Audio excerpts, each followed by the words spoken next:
Hey, everyone! If you enjoy my quantum audiobooks, you can support me by becoming a Patreon member. Your support helps me keep creating, and you'll get exclusive perks. You can also access my audiobooks directly through Google Drive. Check out the link in the description. Now, let's get started. Mr. Consensus, you are suspected of violating the Wizarding Secrecy Act. Please come with us. Kase had just used the dark oak planks in his hand to lay the floor in the room when he heard such a cold, inhumane voice. Forehead, Kase raised his head and looked at the security door in front of him, then looked back at the strange man in strange clothes and holding a small wooden stick in his hand. Did you climb up through the window? To be honest, it's not safe. You can just knock on the door and I will open it for you. Of course, I don't have any objection if you are robbing me. Do you need this watch? It might be worth 1,000 or 2,000 pounds, but you can't take away your phone or wallet because it's a long way from my house. You know, my commute to do whole house customization is just as annoying as your commute to rob. As he spoke, he also took off the elegant mechanical watch on his hand. In fact, it should not be worth 1,000 or 2,000 pounds. He just felt that a robber who went out to rob in pajamas should not have the appreciation skills. Enough. Mr. Consensus, I repeat, you are now suspected of violating the Wizarding Statute of Secrecy. I am an employee of the Office for the Prohibition of the Abuse of Magic of the Ministry of Magic. You can call me Lester. Please come with me now. Lester took out his wand and pointed it at Kase. Oh, do you need me to call your family? Or a mental hospital? Sir, you don't need to pretend to be stupid. We all know what it's like now. Trust me, you don't want a striker or an auror to come to you. Lester took a step forward slowly. I'm sorry, I still don't understand. What is an auror? What is a striker? And what is the Ministry of Magic? Oh my God, I look so good passed out. Kase raised his hand, and instantly a 2-meter-high stone pillar appeared in front of him, blocking the flying red light. At the same time, Lester finally showed a smile. You still said you don't know magic? You finally showed your chicken feet. Pong! A shrunken anvil suddenly appeared on his head, knocking him unconscious. I'm sorry, sir. I hope you can forget everything that just happened, Kase said, as the obsidian cube floating in his hand suddenly turned into a wooden stick about 30 centimeters. No, it doesn't feel powerful enough. Logs are just right. The next moment, a log solid block was released, floating and flying with his hand. With a thud, another ball of dark blue liquid appeared in his hand and splashed directly on Lester's face. Kaisengsi. Boom. It's not amnesia. Isn't it strong enough? He replaced the log with a rough stone, and there was another bang. How dare you attack a Ministry of Magic employee, you? The cube in his hand changed one form after another, from logs to rough stones. He thought this was powerful enough, but this unlucky employee was guarding the memory of his 3-acre land. Finally, he took out the anvil and decided to give it a serious blow. Ahem, I think this is unnecessary. What do you think, Mr. Heath? Today is the most magical day in Kaizen Heath, or the second day. The last time he had such a magical day was when he had just traveled through time. At that time, he was playing Minecraft, and the first commentary of Harry Potter was playing in the background. Then the computer ran out of power, and just like that, he arrived. This otherworldly England. And he didn't come empty-handed. There is an MC system that can absorb other people's positive emotions towards him to upgrade, including but not limited to favorability, trust, satisfaction, admiration, and the like. When it materializes into reality, it becomes a small block. Anyway, now, anything as small as a stick or a wooden board, as large as a flame block or a water source block, can appear directly from his hand and affect reality. Although it is not comparable to the original Minecraft creation mode, it is enough in the Iron Jungle of England, for example, opening a whole house customization studio or something. And everything that happened today can't be entirely blamed on him. The commentary he read before time travel didn't even finish the first part. If the employee of the Ministry of Magic was willing to say more, such as "Where is your wand?" or something like, he might be able to react to keywords like Hogwarts. Instead of like now, he casually placed a log block and 2 staircase blocks in the center of the room to serve as tables and chairs. The old man with the white beard opposite Well, he recognized it. After all, the first scene of the Harry Potter movie commentary showed him appearing on the dark street, holding a lighter that could absorb light. At this time, Dumbledore looked curiously at the staircase cube sitting under his butt and the log cube in front of him. Is this alchemy? In short, this is not a transformation spell, but I still sincerely praise your innovative spell-casting method. Kase felt very awkward. The old man in front of him showed no hostility at all and was even too friendly. This made him embarrassed to do something dirty, although he may not have been able to do so. But you can also give it a try. What's so scary about an old man who likes to use a lighter to collect light? Just when he was about to quietly place an anvil on Dumbledore's head like before, the victim spoke. I don't have Lester's good physique. To be honest, if an anvil hits my head, it might really kill me. Kase nodded in agreement and replaced the anvil with a wooden board. Oh, I'm sorry. I thought you didn't tell me. He took back the wooden block as if nothing happened. A method of casting spells that I have never seen before. This small square has the same origin as the magic power in you. It seems that you're a natural alchemist, free to transform and create. If Nicholas Flamel knew about your existence, he would not be able to protect it. I will be excited to report to the God of Death in advance. Dumbledore commented with great interest as he watched Kase return as he was lost. Thanks. What about you, Mr. Consensus? Would you mind telling me a little about you? I am. He bit the bullet and said, Magic. I have been in Sweden before, and I just came to England recently, so I don't know the rules here. Well, I've never been good at telling lies. I really don't have this talent.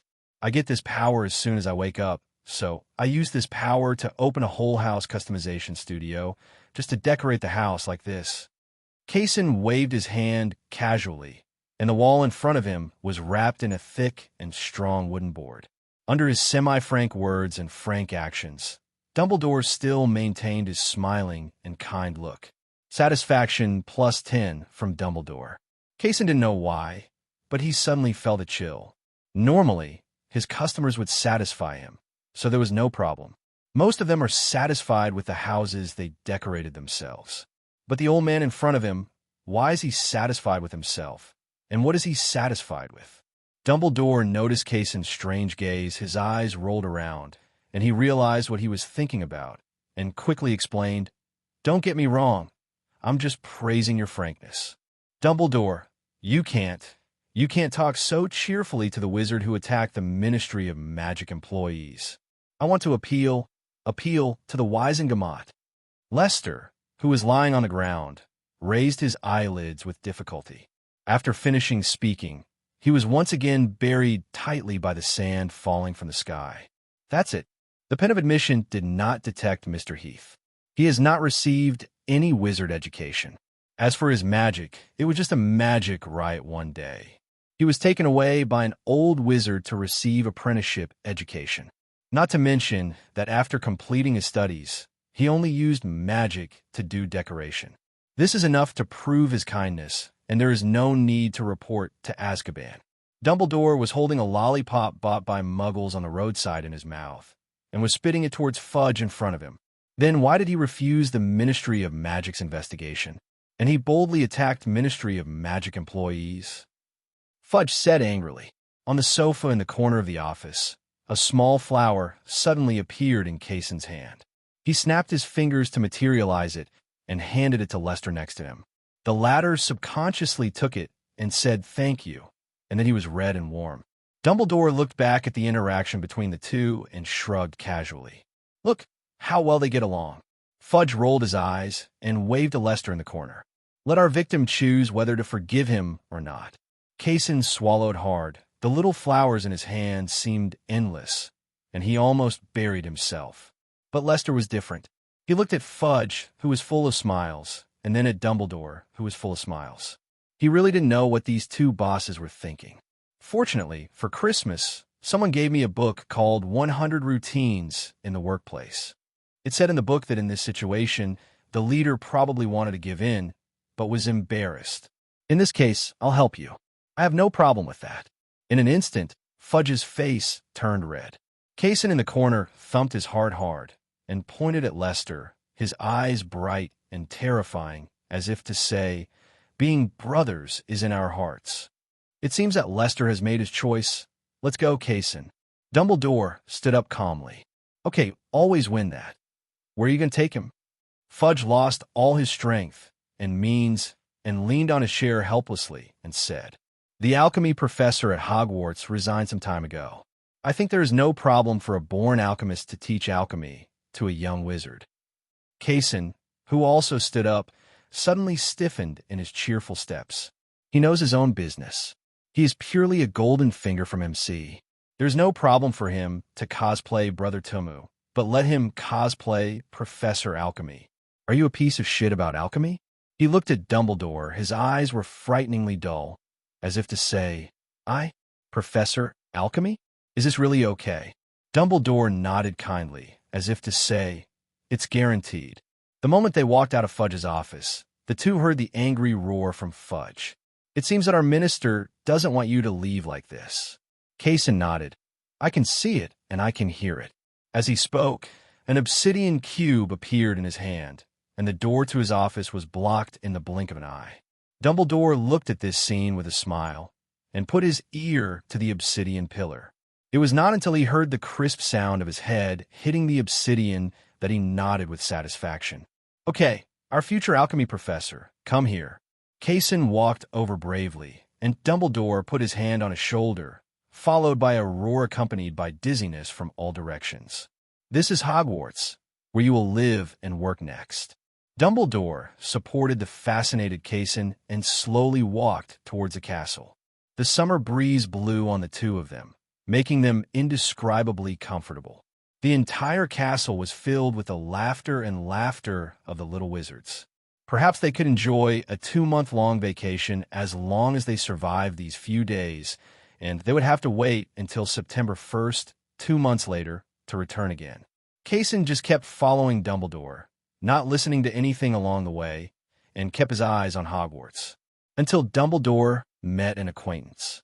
The scene was very similar to when parents were taking their children home after school. The parents met their friends and started chatting on the street. The child, who was in a hurry to go home, looked at the stairs in the corner. It was still moving and looked awesome. Then Dumbledore and Professor McGonagall heard a scream. The two hurriedly turned their heads and saw the stairs ahead just change directions and heard a thumping sound. Soon they saw Kase jumping and releasing blocks under his feet until he climbed back up. The stairs at Hogwarts have a lot of character. Dumbledore and Professor McGonagall didn't know what to say, but in the end, it was the former who broke the stiff air. This is the new alchemy professor I've found for Hogwarts. Professor McGonagall looked at Dumbledore, and then at Kase, who had destroyed all the blocks he had just put up in the blink of an eye. I think he is more like a transfiguration professor. At least he looks like one. Yeah, but there are still some procedures that should be in place, such as interviews. Then I'll go greet them. Kase suddenly turned around. Huh? What interview? Oh, by the way, sir, I forgot to tell you something. What? I don't know alchemy. That's because you think you don't know how to do alchemy. Convert magic power into real matter. This is the true meaning of alchemy. It's like building a house. A normal person starts from the foundation to the top, but you already have a house. You just need to explore the structure of this house. Dumbledore explained patiently. Then alchemy has to be done, right? What should I teach the students? Decoration. Kase, believe me, if you can control the transformation of matter, you can control the composition of matter, just like turning wooden blocks into floors. Maybe you can give it a try. Do you see this feather? Wrap it with plants. Dumbledore took out a long fiery red feather and handed it over. And Kase took it. Pack. You can use any plant, and of course other substances can be used. Okay. He pinched the feather, and the next moment countless rose vines appeared in his hands and entangled the feather, and finally tightened and solidified it into a 13-inch. This is the creation of alchemy, the wand. Give it a try by waving it. Dumbledore said with a smile. Kase held the wand and waved it casually, and pixels were drawn out, and they were fleeting like fireworks. Is this it? Uh-huh. Dumbledore nodded, walking briskly in front, with that sly smile as if he had found another big enemy for Hogwarts.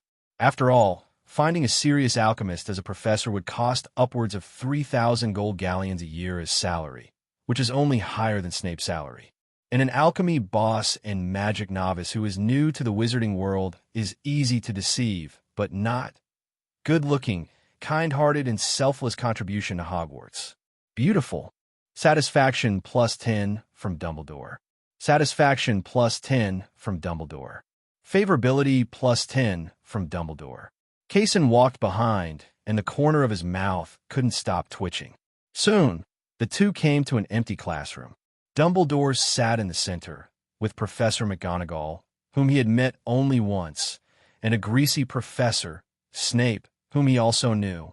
The other two were a dwarf and a kind lady, whom he did not recognize. The greasy-headed professor looked over casually and said, "With all the fanfare, I thought you had brought Ollivander here." Hiss, what a powerful attack power. Kase swallowed and sat in a seat opposite. There was a table spread out and a quill on it. Name, Kiesenheth. Gender, male. Age, 25. Educational qualifications. Department of Civil Engineering, University of Manchester. Why do you feel ashamed for no reason? Specializing in magic. Alchemy, transfiguration, conjuration. The last one was that he had to bite the bullet and follow Dumbledore's advice. After handing over the form, he leaned back on his chair and looked at the ceiling. The colors of the ceiling and walls of this classroom do not match. If you design it yourself, you should use spruce boards. Not only do the colors match well, but they are also elegant and solemn. And on the other side, Mr. Heath, Snape asked, staring at the form in front of him. Mr. Heath, Kiesenheth. What's the matter? Kase, who was studying the ceiling, came back to his senses and looked at the greasy-headed professor who was asking him questions. Would you mind showing off your alchemy? What do you need to show? I mean, how should I show it? The most basic thing is, how about material transformation? After all, except for a certain annual position, I don't want my colleagues to be idiots or liars. Kase nodded with deep understanding. After all, to be honest, he was just that kind of idiot and liar. If Dumbledore hadn't called him over, he wouldn't have come to this classroom. It's not that he doesn't want to get this so-called professor's job. It's that he has a clear understanding of his own level, and doing renovations is a dimensionality reduction blow. Alchemy? What is that? The four professors looked at this nodding action that was almost like recognition, and their strange eyes fell on Dumbledore at the same time. He could only say awkwardly, "Show it as you like, preferably something magical." Okay. The next moment, an iron block suddenly appeared in his hand, followed by 4 bang-dong-dong sounds, and a T-shaped steel frame was placed. This is not transfiguration, Professor McGonagall explained. I can see it, but what next? Snape's eyes were still weird. What he was looking at now was alchemy. Why did it feel so weird? Then another pumpkin cube appeared in Kasen's hand, and he placed it firmly on the iron T to serve as his head. In an instant, the pumpkin cube in his hand turned into a pair of scissors again. To be honest, just such a move made Snape approve of his method. After all, Snape did not feel any unnecessary magic fluctuations at that time. It was really a matter of using magic power to materialize a 4 cubic meter iron block out of nowhere, then transforming it into a square pumpkin and finally a pair of rough scissors. Simply using magic power to create something out of nothing instead of using matter for equivalent exchange. Anyway, the alchemist he knew did not have this accomplishment. Then he saw a scene that almost made him pop his eyes out. He used a pair of scissors to cut a face on the pumpkin, and then the T-shaped iron block and the pumpkin that served as the head began to melt and were reshaped.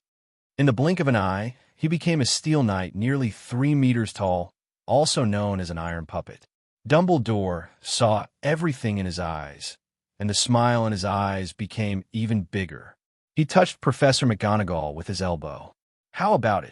Professor McGonagall's expression became more serious. You know, I'm not an expert, but I feel the breath of life, using alchemy to create life. Dumbledore, where did you find him? I don't remember that there was such a student in Hogwarts. Snape also said, you have the book of admission and the pen of acceptance to blame. Dumbledore said casually. No one else cared what Dumbledore meant. They probably all thought it was because the pen of acceptance had not spread beyond England and Scotland. They did not expect that the somewhat defiant alchemist in front of them had before today has always lived in the Muggle world. They all just quickly drew a circle at the bottom of the form, which meant that they agreed that a new colleague would join Hogwarts. It was not until Dumbledore took out the letter of appointment that he had prepared early that Snape happened to glance at it. Monthly salary, 130 galleons. To be honest, this salary is the average salary of most professors, which is pretty much the same, but for technical staff such as alchemy or potion, it can be said that it is not much different from being sent to be a beggar. However, he has no meddling thoughts.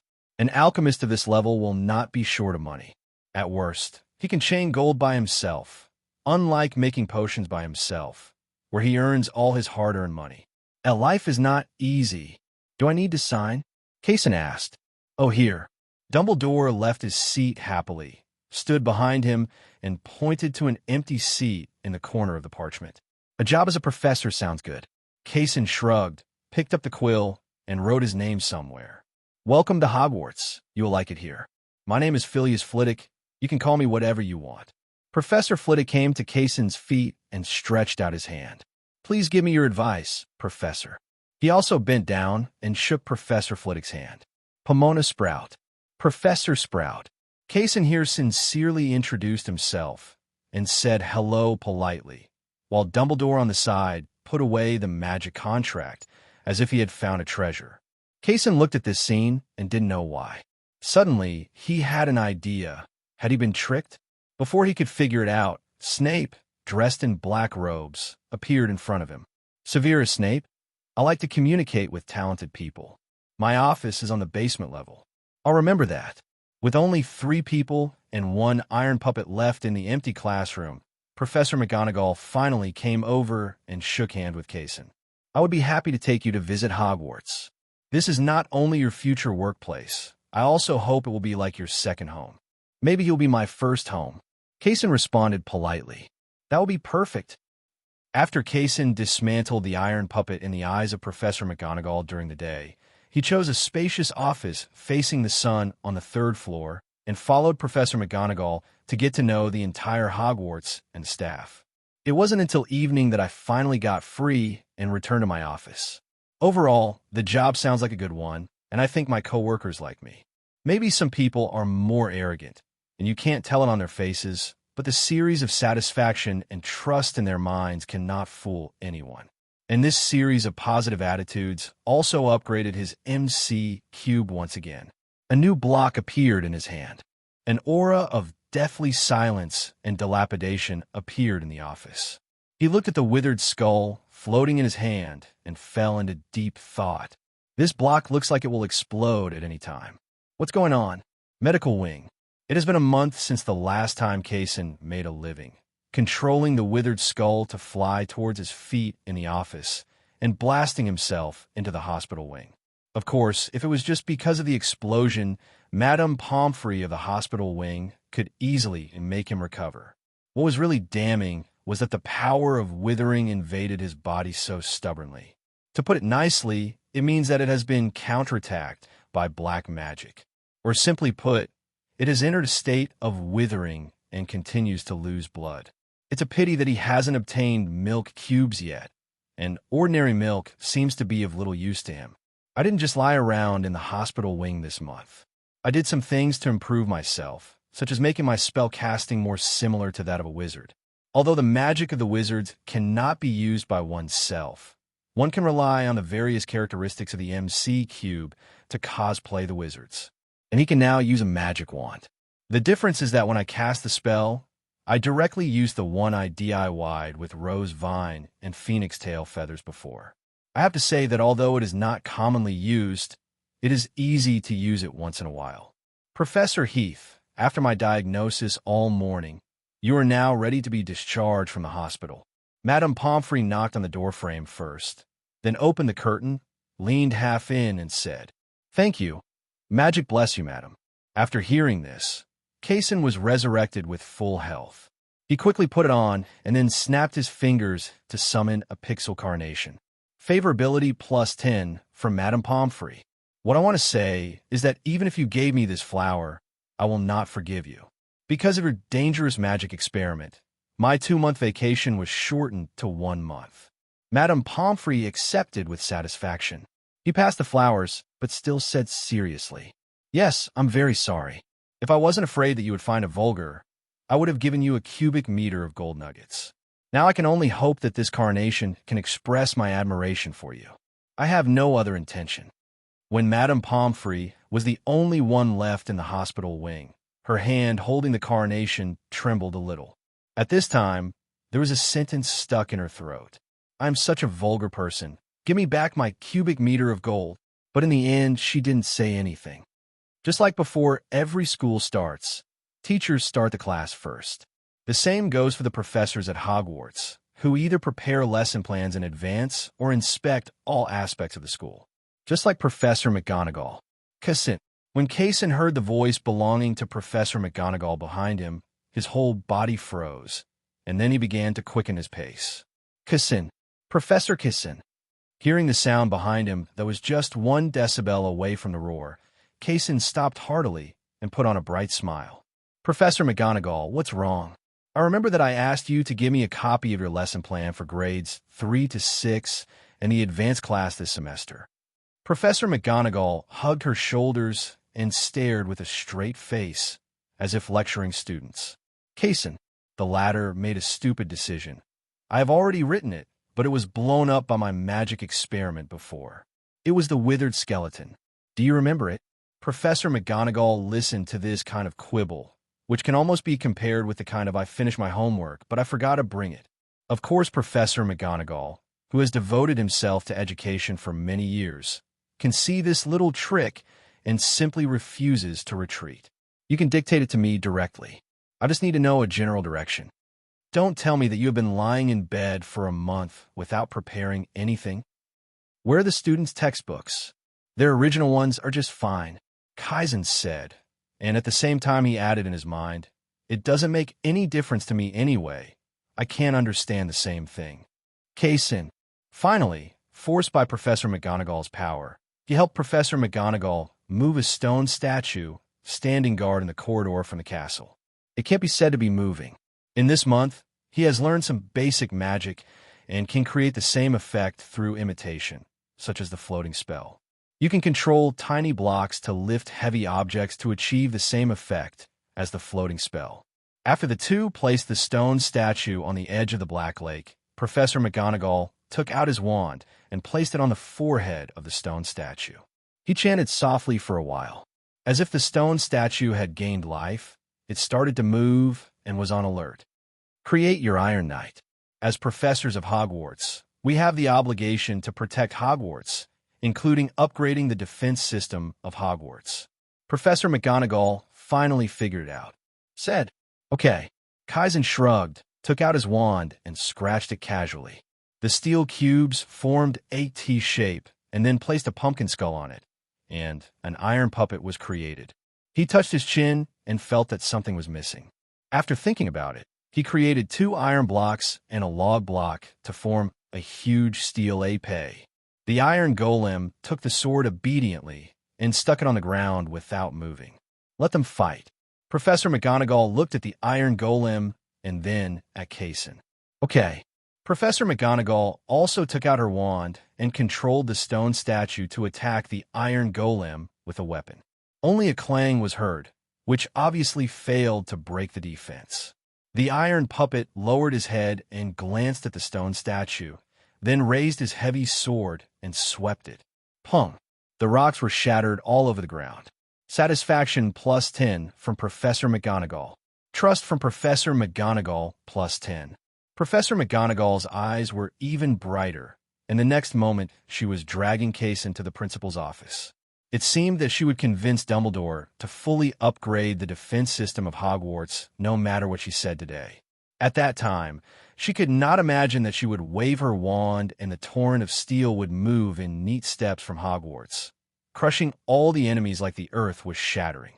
She didn't even know how happy she would be at that time. Hey, wait. Kase quickly slowed down and used his wand to point the iron puppet and épée, which instantly shattered into squares and dissipated into the void. Kase, I can only say that it is too wasteful for you to do this, Professor McGonagall said helplessly with her hands on her hips. That guy has already been beaten. I'm a perfectionist. Yeah, perfectionists don't write lesson plans, right? I'm also a liberal.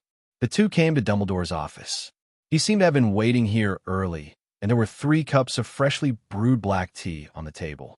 When did he become so healthy? His drinks usually have to be paired with insulin. Professor McGonagall commented sharply. I was just using an exaggerated figure of speech. Oh. Professor McGonagall sat down calmly, picked up a cup of black tea, and took a sip. Dumbledore, who arrived belatedly, said, Minerva, Fudge just took a sip of your cup of black tea. Puff. Kase looked at Professor McGonagall with a smile on his face, but the latter glared back fiercely. In an instant, the majesty of the teacher rushed towards him, making him look at his nose, and heart. Okay, what's the matter? Dumbledore changed 2 more cups, poured 2 more cappuccinos, and pushed them over. We have an idea about upgrading the defense system of Hogwarts. Professor McGonagall said and told Dumbledore the complete story about the iron golem killing the stone statue. Dumbledore nodded. Of course, I have no objection, but it depends on Kase. Can your magic power support you to do this? Kase, who was sitting on a chair calmly drinking cappuccino, felt that he had been underestimated. If he still goes by the words he used to build a whole house customization studio, this was his first order when he came to Hogwarts. It's packed. Then, afternoon, Hogwarts at dusk. Kase had just built an iron golem in front and equipped it with a heavy sword.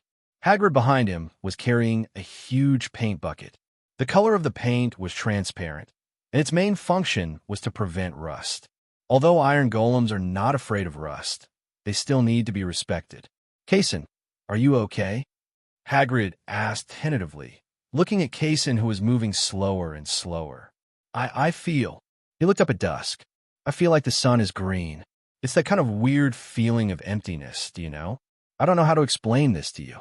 Kase really didn't know how to explain it. He couldn't say that his experience bar was empty, and he didn't know how Hogwarts was. Does Hogwarts have any golden arches? Let him add it and return a wave of experience. Oh my God, you really need a rest. You've made enough iron puppets today. If you keep doing this, I'm really afraid you'll die here before class starts. Hagrid put down the paint bucket and forcefully lifted Kase. He stood up and placed it on the weapon base in front of the iron puppet, resting. Hagrid also sat on the floor nearby, and then the two of them saw a big black bat. No, it was Professor Snape who was passing by. Snape also saw them, as well as the iron golems all the way from the main hall of Hogwarts, and understood what the two of them were sitting here doing. Thinking of this, he dug into his pocket and took out a blue potion bottle. Magic potion. Oh, experience bottle. Kase took the potion and automatically translated it, and then drank it in one gulp. He felt a little better and finally breathed a sigh of relief. In the spirit of reciprocating a favor, he directly placed a square crucible on the ground. I'm definitely not as good at potions as you are, so I don't know if this crucible is good for potions. You have to take a look first. Snape knelt down and knocked and looked at it. The materials used are solid, but it is probably difficult to heat with a normal flame. Thank you for your kindness. Okay, what about this? The wild path I researched myself before. Kase took out another medicine refining table with a luminous rod that always emitted heat energy in the middle and 3 magic potion bottle holders. Snape's mouth twitched. Professor Heath, you are different from others. Don't waste your time on potions. Okay, I will keep your advice in mind. Kase still waved his hand without energy. Snape returned to his office. As for the large cauldron, he took it with him.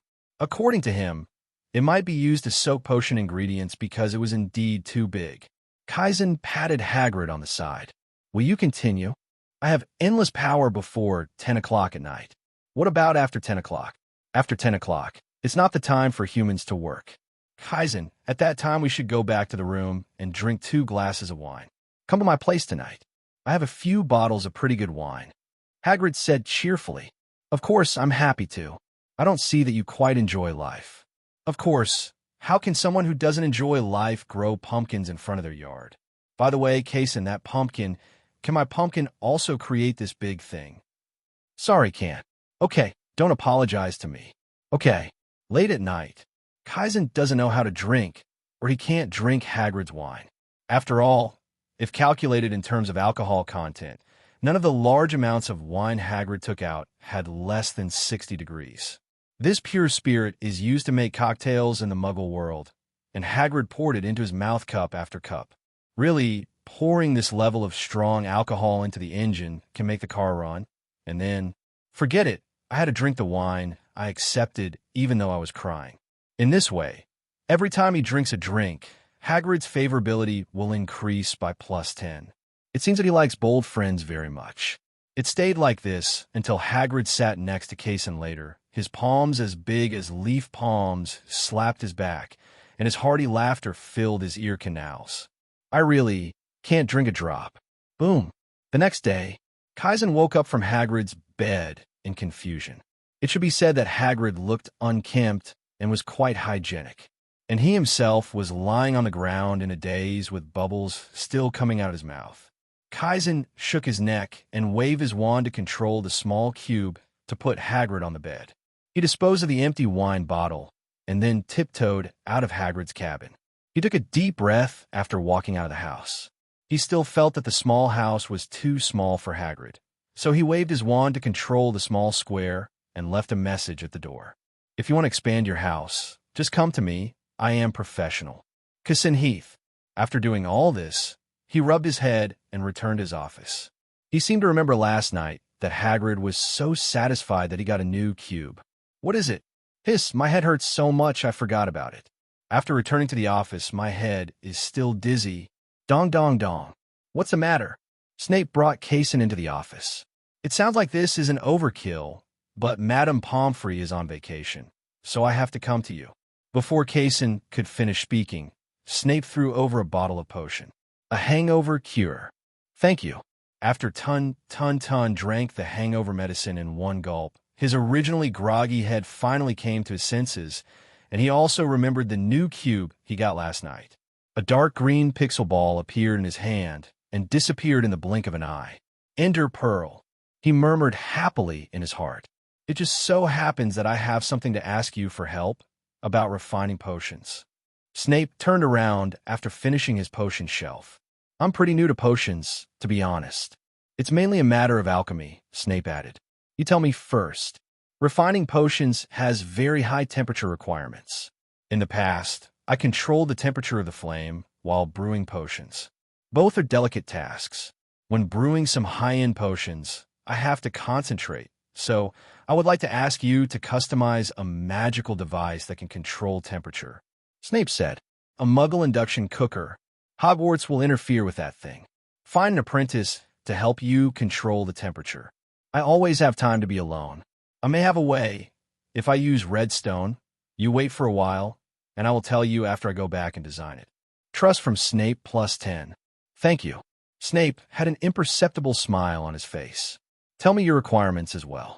No problem. Kase returned to the office with a piece of parchment written with Snape's needs. As for his needs, it is nothing more than to make the temperature adjustable and controllable. In short, it is very simple. It is nothing more than a permanent burning flame, adding a baffle on it, and controlling the temperature of the flame by increasing or decreasing the baffle. All it takes is an obsidian slab as the base, and a small redstone piston is used to create a flame baffle to control the temperature. 2 hours later, it's very simple. Kase held the lever and watched the flames in front of him rise and weaken as the lever moved, until there was a click. Isn't this a gas stove? Gone. 2 days later, this time Kase came up with a high-end thing, a circular board that could be directly attached to the base of the crucible. There is no base, and the magma block is directly used to control the temperature. It looks very high-end. Not long after arriving at Snape's office via Owl Courier, 20% satisfaction emerged. Life is not easy. After couriering the advanced version of the induction cooker, he had to update the iron puppets for Hogwarts. Now he became more and more suspicious that Dumbledore was recruiting him to find a big enemy. Until evening, after a busy day, Master Kaizen met Mr. Hagrid, who was neatly dressed and about to set off. "Hey, why are you going?" Hagrid turned back. "Go pick up Harry Potter." "God, I really can't believe it. He's already 11 years old in the blink of an eye. He was just so old last time I saw him." As he spoke, Hagrid made a small distance gesture with 2 fingers. "Harry Potter? Can I go and see it?" "Of course, if not, that's okay." "Don't say that, of course. Get in the car and let's go on a motorcycle." Kaizen got on a motorcycle. Hogwarts also has a service for picking up and dropping off young wizards? Or is it because of his fame? Because Hogwarts sent many admission letters to Harry without any reply, Dumbledore asked me to go and see him. Hagrid said and walked into his hut, and soon he was carrying the cake box came out. "Today is his birthday. I feel it is necessary to bring this to him. I hope he can keep his stomach and eat my cake."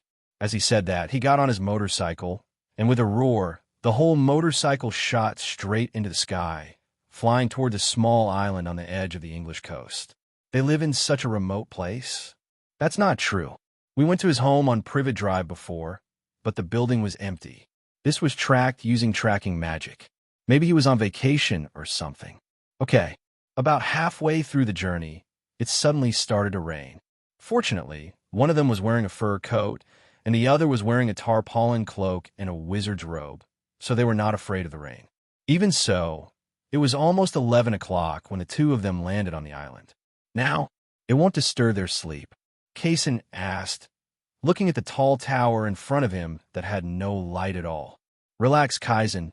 We'll be very gentle and very light. We will only give the cake to Harry and won't wake anyone else up," Hagrid said as he gently touched the weak object with his hand. Wooden door handle. Pung! The dilapidated wooden door flipped over and hit the ground heavily. Oh, I didn't expect him to be so weak."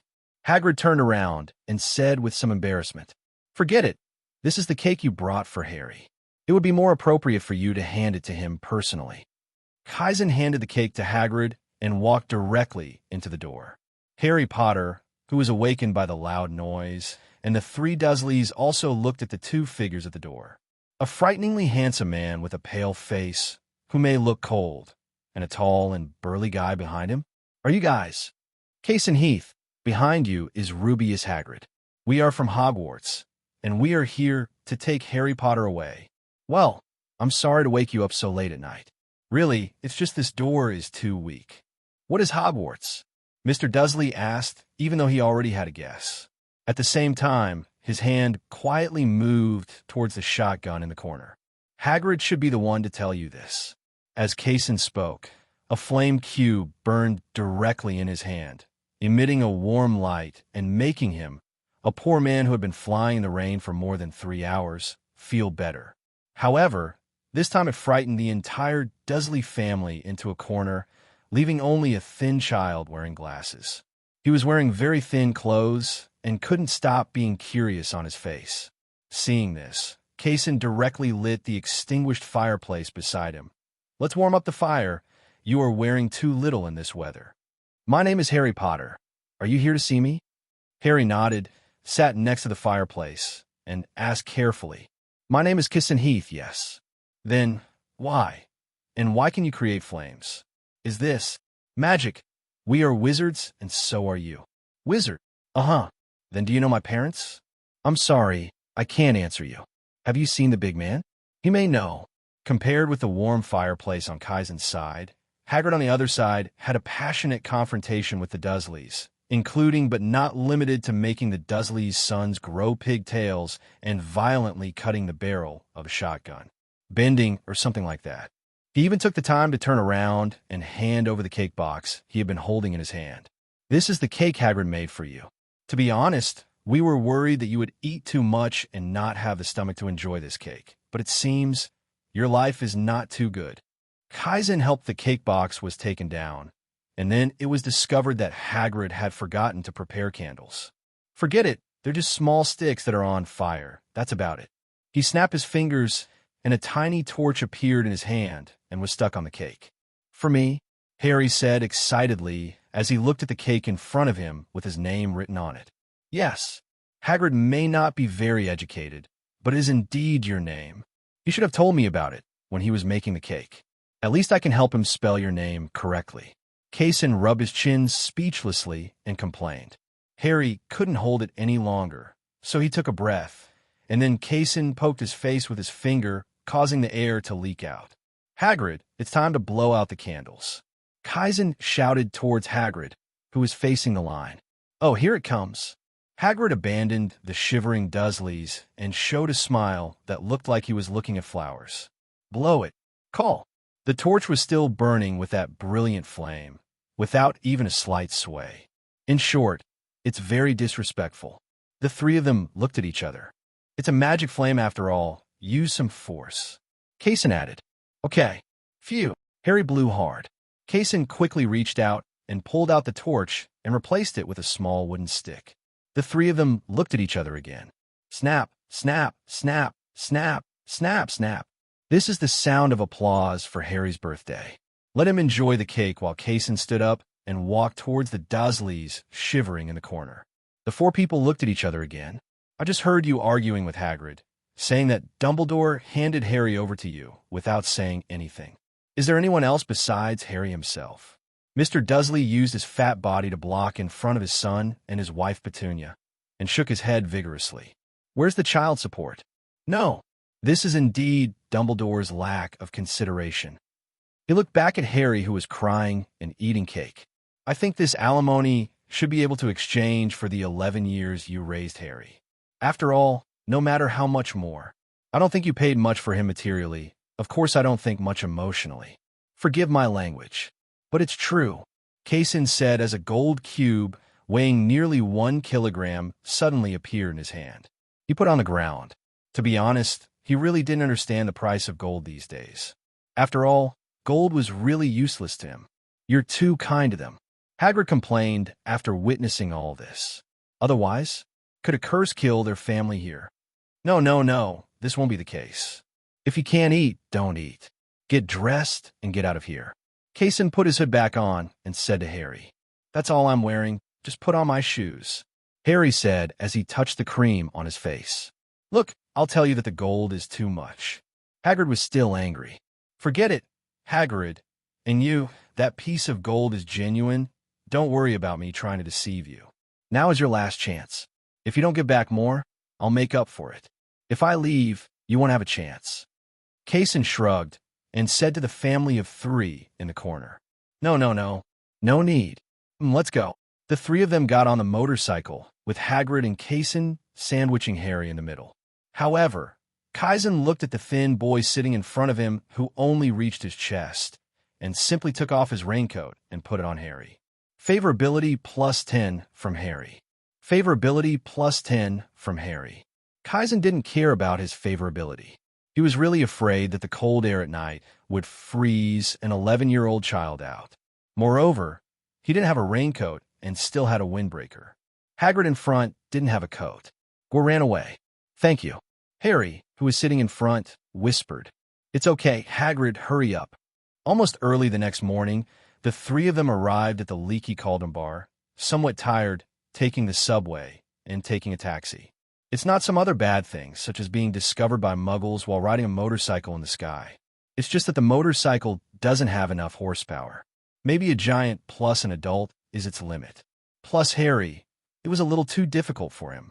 If I hadn't placed all the blocks on the sea level last night, they might still be soaking in the seawater now. After all, none of the 3 can apparate, and the teleportation distance of the Ender Pearl is really limited. It is possible to improve mobility during combat, but traveling long distances is difficult. The 3 of them walked into the Leaky Cauldron, and everyone in the bar looked at Harry curiously. Similarly, Kaysen was also looking at the bar, but unfortunately, there was nothing particularly magical about it. After all, it was the most magical place in England and Scotland. At Hogwarts. After Hagrid was polite to everyone in the bar for a while, he realized that he couldn't leave. So he turned to Kaizen for help. How about you help me take Harry to Diagon Alley to buy some things? The notice of things he needs for the start of school is in the notice. Please, I'll go find you after a few drinks. Kaizen shrugged. What's the matter? No problem. He naturally led Harry towards the back door of the pub and came to a patio Where's Diagon Alley? He murmured in confusion. You don't know either? Harry raised his head curiously and said, no need for honorifics. I've been just like you before. Anyway, I've never been to Diagon Alley. Harry nodded and put his ear to the wall. Is it behind the wall? I heard a lot of noises from behind. Maybe you stay away, Kase said, pulling Harry away from the wall, and then tapped the wall in front of him twice with his knuckles. With 2 thuds, a 1M times 2M the aisle was hammered out by him. Come on, come in before anyone comes to us for vandalizing property, Kase said as he hurriedly pulled Harry into Diagon Alley. In just 2 breaths, the 2 of them, he looked at Diagon Alley curiously like a normal person. Then they both remembered their business at the same time. Kase took the admission notice and looked at it. Wands, crucibles, robes. There's so many things. Let's start with the wands. He raised his head and looked around at the plaques in Diagon Alley and found the only one related to wands. Storefront. Come with me. The 2 walked into Ollivander's wand shop.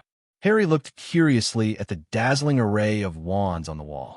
Kase was equally curious, but he chose to get started directly and compare them with the wands in his hand.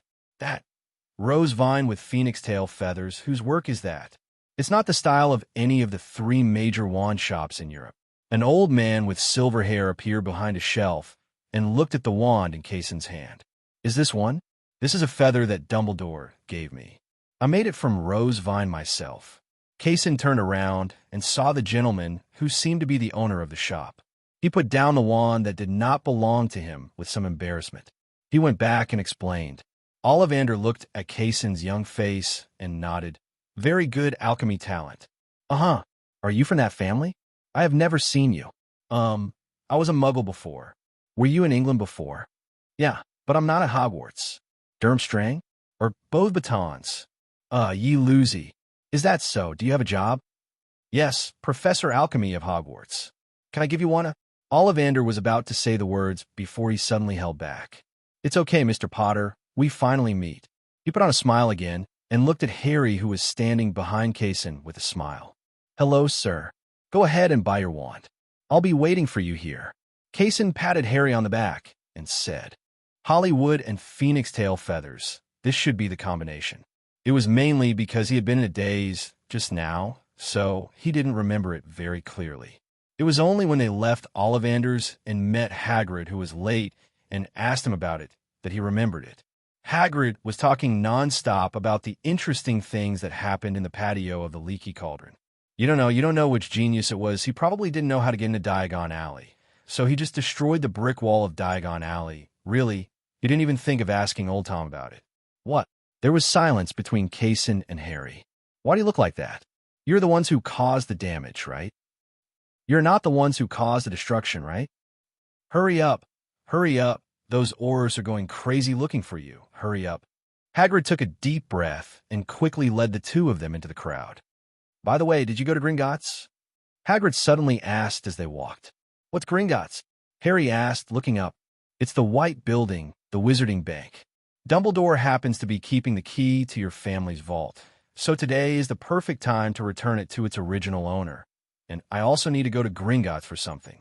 The 3 of them came to Gringotts and boarded a mine cart heading to the underground vault. Is this thing safe? Kase asked curiously, his mouth twitching. Don't worry about that. Safety is Gringotts' first priority. The goblin sitting in the front row turned around and explained. Slowly, the mine cart started. Kase, sitting at the back, watched the surrounding scenery constantly passing by and subconsciously cheered. This is awesome. Is it noisy? No. That's awesome. Hagrid cheered along. Then the 2 of them went to their respective vaults, leaving Kase alone leaning against the stone wall in a daze. He didn't have the idea of opening a vault. If there was something, he only needed 1 box to put it. If 1 box was not enough, he would upgrade it to a growth box. Soon, Hagrid seemed to have finished getting his things and stood aside waiting for Harry. Why is that kid so slow? I don't know. When the 2 were curious, Harry finally came out with a big bag of gold galleons and walked straight towards Kase. I have a feeling. As expected, Harry handed the sack full of gold galleons to Kase, but he didn't take it. He really didn't take it. Gold was no more important to him than the pebbles on the roadside. The difference is that it is better to give him a rough house to decorate than to give him gold. What are you doing? Pay back the money. Kase looked at Hagrid somewhat innocently, obviously wanting him to help persuade Harry. Hagrid shrugged and said, "Take it. It's a token of Harry's love, and you did help him pay back the Dursleys. Can't you help persuade Harry?" Kase complained speechlessly, then knelt down and patted Harry on the shoulder. "To be honest, I'm not good at chatting with children, but there's really no need for you. Really, maybe you don't know.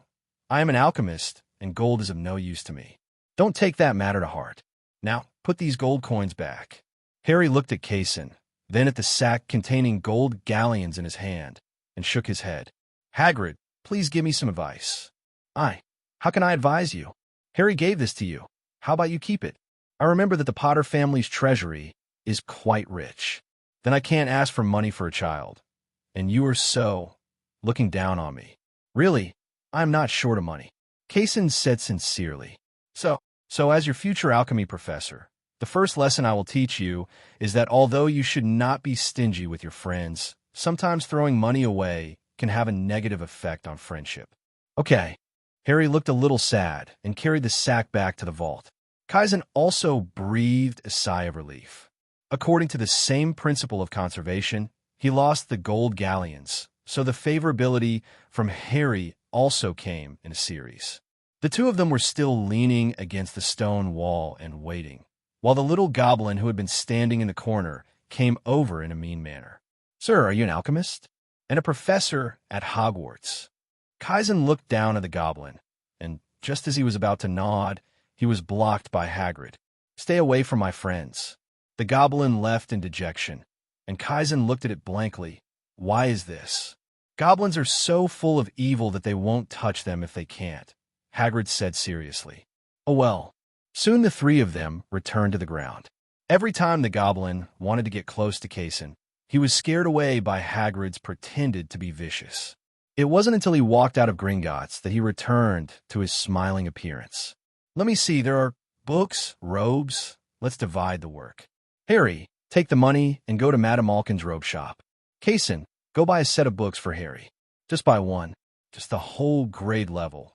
I have some personal matters. Dumbledore asked me to go to Nocturn Alley." Hagrid said, looking at the two of them.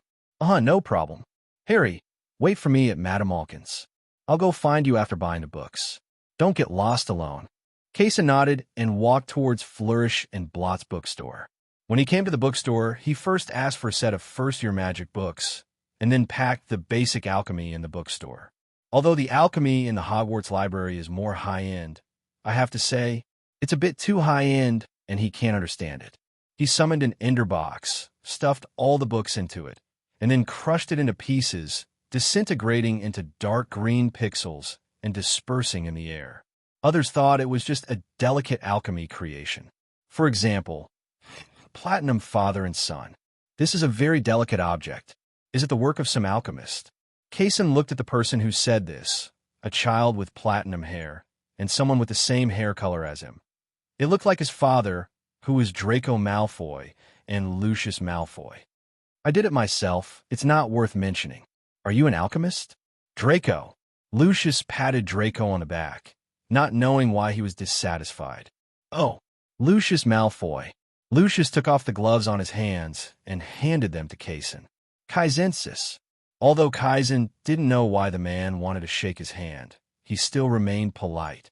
"I have long admired my name." You know me?" Kase was a little surprised. As the school director of Hogwarts, it is naturally necessary to know every professor at Hogwarts, such as the new alchemy professor, Mr. Kaisensis. Lucius said reservedly, "Oh, I've admired my name for a long time. Kase said politely, "This is my business card. It has the address of Malfoy Manor. Malfoy Manor welcomes you as a guest." Lucius took out an emerald green card and handed it over. "I will." The two of them were polite for a while before Kase left Flourish and Blotts bookstore. As for Malfoy and his son, they were still selecting books in the bookstore. Draco made a choice and suddenly said, "Father, I've never heard of the Heath family before. You're asking why I still show kindness to him when he is suspected to be a muggle? Lucius responded. Dumbledore said that Kase is an old-school apprentice wizard. It remains to be seen whether he is a muggle. After all, from the information I found, Kase is an orphan, not necessarily a muggle. Melon seeds. And his alchemy skills are really powerful, which is enough for me to ignore his bloodline.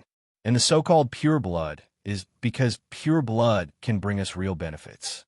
If the name of pure blood cannot bring us real benefits, it may bring benefits, but it may also bring disaster to us. Lucius paused when he said this, obviously waiting for Draco to add, but unfortunately, if this name cannot bring us benefits and reputation, we will make this name infinitely transparent. If this name will bring us danger, we will give up this name. What is precious is never the so-called pure blood, but the real benefits. Do you understand? Lucius had no choice but to tell all the answers himself. Draco was silent for a while and nodded. Of course, it was still unclear whether he really listened. On the other side of Madame Malkin's robe shop, Kase arrived belatedly and found Harry sitting on the small sofa waiting. Sorry, it took a long time? It's okay. Where's Hagrid? Harry stood up with a smile. I didn't see him. He said he was going to Nocturn Alley.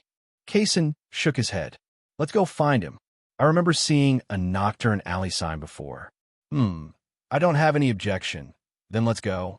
The two found the path leading to Nocturn Alley. There were not many people along the way, and some were just decadent wizards huddled in the corner. Soon, a path came to an end, and Nocturn Alley appeared in front of them. The general layout was similar to that of Diagon Alley, but it was sparsely populated, and the atmosphere also revealed a sense of deathly silence and chill. It doesn't look very serious. What is Hagrid doing here?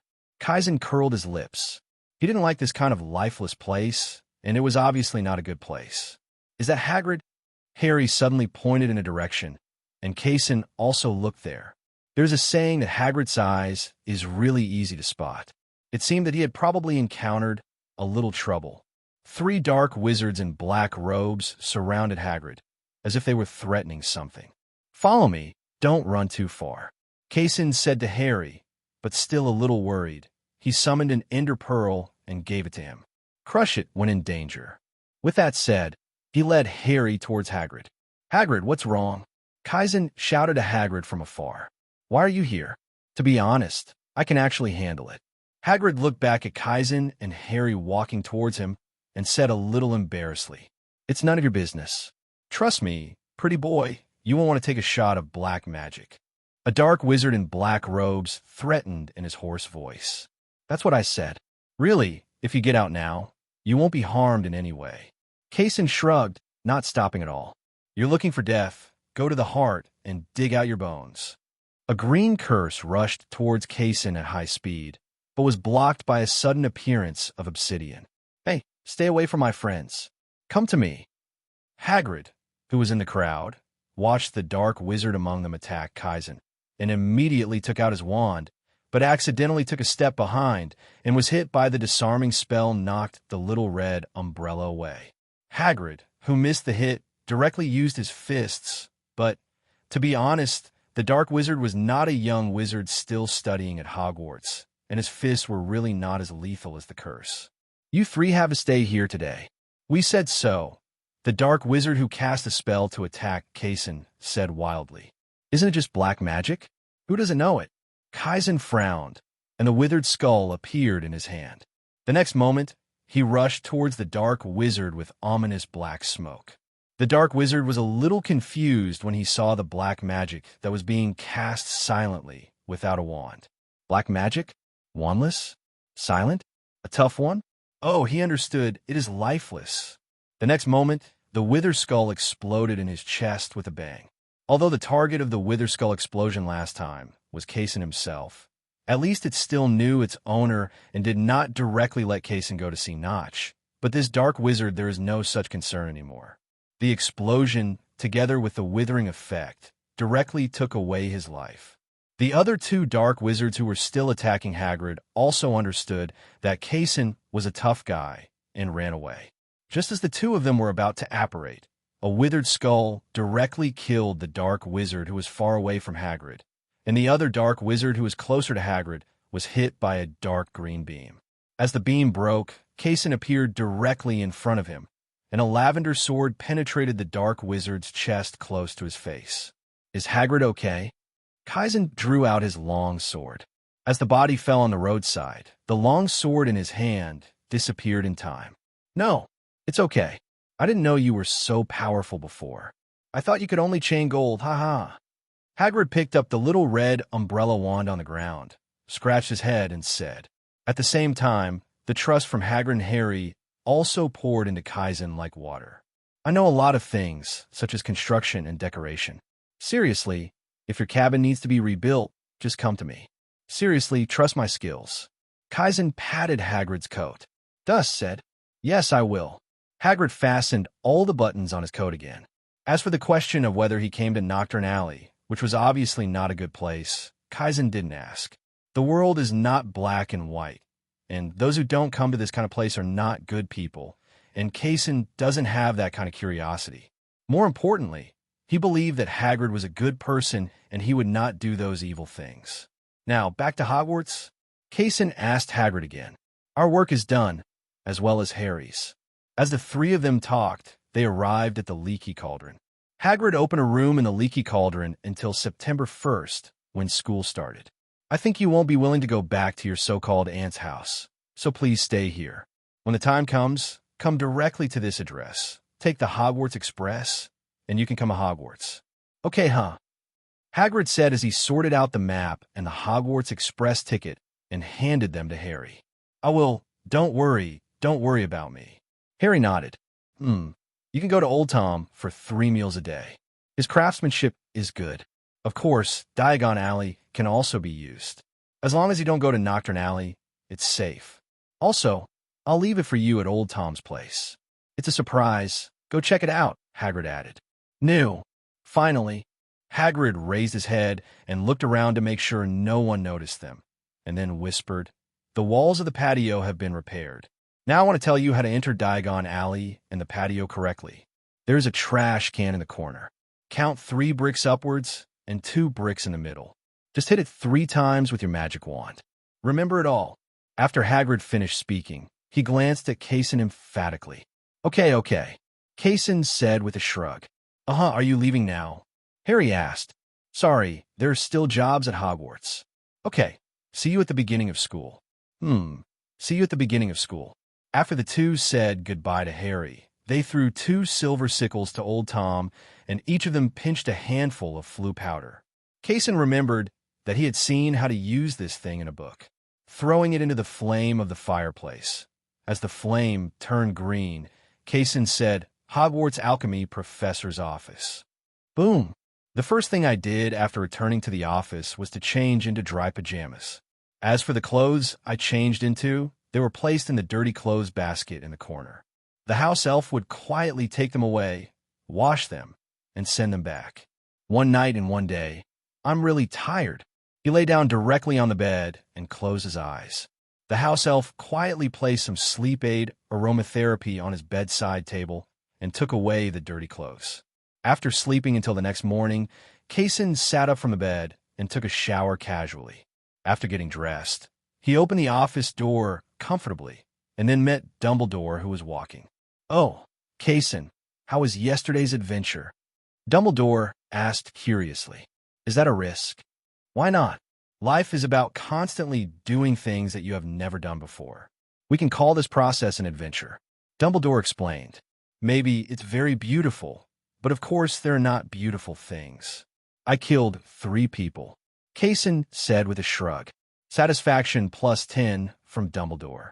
Favorability +10 from Dumbledore. Trust from Dumbledore +10. 3 dark wizards, I know. Yesterday, I wanted to ask you and Hagrid specifically, but I didn't wake you up when you were asleep." Dumbledore nodded. I thought you would be angry. Kind people shouldn't be hurt because of their kindness. Do I look pedantic?" Kase looked Dumbledore up and down. "At least he looks old. Of course, I don't blame you anyway. They should have thought that such a day would come when they chose to use black magic to do evil." Dumbledore said with a smile. "To be honest, You're really a good principal. Before, I thought you would be that kind of non-killer. That would be stupid. Have you met the kid? Harry Potter. Kase nodded. What a poor child. Hagrid said that his family's treasury is quite rich, and you were in charge of it before. Why didn't you think of giving some alimony to his aunt and uncle? Then his life should be better. Much better. I'm sorry. An old man may live long enough, but he is not a perfect person. This is an oversight on my part. Dumbledore smiled. Okay, I'll pay the alimony for you. Thank you. You can make a report later and submit it to the school board. They will reimburse you. Well, that's not the case. The two chatted all the way and arrived in front of Dumbledore's office. I've been saying this before. Is it really not a problem for you to climb such high stairs every day at your age? Kase followed Dumbledore and started climbing the stairs, not forgetting to complain. This is the secret to my good health. Okay. Kase shrugged. After the two entered the office, Dumbledore sat on the office chair. He dug into his pocket, took out a small cloth bag, and placed it on the desk. Kase, who was sitting opposite him, took it over curiously and took out an irregular red stone. This is a magic stone made by one of my old friends, Nicholas Flamel. It's called the Philosopher's Stone, the pinnacle of alchemy. Dumbledore explained. It's a pity that you told me that you were playing the piano to a cow. Kase curled his lips and complained. Because you can do much more powerful things than this magic stone. All in all, Nicolim and his lover were ready to face death, so they gave this stone to me. Of course, it was also because of Hidden Man. The mouse in the dark noticed this thing, and he asked me to keep it for him. So what are you going to do? Kase asked. Can you help me make a replica? It needs real magic material, and it needs to have similar magic power fluctuations. I want to use it to fish. I don't want the fish to actually eat the bait, so I came to you for help. Kase looked at the blood-red Philosopher's Stone in his hand and smacked his lips. It's not difficult. Kase didn't hide it either. The tiny red stone cubes copied the appearance of the magic stone in front of him and carved a pirated magic stone one by one. In his opinion, red stone, a substance that could be called endless energy, is not much different from the magic stone. Although the effect is not that powerful, at least the magic fluctuations revealed are similar. Satisfaction plus 10 from Dumbledore. Satisfaction plus 10 from Dumbledore. I told you that you will live up to your position as Professor of Alchemy. Dumbledore took the imitation Philosopher's Stone from Kase's hand and said with a smile, Is there anything else? Please help yourself. Okay, to be honest, I already regret it. Kase said bitterly. Which way? Upgrade the Iron Golem. Oh, that's true. Dumbledore looked at the dark circles on Kase's face and said with some humor. After leaving the office, Kase called Hagrid to continue their work on upgrading the campus. The initiator, Professor McGonagall, was listening to jazz leisurely in the office. It has to be said that upgrading the stone statues into iron golems for Hogwarts is an extremely large project. After the upgrade of the entire Hogwarts is completed, it will almost be time to start school. On September 1st, Kase stood in his renovated office, humming a little tune and ironing the brand new wizard robe in front of him. After all, this is the first day that I officially become a professor, and a good image is essential. It's still half an hour before the little wizard arrives at Hogwarts. There is plenty of time. He polished his leather shoes, put on a new wizard robe, and looked in the mirror. Something was missing. He looked down at his empty chest. A brooch is missing. It's easy for him. A drop-shaped diamond half the size of a palm appeared in his hand, along with the tiny gold squares and redstone squares. The diamonds were inlaid into a brooch that looked valuable. After taking care of everything, Kase came to the auditorium, humming a tune, and saw Professor McGonagall, who was directing the arrangements. Professor McGonagall also saw him and looked at the brooch on his chest. Good taste. Favorability plus 10 from Professor McGonagall. Kase scratched his head. He had never doubted his own taste. But why did Professor McGonagall go out of her way to increase her favorability towards him? He looked towards his chest and saw the diamond brooch. If the diamonds were ignored, the remaining two colors were red and gold, which happened to be Gryffindor's colors. Okay, the case is solved. A person who has never been influenced by Gryffindor culture subconsciously chooses the Gryffindor color scheme. Even if it is just a color scheme, it is enough to make the head of Gryffindor happy. "How can I help you, Professor McGonagall?" Kase asked. "Not yet. Your most important task now is to prepare your self-introduction later. Don't tell me that you haven't even prepared a manuscript." Professor McGonagall suddenly reacted mid-sentence. She immediately lowered her face and asked Rode, No, of course this is ready. After getting rid of Professor McGonagall's murderous gaze, Kase was free again and looked at Hagrid, who was inspecting the equipment. He was studying a lantern that was not too bright. Maybe it was the wick or the glass cover was dirty. Of course, the greater possibility was that this kind of kerosene lamp only had a little brightness. "Hagrid, do you need help?" A fluorite cube slowly appeared in Kasen's hand. He used a small iron cube to weave an iron chain and put the fluorite in it like a basketball bag. "This one is much brighter. I really don't know how to thank you. This will help me a lot. Do you want to go out with me to pick up the little wizard?" Hagrid carefully raised the fluorite lamp and suggested. Professor McGonagall, who was giving advice, suddenly appeared between the two of them. "I'm sorry, Hagrid. Not this year, because today is the most important day in Professor Kasen's career, and he needs to maintain his dignity." Hagrid smiled awkwardly. "That's right, I didn't think about it." Kasen also shrugged helplessly towards Hagrid. That's it. I'm waiting for you here." "Yes." As Hagrid left the castle with the fluorite lamp, Mag also circled around Kasen. "Well, you're in good shape. It seems that you are very interested in today. Trust from Professor McGonagall +10. Of course. The two were talking in the middle of the auditorium, and the old students of Hogwarts had already walked into the auditorium and sat down at the long table in their own college. "Go back to your seat. Remember, Kasen, today is your most important day. Keep your tone." "Of course. Professor McGonagall, to be honest, you are a bit like my teacher in high school." "Which teacher is good?" Professor McGonagall asked. "I love my students like my own children. I like him very much." "Thanks." Favorability +10 from Professor McGonagall. On the other side, first year little wizard. "Come this way." Hagrid stood on a protruding stone and shouted, "That's Hagrid. Let's go find him." The moment Harry saw Hagrid, he pulled Ron and ran away. Only when he got closer did Ron notice the fluorite lamp in Hagrid's hand that exuded a gentle light. "Cool. I've never seen a light like this before," Ron praised. This was given to me by Kasen, your alchemy professor. Believe me, you will definitely be shocked when you see his alchemy." "Oh, by the way, Harry and the Weasley family naughty boy, where can we find a boat?" "Remember, a boat can seat 4 people." "Of course." "Hagrid." The two got on the boat, and soon there were 2 little wizards and a round-faced wizard, a little timid, named Neville Longbottom. A witch with furry hair and a face that was a little pale from the cold, Hermione Granger. "I'm sorry that I overheard you talking to the giant professor. I just heard Professor Alchemy. Do you know him?" Hermione asked curiously as soon as she got on the boat. "Professor Kasen is a very nice and gentle man, and he can really make gold." Harry recalled looking at the sky twinkling with stars. "Ahem. What?" "Harry, what did you say?" Harry asked Ron, who was looking at Hogwarts not far away and was dreaming about how he should live in the next 7 years, suddenly coughing uncontrollably. "He can conjure gold, and it's real." Harry said seriously. "My Merlin, my mother, how rich is he?" Ron said with his mouth wide open and unable to close it.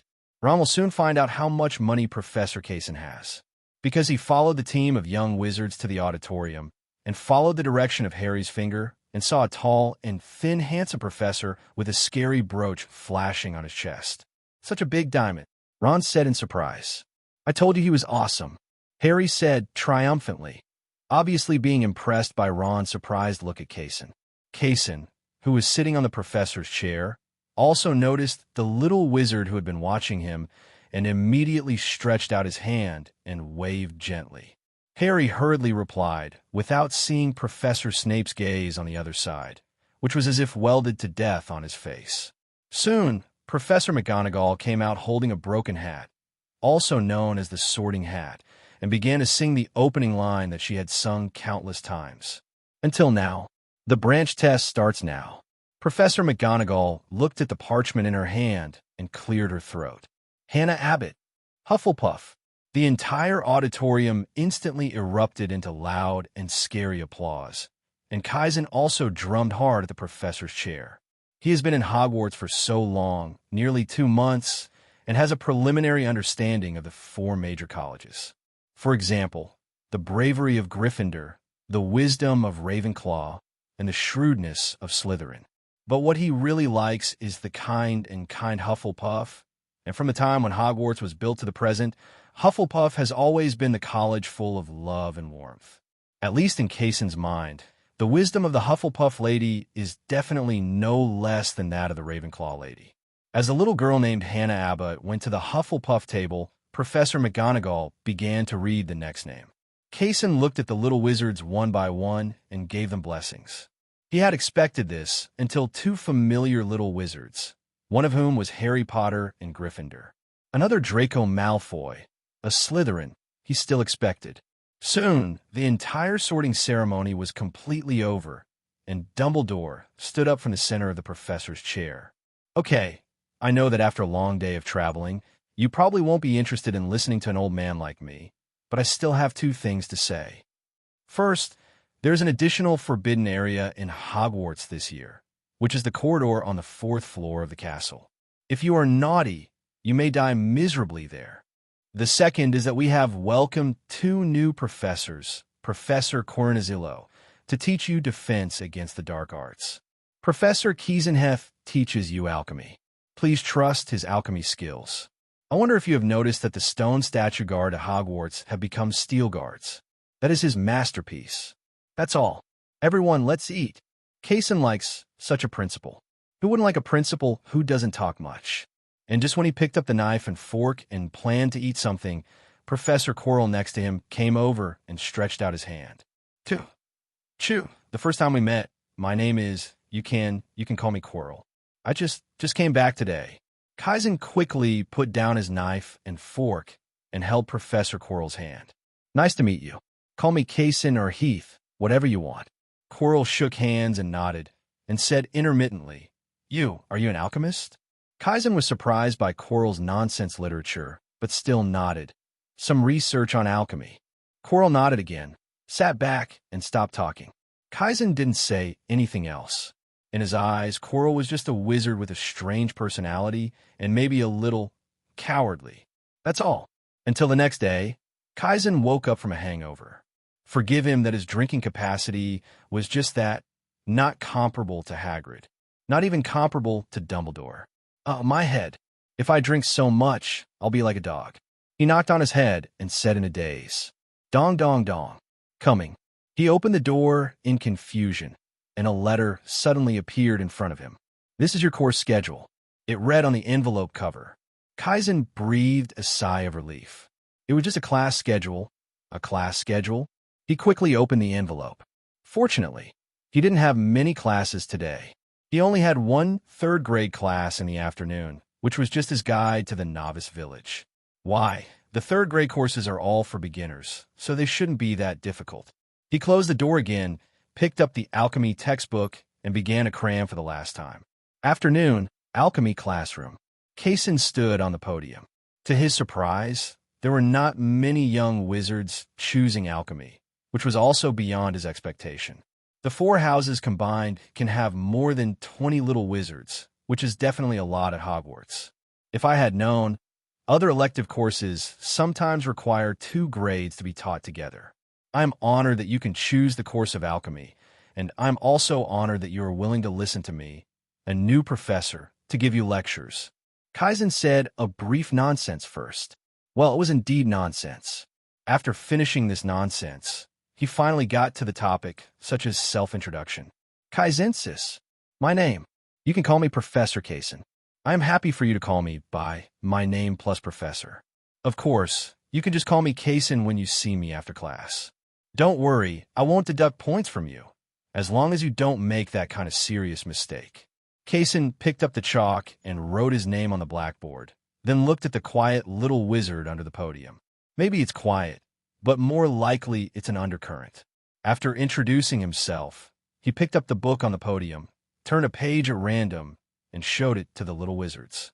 The little wizards quickly turned to the page Kase had opened, and then saw Kase closing the book directly.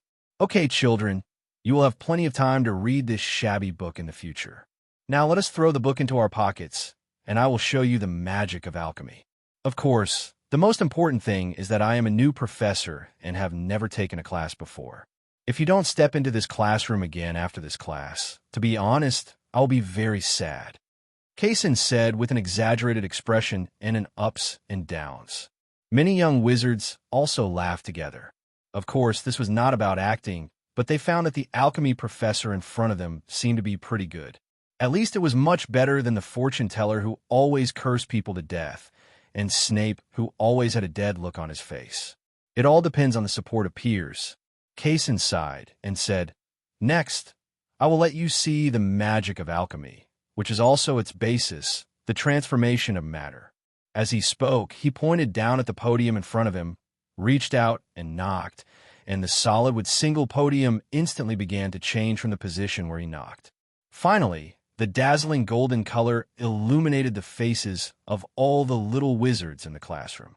In an instant, the entire classroom was dazzled by the pure gold podium that appeared in front of them.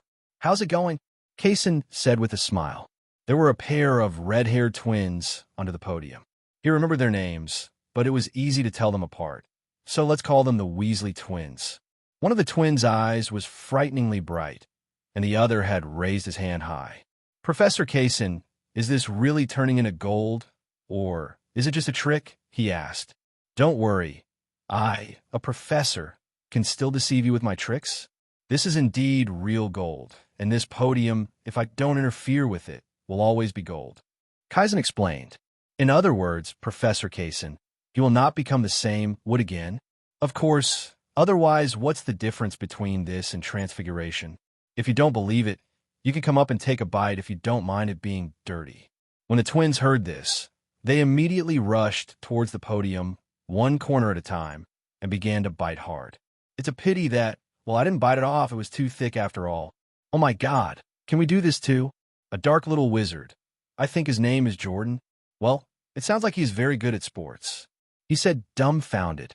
"Do you want to hear the truth or a white lie?" Kase said with a smile. "Truth. Ah, no, Professor, I think lies are good. It's enough to make us happy." After hearing the two completely different answers, Kase shrugged helplessly. "Well, I think you can do it. So, Professor, is this the truth or a lie?" Angelina asked, raising her hand. Guess what?" Kase said with a smile. "Okay, this can only be regarded as a brief self-introduction in our alchemy, but I still want to tell you, don't try to take advantage of this desk, such as taking him away secretly when no one is in the classroom.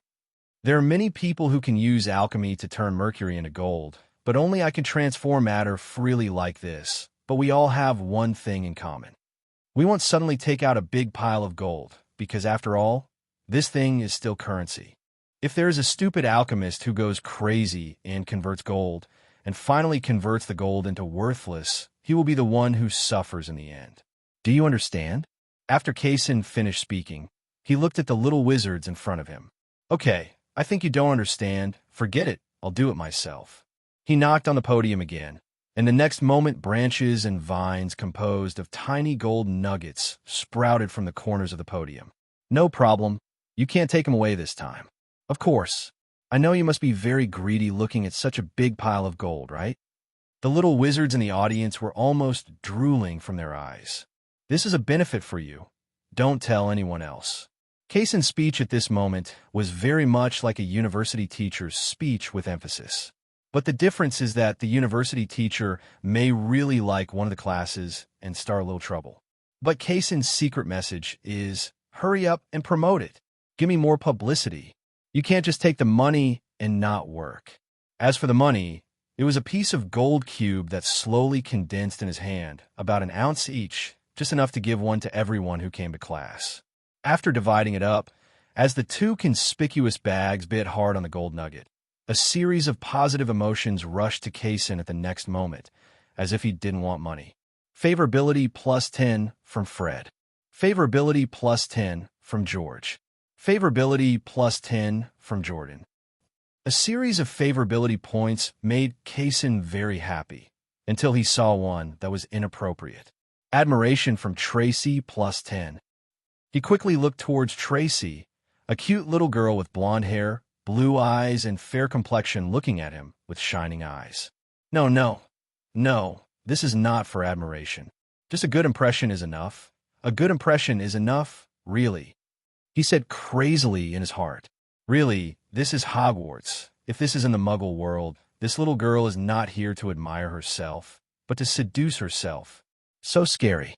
The time of a class passed quickly, and after class, the 20 little wizards who had taken advantage of themselves lived up to expectations and spontaneously became tap water. The entire Hogwarts, down to the first-year wizards and Dumbledore, all knew about this new Hogwarts alchemy professor, who had given them a big job. This act of throwing money away made the little wizard who signed up for the alchemy course feel happy. It makes the little wizards in other grades look forward to it, thinking that maybe when they go to class, Kase will also throw money at them. And those who are most devastated are probably those little wizards who are also in the 3rd grade, but have not chosen alchemy. As for whether to make the trip now or not, don't be kidding, you don't need to use your head, just use your toes to think. This is definitely a benefit of the first class. They have missed an ounce of gold. Bitter. This was Ron's cry. He had been like this from afternoon to evening ever since he saw the 2 solid gold nuggets of the Weasley twins. Those are your brothers. Are you okay with this? Harry comforted with some embarrassment. Harry, you don't understand. Although I don't want them to suffer, I also don't want them to enjoy happiness. I have never seen an ounce of gold in my life. Harry could only laugh at the fear that his brother would suffer and drive a Land Rover. If Ron had any bad intentions, he definitely didn't. It wasn't even jealousy, he was just sour. It's human nature, I understand. On the other side, Kase was sitting in his office. To be honest, he regretted it. He shouldn't show off in class. Now it's better. After the little wizard's loud mouth spread from one to another, the entire magic world knows that he is an alchemist who turned the lecture table into gold. But there are 2 sides to everything. For example, on the bright side, he became famous and took the first step to becoming famous in the magic world. The golden podium and the golden cubes are evidence that his alchemy skills are amazing, just like Professor McGonagall's skills in transfiguration. Snape was great at potions. He has also become a signature of Hogwarts. Kase, who is awesome in alchemy. Of course, there's a dark side. Not to mention how easy it is to be kidnapped by criminals and dark wizards. Speaking of the letter in front of him, it was from Gringotts. Dear Mr. Kase. A second later, he made a decision. The flame cube appeared in his hand and burned the letter to ashes, because at that second he had understood what the letter was about. It's nothing more than an advertisement for a vault, asking you to go to Gringotts and open a vault. But it's of no use to him, really. After reading the private letter, he walked out of the office and headed towards the professor's lounge. First of all, it's lively here. It's really boring to be alone in the office. Secondly, there are cookies baked by Mrs. Sprout in the professor's lounge. They are rich in milk flavor, sweet, but not greasy. After eating one, you will want to eat a second one. The moment he walked into the lounge, Professor McGonagall and Professor Flitwick, who were chatting, saw Kase and quickly asked him to sit over. You stole the show in the first class. Minerva and I didn't do well in our class. They kept asking us whether charms and transfiguration could create gold. Professor Flitwick pointed at the man in front of him. The cookie was pushed in Kasen's direction. Kase picked up a cookie and showed off. I'm sorry if I disturbed your class, but to be honest, I'm very proud.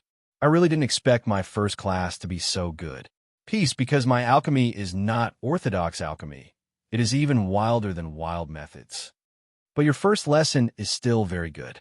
The best thing is to arouse their interest in alchemy. Learning a subject that you have no interest in is as painful as marrying someone you don't love, so you should do your best to arouse their interest. You are definitely the best in this regard. Professor Flitwick consoled him. Yes, I have a 4th grade class tomorrow, and I have to teach them real knowledge instead of just using gold to deal with a lesson. Kase nodded. This is the disadvantage of not preparing lesson plans, Professor McGonagall added. Okay, I will never do it again. I promise, Professor. That's best. The three chatted for a while, and soon a strange smell drifted into their nostrils. Like garlic? Well, it's garlic. Professor Quirrell, the ancient Greek god of garlic, is here. All of a sudden, Professor McGonagall remembered that she still had students' homework to mark, and Professor Flitwick finally remembered that he had to make up his lesson plans, and Professor McGonagall urged him to do it. Kase, like a poor little thing, sat there, not knowing whether to leave or stay, shivering in the garlic wind. Professor, Kase, I'm glad that you saw me and didn't run away. Quirrell sat down and said embarrassedly, Why should I run? And sometimes I eat garlic like when I eat barbecue. Kase said stiffly, Thank you. Thank you for being able to understand me. Chiluo said happily, It's okay. Everyone is an individual. We don't need the understanding of others to be complete. A person can also be a good person, Kase explained. Favorability from Chiluo plus 10. Quirrell nodded. Yes. Exactly, that's right. Yes, I came here to find you. I have something to ask you. I heard that you can transform gold. I want to see how you do it. Although Kase couldn't figure out why Quirrell was curious about this, he didn't delve into it. He has no right to care about why others are curious. After all, it is someone else's personal privacy. He just picked up a feather pen scattered on the coffee table and pinched it with his hand. Countless tiny gold cubes on the microscopic level drilled into every aspect of the feather pen, like a cuckoo occupying a magpie's nest, taking away the original gold. The resident fibers are squeezed away and allowed to dissipate into the air. Only the gold remained, forming a golden quill. From this perspective, the so-called conversion should be said to be a replacement. Although it is not exact, the meaning is closer than conversion. Quirrell watched this scene completely, and he was already astonished beyond measure. He tremblingly picked up the golden quill. It's really amazing. How was this done?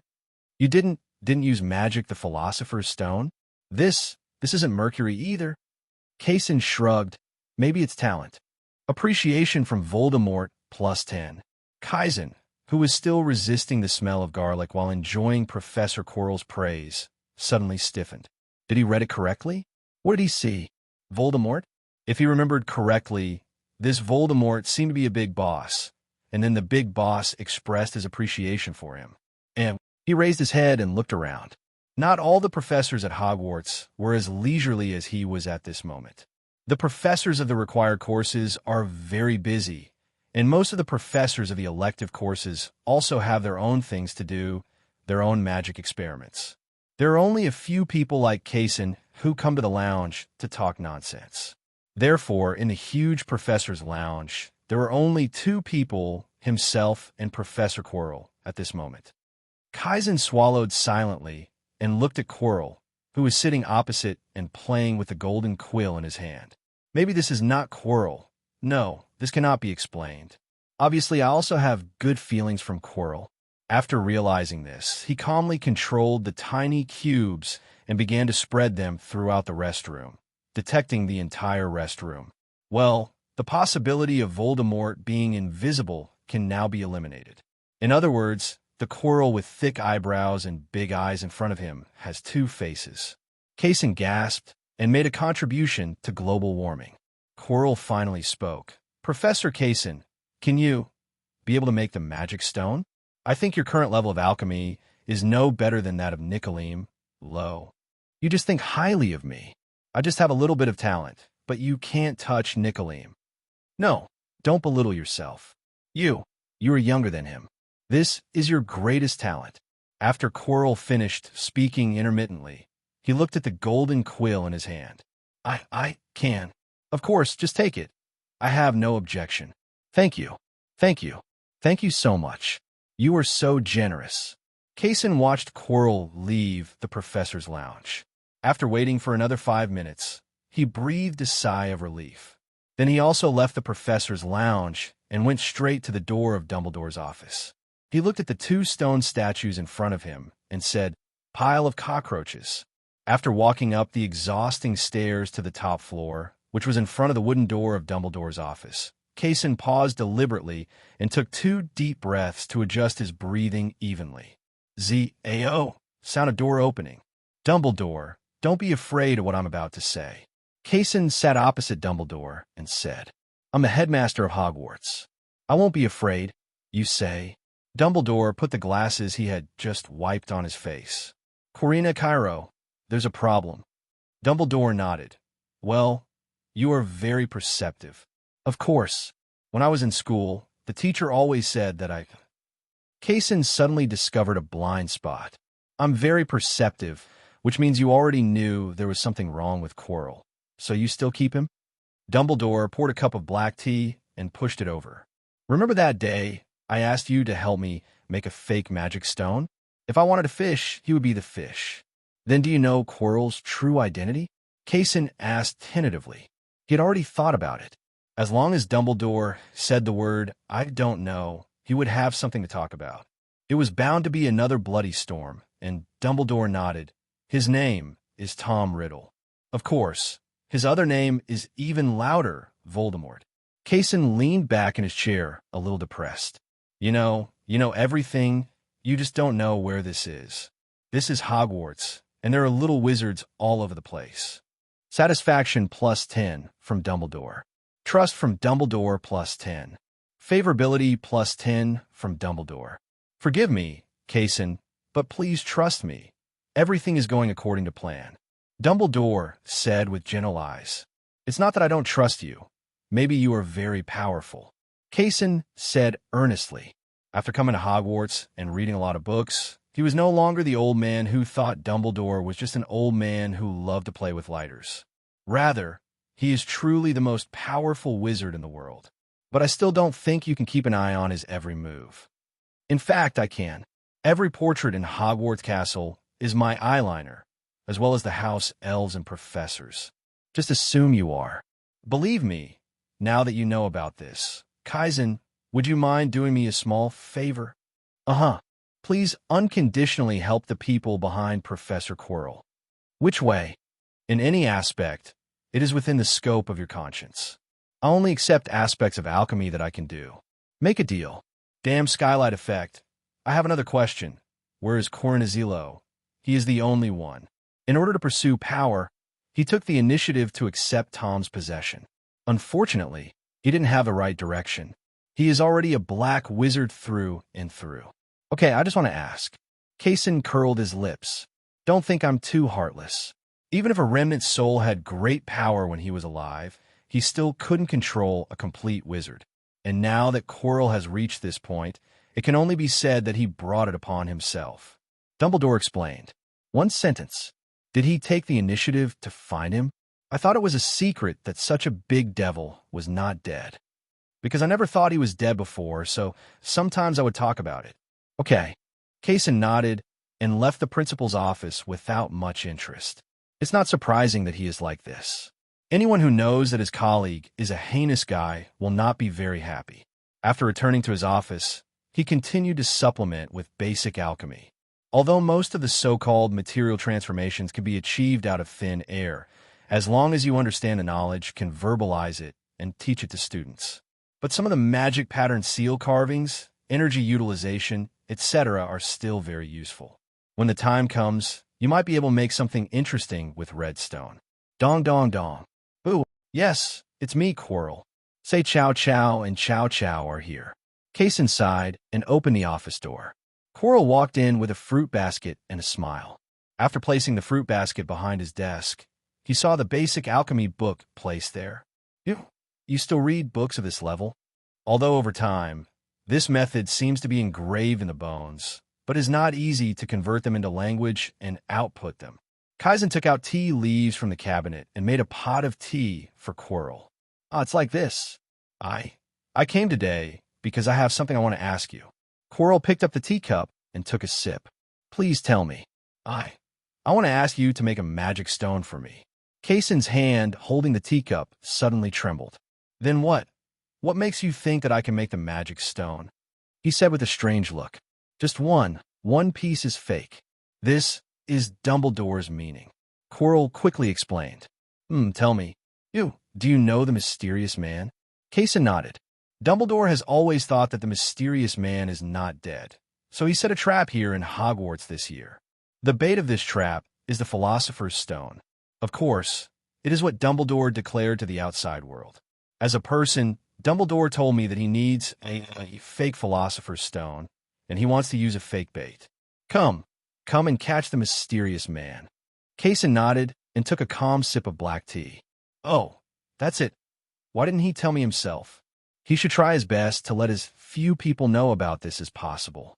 Professors, we're the only ones who know that this Philosopher's Stone is a fake, so when the time comes, we meet Dumbledore. Also, don't talk to him about this. This is his order. It will rot in the stomach.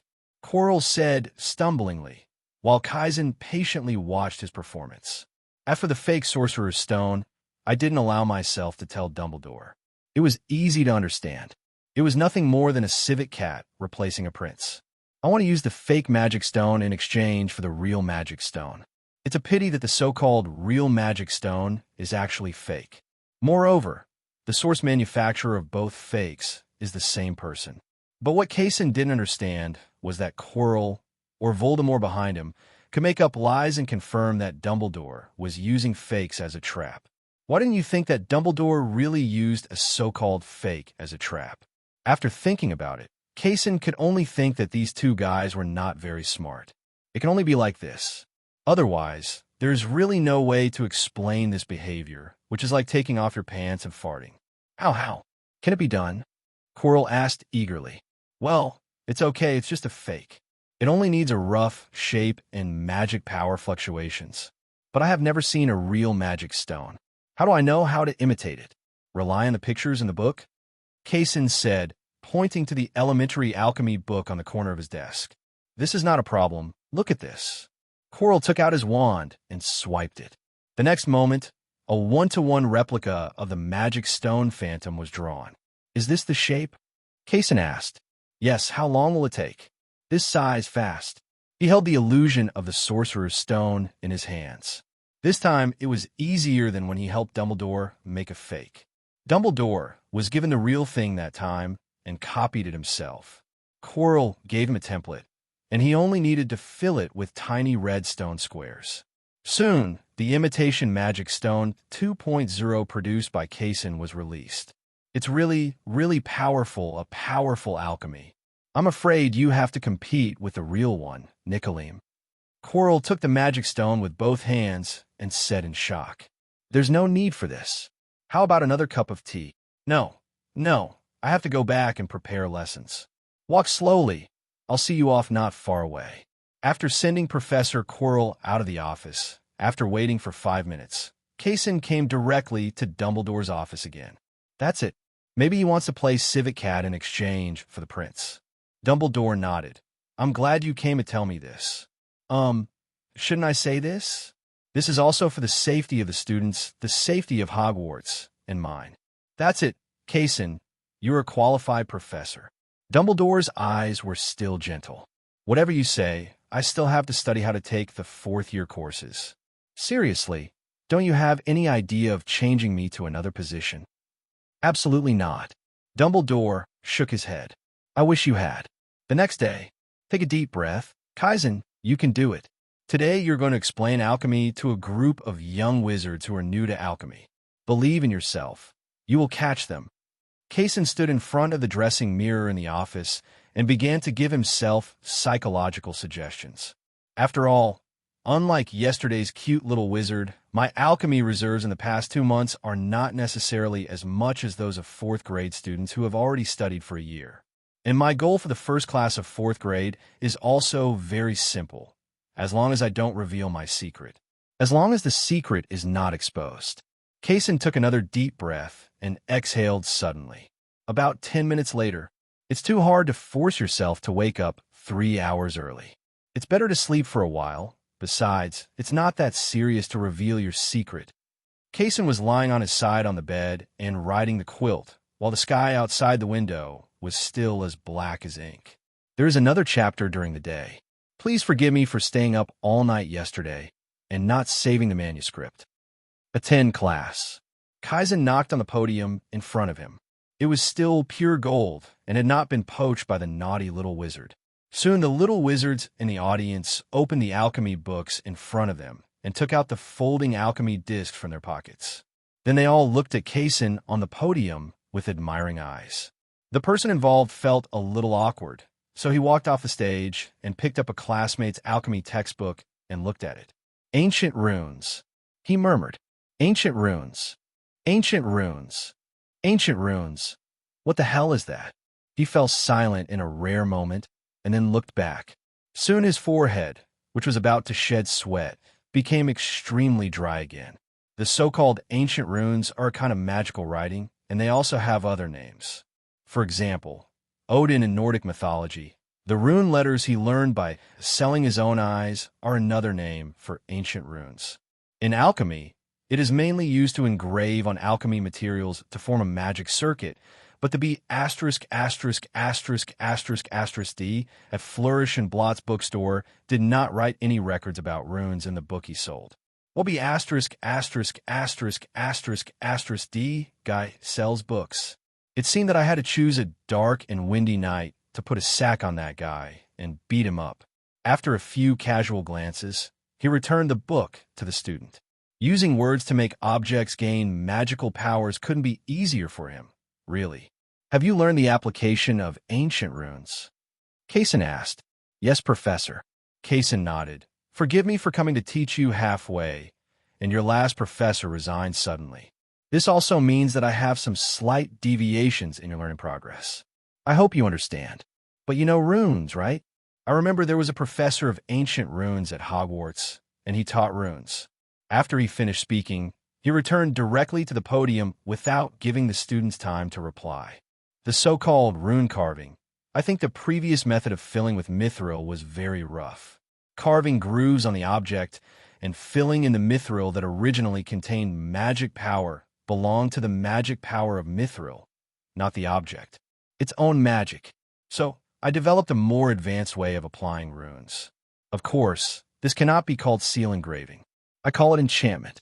As he spoke, Kase took out the obsidian and made a base. He also took out 4 fist-sized diamonds that shone brightly and set them in the 4 corners of the obsidian base. He took out another blank book and threw it casually on the obsidian table. The book floated up. Someone give me something, and I'll show you how to use it. Kase casually leaned on the enchanting table and said, Professor, what's the use of this? You can directly add the magic power of ancient runes to objects to make them more powerful, such as making weapons more powerful and tools more durable. After Kase finished speaking, all the students in the classroom glanced at each other. The next moment, they were jumping up and down in sync, wanting to send their things to the podium. A minute later, as the first magic spell flew out from the wand of a little wizard who had no moral ethics, the little wizards in the classroom lost their moral baggage for a moment, and soon the final winner stood in front of Kase. Give me the thing, he said, holding out his hand. Well, Professor, it's not that I don't trust you. You also know that the wand is the most important thing for every wizard, so I want to ask again. It's absolutely safe, Kase added. The little wizard quickly handed over his wand. Ash, unicorn hair, what's your name? Cedric Diggory, sir. Aren't you in the 3rd grade? Kase asked, touching his chin. Last year's alchemy professor thought my progress was too fast, so he made me take classes with the 4th years. Oh, very good, very good. What effect do you need? You can also choose effects, Cedric said with some surprise. Is alchemy such an inconvenience? Of course you have to write the runes corresponding to the magic effect in this book. Of course, you can also use your book. This guy will automatically absorb the runes within a certain range. Kase said proudly. Okay, I'll write it now. Is this book okay? Cedric asked, pointing to the book floating in front of him. Whatever. Kase also handed over a quill. He took the quill, dipped it in ink, and wrote long paragraphs of runes on the book eloquently. Kase didn't recognize it at first, but after all, he made this enchantment table with his own hands. From his perspective, there are transparent boxes floating on each rune. There are those that reduce magic power loss, those that increase the power of spells, those that increase the speed of spell conduction, and one that is responsible for warming hands in winter. Is this okay? Cedric wrote down all the rune magic he needed, raised his head, and asked Kase, do you want to enchant your wand yourself next? Or do you want me to enchant your wand? Cedric scratched his head in embarrassment. Professor, I have feelings for my wand, so? Kase nodded. His eyes were smiling crookedly. He looked at Cedric sideways and said, You know, young people have an inexplicable possessiveness about the things they like, even if others touch them. They were the unhappy kind. Cedric scratched his head in embarrassment. He didn't know why this kind of thing felt a little different after Kase said it again, but he still admitted it. Put your wand on the book, and it will float. Then put your hand on the book and activate the magic to attract the rune magic in it. Bless it on your wand. It's very simple. Give it a try. Cedric hummed and gently placed the wand on top of the book. The wand was instantly captured by a force and flew up. The next step is to activate the magic power and add the magic power of the runes to the wand. Everything was normal, no problems at all. The next moment, Cedric rolled his eyes and fell straight down. Kase scratched his head and gently touched Cedric with his foot. Diggory, Diggory, Cedric. As Cedric fell into a coma, commotions began under the podium. Some even said that Cedric had attached too much magic to his wand, which made Kase feel his greed and secretly commit evil. The curse cursed Cedric to death. Quiet. Kase lowered his head and studied Cedric for a long time. After confirming that he was really just in a protective coma caused by his magic power being overdrawn, it was nothing serious. He raised his head and scolded. There was still chatter below the podium. Quiet was useless. Kase was speechless and summoned a small golden bell in his palm. He knocked it gently with his fingers. In an instant, the sound of the bell spread like water waves, not only forcing the little wizards in the audience to shut up, but it also made Cedric, who was lying dead on the podium, sit up with a start. Professor, am I okay? Cedric touched his head and said with some fear, It's okay. It's just that your magic power doesn't allow you to add so much magic to your wand. The magic power is about to be overdrawn, and your body is in a protective coma. Kase explained. Am I so weak? Cedric said awkwardly. You're not weak. You're just too small. Then did I succeed in enchanting you? At least you don't have to worry about it freezing your hands when using the wand in winter. You have only completed this enchantment, but this is a good start. For you bravely standing in front of the enchanting table to enchant your own wand, and for using the wand to perform a full martial arts show with your classmates in the classroom, and finally standing in front of me, Hufflepuff adds 10 points. As he spoke, Kasen's original serious expression finally lost its strength, and he said with a smile, Thank you, Professor. Cedric breathed a sigh of relief before picking up his wand and returning to his seat. Ahem. Isn't your wand enchanted yet? Kase asked on the podium. Is it okay? Cedric turned around and asked in surprise. Why not? Of course, this is the benefit of being the first person, but the newcomers will not have such benefits. If you still want to enchant, just give me the wand. Kase stretched out his hand. Almost as soon as he finished speaking, Cedric's wand appeared in his hand. He placed the wand on the enchanting table. As a large amount of magic power was poured into the inside of the wand along with the runes, the originally waxy white the wand glowed with a shimmering purple light. Go give it a try. Cedric took his wand and subconsciously held it in his hand. Pum. Everyone looked at the big hole in the classroom floor, the potions classroom below, and Snape, who had a dark face. Cedric Diggory? Snape's falcon eyes decisively found the culprit, and he started at frame 0 and said, 10 points for Hufflepuff. Kase walked over quickly with a dark oak board square in his hand and repaired the floor in a few clicks. Ahem. What? Everyone should take this as a warning. In the future, all experiments with wands will be aimed at a dead object. Don't swing it casually like Cedric. Look, if you throw it casually, you'll get 10 points. This is me. After Kase finished speaking, He paused deliberately, which made Cedric somehow realize that the professor in front of him for the first time, no, it must be the second time, was surprisingly good. He might still have some points. Feed your own ideas. If it were other professors, this score might really be made up for you. But who told you to meet me? Kase said very harshly. Oh, the little wizards of Hufflepuff withered like cabbage in winter, while the little wizards of Gryffindor liked this kind of Henry's little joke. As for Slytherin and Ravenclaw, they have nothing to say. They all have nothing to do with themselves. Soon, it was almost time for get out of class to end. Your homework is to study this enchanting table and write a paper of no less than 3,000 words.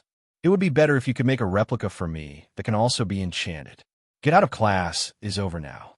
After speaking, Kase left the enchanting table where it was and was about to leave the classroom. It wasn't until I reached the door of the classroom that I slowed down. Hufflepuff, 10 points. Oh ho ho ho. Long live Professor Kase. Footage of a new alchemy workbench has leaked from Hogwarts. Of course, there's also its original name, the enchantment table. Maybe it was a photo ball used by some naughty little wizard. Maybe it was other recording magic, or of course it might be a magic video recorder. In short, the image of Kase enchanting Cedric's wand leaked out of Hogwarts. Kase didn't have much to say about this. To be honest, he quite liked fame. When I was doing whole house customization in the Muggle world, I only customized 2 orders and became famous throughout London.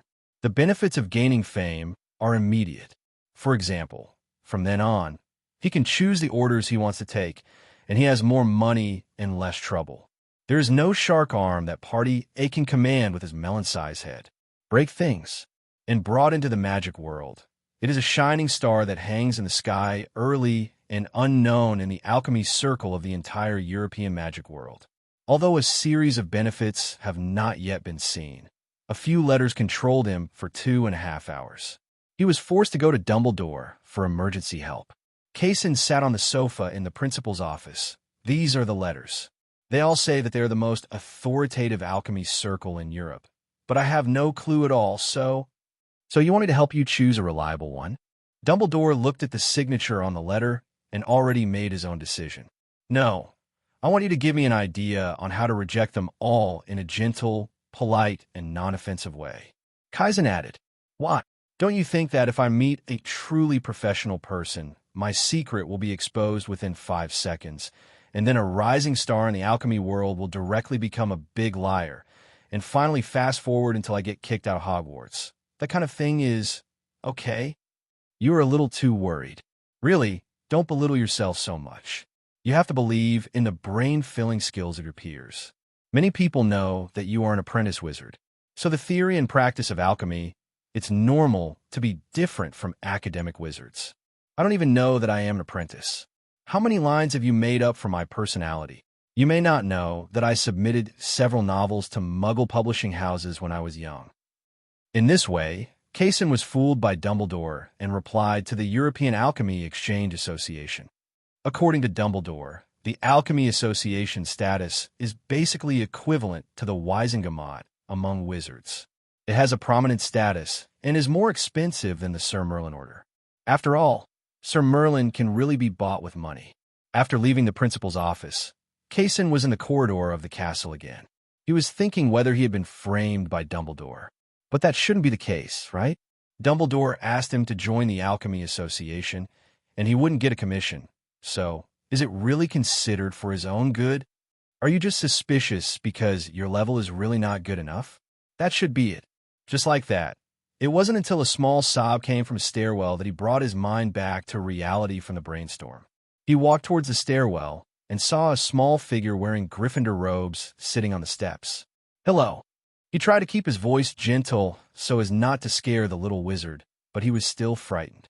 He almost fell down the stairs because of the shock, but Kase quickly grabbed him by the back of his clothes. Collar. Only then did he see the little wizard clearly. He remembered that he should be called Neville Longbottom, which was probably the name used in the sorting ceremony. Professor. Neville Longbottom touched his face with his sleeve. In an instant, all the tears, nose and nose, were touched on his sleeve. Although the sleeve was dirty, His face was indeed free of those things that shouldn't be there. But this still made half of the handkerchief that Kase took out stiff in his pocket. Take this. Don't wipe it with your sleeve again. Finally, the handkerchief was taken out and placed in Neville Longbottom's hand. Thank you. You're such a good person, Neville said uncontrollably with tears streaming down his face again. Favorability from Neville +10. Trust from Neville +10. Thank you for the compliment. Now, would you mind telling me why you're secretly hiding here alone? Crying? Kase asked. No, it's nothing. I just fell down. If you don't want to tell me, I can take you to Professor McGonagall's office. Don't worry. I will use a very clever way to let Professor McGonagall know that you... Well, I accidentally lost a fight with someone. Then Professor McGonagall went to find trouble for them alone. How about this way you are still the hero who was injured and swallowed with broken teeth, just like a lion licking his wounds alone? Kase continued. The moment after he finished speaking, Neville's eyes suddenly lit up. Let's go. I'll take you to Professor McGonagall. Kase stretched out his hand to Neville. Neville sat on the steps with his head lowered and thought for a while. In the end, perhaps he felt that it was rude to ask the professor to bend down and reach out for so long, so he stretched out his hand to hold it. Oh, gosh, I should let this kid wipe his hands with fresh snot. But in order not to affect the sensitive self-esteem of such an 11-year-old child, he did not show it, but gritted his teeth and walked towards Professor McGonagall's office holding hands. After knocking on the door, Kase took Neville and walked in. Professor McGonagall saw Neville's red face, crying, and roughly understood what was going on. Then I saw Kase placing Neville in the chair opposite Professor McGonagall, making sure that Neville was lowering his head and not looking at him. Then carefully picked up an unwanted piece of parchment from the corner and wiped his hands carefully.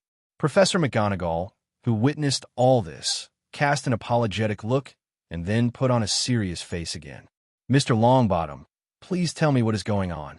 Neville was frightened by Professor McGonagall's voice, and Kase came over quickly when he saw it. Let me tell you this.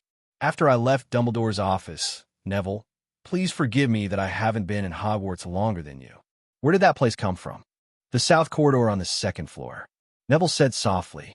Yes, in the south corridor of the second floor. I remember that I saw Mr. Longbottom and a few others. Please forgive me. I didn't quite see which academy those young wizards were from. Slytherin. There were only a few of them at that time. 3. Okay, I remember. In this way, Kase guided Neville to tell the truth sentence by sentence. Of course, after a little bit of artistic processing, for example, Neville fought 3 people alone and was accidentally defeated in the end. Also, after Kase saw it, he forcibly dragged him to Professor McGonagall's office instead of hiding in the stairwell and crying. Of course, a piece of parchment with a true story written on it appeared in Professor McGonagall's hand. Her ears listened to the truth process through art, and her eyes looked at the truth on the parchment. Soon. Sit here as you like, Professor Kase. Mr. Longbottom, follow me. Professor McGonagall sighed and pulled Neville out of the office. And Kase, what Professor McGonagall just said seemed to be to ask herself to wait for a while. Maybe there is something unsaid, so just wait for a while. Soon Professor McGonagall returned to the office. I'm really sorry to trouble you, Professor Kase. It's okay. How did you deal with it in the end? The people who clashed with Mr. Longbottom were the 3 first-year wizards of Slytherin, Mr. Draco Malfoy and his friend and follower, Mr. Goyle and Mr. Crabbe. Professor McGonagall made a reservation for Kase. A pot of black tea. Malfoy, we met once at Flourish and Blotts bookstore. The kid looked quite cute at the time. How do we deal with it in the end? Kase said with a long sigh. Slytherin deducted 30 points, but to be honest, it is of no use.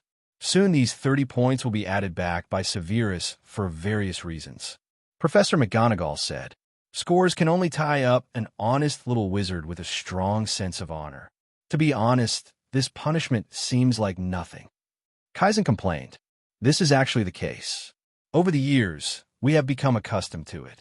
Gryffindor and Slytherin attack each other with curses in school, argue with each other in the workplace outside school, and in the end, they still use wands to decide who is better. To be honest, We are all used to it, Professor McGonagall explained. Then we can't just let this kind of campus bullying go unchecked. I'm sorry, but actually, please don't spread these words. Professor McGonagall first took a vaccination. This kind of small conflict among students can actually be regarded as a teaching strategy of Hogwarts. In a sense, it can stimulate the curiosity of young wizards, because learning magic can really improve their combat ability immediately. The young wizards at Hogwarts from ancient times to the present have gradually progressed through this back-and-forth attack on each other. Kase felt awkward after hearing this. I don't understand. Okay, it's easy to understand what you said, but it still shocked me. Will this really not cause psychological problems for the young wizards? I can only say that Hogwarts has produced many crazy people, but fortunately, the successive Hufflepuff deans have all served as psychological therapists, so the young Hufflepuff wizards have a lot of problems in Hogwarts. And outside it is very popular. Professor McGonagall responded, "Is it too much for me to send Neville Longbottom here today? First of all, I am just asking you, but if I encounter this situation in the future, I will still care. How Hogwarts uses the goo-raising model to improve student combat capabilities is Hogwarts business, but I cannot just ignore this kind of bullying." Kase said seriously, "Of course not. Neville is an exception. He is too honest. He dare not resist." Why? His family background? I remember that few young wizards of this generation had happy families because of Voldemort, but why was he the only one like this? Trust from Professor McGonagall, +10. I don't know much about the private affairs of the Longbottom family, but perhaps it's Mr. Longbottom's grandmother. That lady is too strong, so strong that it's scary. Professor McGonagall guessed. Does Hogwarts support home visits? I don't recommend you do this if you don't want Old Lady Longbottom slaughtering Malfoy Manor in the Daily Prophet the next day. I know how powerful that old lady is. Kase hurriedly deleted his home visit plan. Anyway, I'm still very grateful to you for bringing Neville here. Oh, maybe you should go to Hufflepuff so that he won't suffer such unfair treatment. Kase left Professor McGonagall's office. After experiencing the same two things, his plan to knock out the clerk of Flourish and Blotts bookstore with a club in the middle of the night was temporarily put on hold. He returned to his own office. Since this kind of fight between little wizards was an implicit rule of Hogwarts, he might be able to make a small change. He also understood what Professor McGonagall said. The wizarding world is different from the Muggle world. In a sense, the wizarding world is a bit like jungle society. It is not so civilized. On the contrary, it has a bit of social Darwinism. As a professor at Hogwarts, I can of course easily protect a student or even a group of students within Hogwarts, but they will all graduate. What about leaving Hogwarts? Spreading out his own radiation range? Going to the wizarding world and continuing to protect them? That is something that even Dumbledore might not be able to do. I can't protect the weak. At least I can't protect them forever. Then the only option is to give the weak the power to resist. For example, Neville Longbottom was able to enter Gryffindor, which represents courage, so he must have hidden courage in his bones that is not revealed. Perhaps I could change some of his inner thoughts and make him pick up the magic wand and resist bravely. In this way, I have done what a professor and a teacher should do. A teacher is someone who imparts knowledge and resolves doubts. But if one is only half-baked at alchemy, he may not be able to do it. But helping the little wizard resist bullying or eliminating the cowardice in his heart and letting him bravely protect himself can also be considered an alternative way of solving the problem. After all, a teacher possesses these three qualities, and as a professor at Hogwarts, I must possess at least one of them. Otherwise, how could he have the nerve to listen to the little wizards calling him professor and receiving the salary from Hogwarts? What does a cowardly little wizard lack most? The answer is confidence. Neville Longbottom should be like this too. His guardian grandma was too strong and perhaps had some inherent shortcomings. He had heard other professors discussing Neville in the professor's lounge before. It is said that when he was a child, he was almost treated as a squib without the ability to cast spells. Come on, this is another point that leads to lack of confidence. And what makes a person confident is having money in his pocket. Otherwise, there's something in mind. Neville's academic performance. Potions is a bit abstract, and charms because magic is somewhat tinged with idealism. To be honest, Neville, a poor kid with little self-confidence, will be good at it. Other transformation spells and defense against dark arts are just like that, but I still have some talent in herbalism, but that's useless. My golden finger doesn't give you any cubes about plant magic. After all, I don't even have the original cubes now. I haven't gathered it all together, and it's unclear whether there are mods for this golden finger. Neville. Just as Kase was leaning on his desk and thinking, there was a sudden knock on the office door. The door is unlocked. Please come in. A small figure walked in with a bulging bag in his arms. Kase glanced at it, and it was Neville who he was studying just now, and he was holding a lot of snacks in his arms. It's a pity that they are all sweet. Neville, can I call you that? Kase asked. Of course, Professor. You're welcome to be a guest in my office. Neville came over and put a lot of snacks in his arms on Kasen's desk. And the child stood in front of the desk, motionless and silent. May I ask what this is? Kasen pointed to the snacks on the desk. Although he had already guessed that this should be used to thank himself. But what if he just couldn't hold it anymore? By the way, why don't you leave it here to rest? These are my thank you gifts. Thank you, Professor Kasen, Neville said with a blush. Thank you very much. I accepted it. Kasen replied. Thank you, Professor.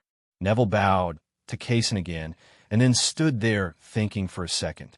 He and Professor Kasen really didn't know what to say and were thinking about whether to say anything. Leave directly like this. However, he was stopped by Kasen. Neville, next time something like this happens to you, will you choose to resist? Neville stopped immediately as he was about to leave and asked tentatively, Resist? Yes. Will you choose to resist? Professor, I want to resist, but how should I resist? Neville looked at Kasen longingly, as if he had encountered a life-saving straw and desperately wanted to grab it. How to resist? This is very simple. All I need to know is that you want to resist. What curse will you use? Neville was speechless and didn't know what to say. It doesn't matter if you don't know how to curse. What kind of curse can you use? Neville still said nothing. That's no problem. You're just slower than others. You just have to promise me that next time someone tries to hurt you, resist. Even if you don't know the spell, you have to resist with your fists. Can you do that? Yes. Neville replied firmly. That's enough. Come to my office again after you successfully resist next time. Professor, I actually learned a magic spell. Kasen smiled. That's good. At least you don't need to use your fists. What kind of spell is it? Levitation spell. But this spell seems useless. Everything in the world is useful to anyone. Who says the levitating spell can't hit people? You can make them fly up and then fall heavily to the ground. Neville thought for a moment and nodded. I can do it, Professor. Well, go ahead and remember to resist. Weakness is not scary. Cowardice is. Kasen didn't know if Neville heard the last words.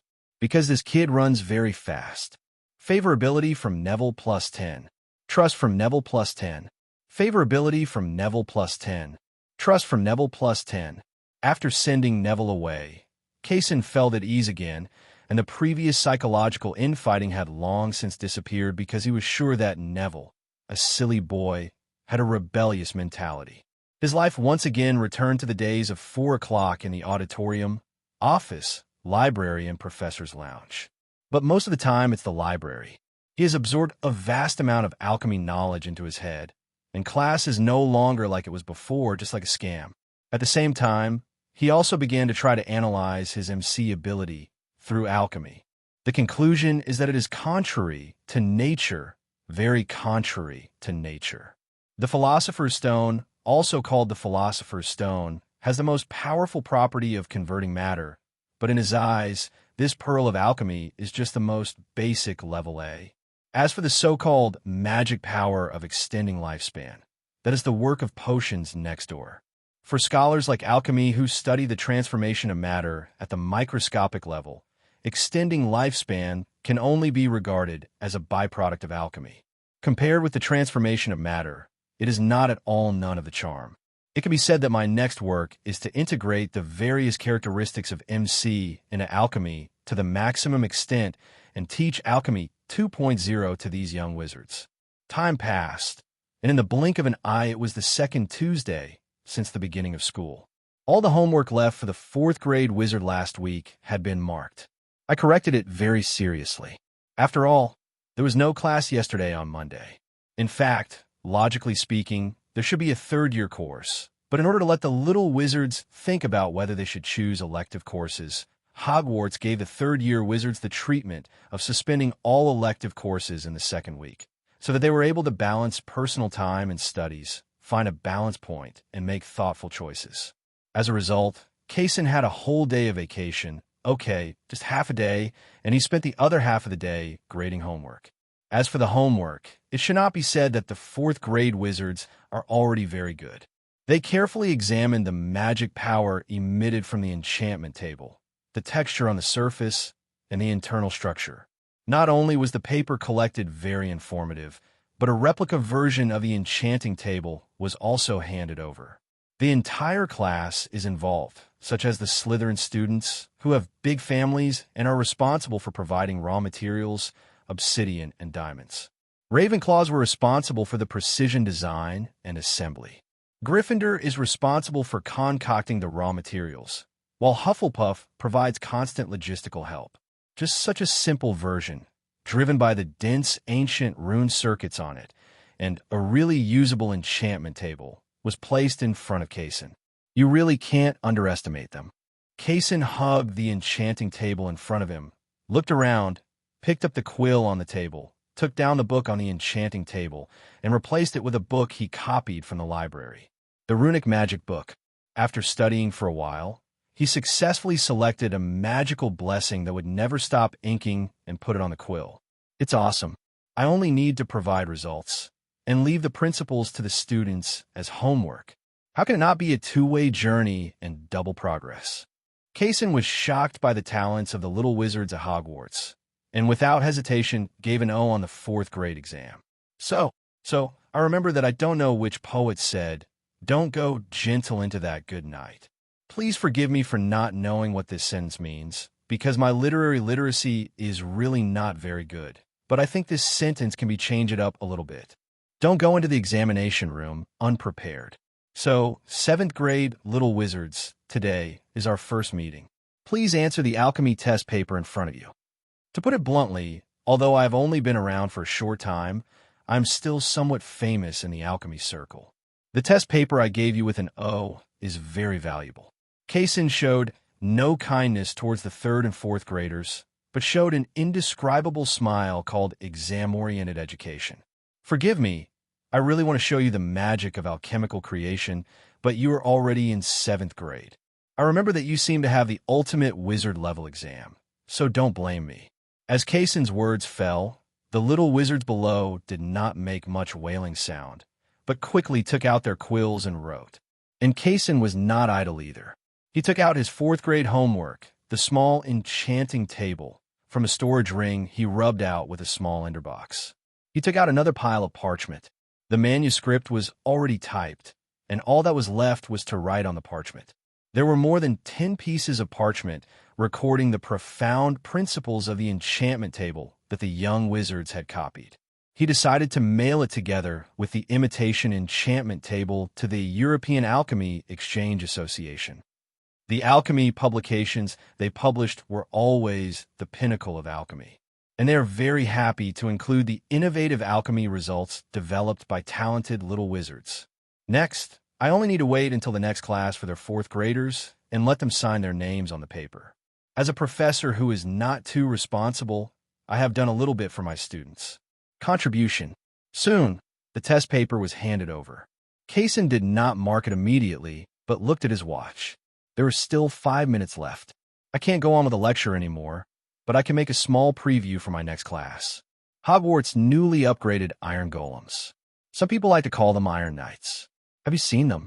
The little wizards in the 7th grade no longer have that kind of clear stupidity, but instead have a kind of stupid shrewdness and irritability that are about to leave the ivory tower and come into contact with the secular society. At this time, As their professor, Kase did not choose to let them continue to delve into the so-called truth of magic and the mystery of alchemy. Moreover, he did not think that in such a busy time as 7th grade, only 1 year could achieve any results. He decided to take a more pragmatic approach as their graduation gift, a cram-filled education and a resume that will give them a bright future. Studying iron golems is a good start for them. Kase thought so. The iron block and pumpkin head in his hand flew up and down, and the iron puppets appeared on the podium one by one. Each person takes one and studies it by himself. I will need their detailed analysis of the principles in class next week. It would be better if I could make a replica. Is there anything you want to say? Kase asked, knocking on the golden desk in front of him. No. Very well. Get out of class is over. Soon, the recess time passed, and the little wizard of the 4th grade came to this classroom again. Soon, all the students were full, and Kase picked up the paper he had written on the desk. He said it was written, but in fact it was made up of the essence of the papers written by the students under the platform. Now, according to your contribution to making this enchantment table, line up in a row and sign your names here. At the same time, I also want your complete identity information. After signing, go back to your seat and write on a piece of blank parchment. Leave it to me after class, Kase said, pointing to the signature column of the paper on the podium. Professor, what is this for? Cedric asked with some confusion. This is a paper I wrote based on your homework and results. I want to send it to the European Alchemy Exchange Association. You are all the authors of this paper, so naturally you have to sign it. Kase explained. But Professor, this is your achievement. Are we just... Cedric, the honest man, said hesitantly. I ask you to write as long as you want. There's so much nonsense. Listen carefully and rank it according to your contribution to the production of this enchantment table. Professor, who has made a greater contribution by providing raw materials, design, and assembly? A young Ravenclaw wizard raised his hand and asked. It's hard for a clever woman to make a meal without rice. If your father didn't spend so much money, how could you study alchemy without any distractions? However, you still have to study the specific order by yourself. Okay. The little wizards chattered, quickly lined up, and signed their names in the signature column of the paper one by one. After class, Kase put the paper and the identity information of the little wizards into an envelope and walked towards the owl loft. When you have time, you should buy an owl of your own. You will like these shrewd and loyal little messengers. Outside the owl shed, Dumbledore was leaning on the railing and looking at the Quidditch pitch in the distance. Gryffindor the team is training there. I'm a person who has no long-term interests. An owl may tell me that I will get tired of it that day, so I will throw it away then. Kase replied with a shrug. You have a rare sense of responsibility. Dumbledore said with a smile. Maybe... What is this? Dumbledore asked, looking at the thick envelope in Kase's hand. I sent the papers written by the students about the enchantment table to the European Alchemy Exchange Association, which can be regarded as adding a resume to them. Hogwarts once lost a very good student, but fortunately, it has now welcomed a still excellent professor. Kase felt a little embarrassed when he heard Dumbledore's praise. Did you find some very difficult task for me? Dumbledore shook his head. I'm really just expressing my feelings. Go and send the letter. I'll go to the kitchen to find the elves to start a small stove. Uh-huh. Kase shrugged, walked into the owl loft, quickly mailed the letter, and returned to the castle. After returning to the office, he casually took out some cube and tapped it lightly, and a series of positive emotional notifications appeared in front of him. Because every time I go to class, a series of emotional notification notes will pop up directly in my face. In order to prevent me from being suddenly interrupted by some little witch who appears to be serious in the middle of the lecture, but in fact has already made pink bubbles behind my back. I was so scared that I couldn't speak. He took the initiative to close the notification bar from the beginning of the 3rd period until he remembered and opened it again. Of course, sometimes he forgets to close it. This is the responsibility of his bad memory. At the end of the day's class, just when he was about to make himself a cup of refreshing green tea to reward himself, there was a sudden knock on the office door. The door is unlocked. Please come in. A small figure pushed open the door, and Kase raised his eyebrows. It was Neville. There were two more behind him. No, three. 2 men and 1 woman. One of whom is an acquaintance, Harry.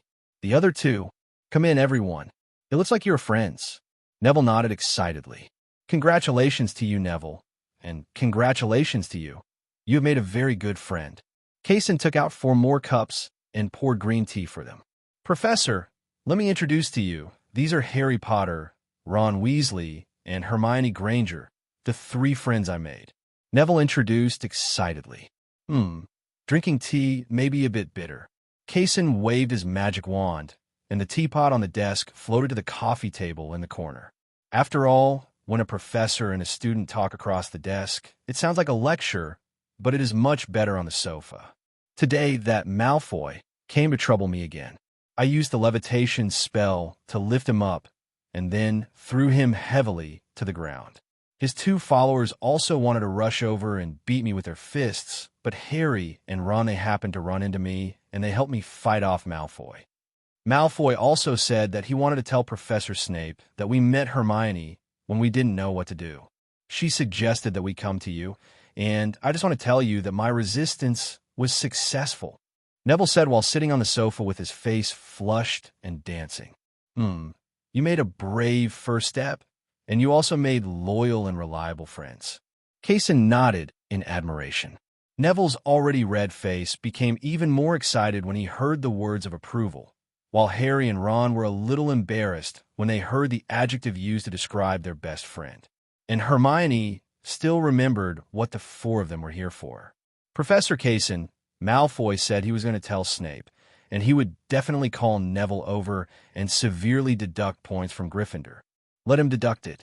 Didn't Professor McGonagall deduct Slytherin's points last time? It doesn't matter, Kase said casually.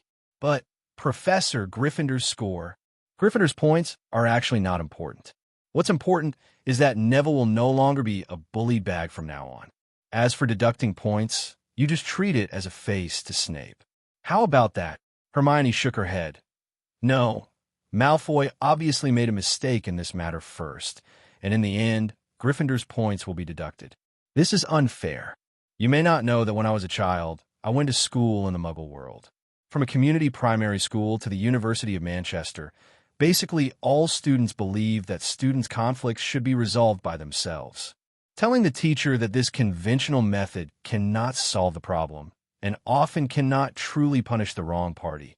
On the contrary, the victim will be retaliated against, and only hitting him back with a real fist will be effective, explained Kase.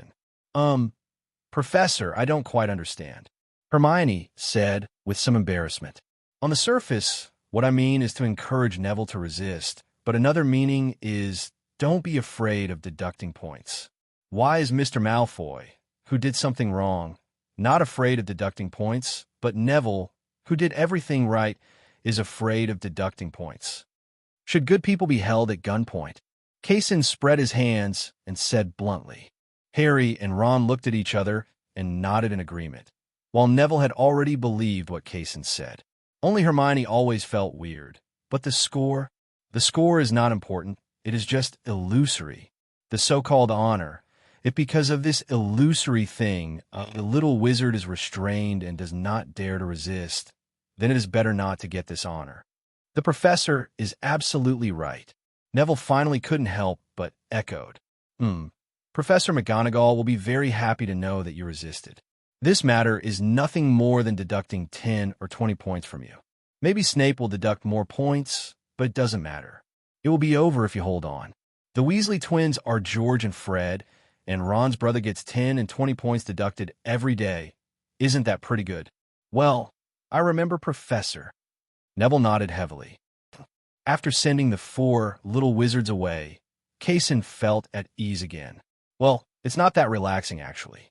An illusory phoenix, shining with silvery white light, suddenly appeared in his office and said, Professor Kase, please come to the corridor on the 4th floor of the school, which is what I called the forbidden area at the beginning of the semester. Amazing magic. Kase stood up and walked out of the office helplessly, not knowing what work Dumbledore had to do by himself. It wasn't until he came to the corridor that he realized that he was not the only one who had been called. Basically, all the professors of the main courses were here, and there was also Hagrid, who was holding one thing. He was holding a huge, three-headed dog, and was trying hard to comfort the big dog. I invite you here because I want you to help me set up obstacles. I want to protect a precious thing, the magic stone that Nicolim gave me. Dumbledore took out a blood-red gem from his pocket, and Quirrell looked at the magic stone with strange eyes. It seemed that the two of them were very surprised when they saw the Philosopher's Stone in Dumbledore's hand. After all, the real magic stone and the fake magic stone in his hand are almost exactly the same in terms of appearance, color, and the magic power fluctuations they emit. It's so scary. Quirrell looked at Kase with shock in his eyes. I need you to help me design obstacles to protect this magic stone, but I also need to leave a hole that can be passed. After all, I don't want to make the whole school go crazy when I go to get the magic stone. Dumbledore said with a smile. No problem, but I'm not ready yet. I'm not ready for anything. Quirrell stammered. It doesn't matter. There's no rush for this yet. You can let them arrange it first, from the inside out, of course. The next moment, Dumbledore snapped his fingers, and a daunting flame suddenly swept through all of them, and in the blink of an eye, they appeared in a room. In the center of the room is a stone platform, and Dumbledore placed the Sorcerer's Stone in the center of the stone platform. Please start. Who comes first? Dumbledore looked back at everyone and said. Kase looked at the other professors and said nothing, and shrugged. I'll do it. Kase, just in case you didn't hear clearly just now, I would like to add that the level you design must have a backup to allow our own people to enter. Okay. Kase, who really didn't listen carefully just now, gave up the idea of burying TNT in Hogwarts. He turned around and casually used obsidian to place a hidden piston door, and then pulled the redstone circuit to the wall nearby. There was a wall full of levers, with a hidden launcher on top. Only one lever corresponds to the piston door, and the other levers are all connected to the launcher. Professor Snape, please put some harmless potions in it. Snape nodded. I promise I will let the intruder sleep for a whole day. The other levels are set by other professors, Snape's logic test, Professor McGonagall's oversized wizard chess, flying keys and magic doors, devil's net, and finally the huge, three-headed dog brought by Hygla. Kase walked from inside to outside and confirmed that in the entire series of levels, Hagrid's level was the most serious and was for killing intruders. The other levels were either simple jokes or punishments. The measures are not high. It's Hagrid. How about saying he is sincere? After all this was done, Kase was about to return to his office and lie down, but Dumbledore secretly called him to his principal's office. Kase, that's the name of your piston door, right? Kase nodded. What is the correct way for him to enter? Dumbledore took out a large box of snacks from the drawer, and they were all sweet. That look matched his question, just like a little wizard holding a lot of snacks as bribes and asking him for a test topic in the next class. Well, actually, I don't know. When I arranged the lines, I arranged them casually. Dumbledore looked at Kase with his sincere eyes. Okay, that magic circuit is the same as the redstone I used to make the fake magic stone for you. Just touch the magic circuit with the fake magic stone, and the door will open. Kase couldn't stand Dumbledore's weirdness. With a scary look in his eyes, he finally answered. In this case, I also need a piece of redstone made by you. Dumbledore said, Who needs it? Definitely not you. I remember you being able to apparate inside Hogwarts. Harry Potter, you really want an 11-year-old kid to play Dragon Quest? You're a bit too extreme. Kase commented directly at Zero Frame. Harry is famous now, but he still needs real achievements. This is the achievement I gave him, just like you give your alchemy results to your students. Dumbledore explained. That's different. And what does Harry want to achieve? What does he want to be famous for? Those are all burdens for him as an 11-year-old child, and he can't control them. Dumbledore crossed his hands on his desk and thought for a moment. This is a prophecy made by Trelawney, the divination professor at Hogwarts. Although this is a magical world, I still have to say that it is really surprising that a wise man like you believes in prophecies. Kaizen said sarcastically. I'm not superstitious about prophecies, but I am in awe of them. This is related to whether we can really kill Tom and defeat Voldemort in the end.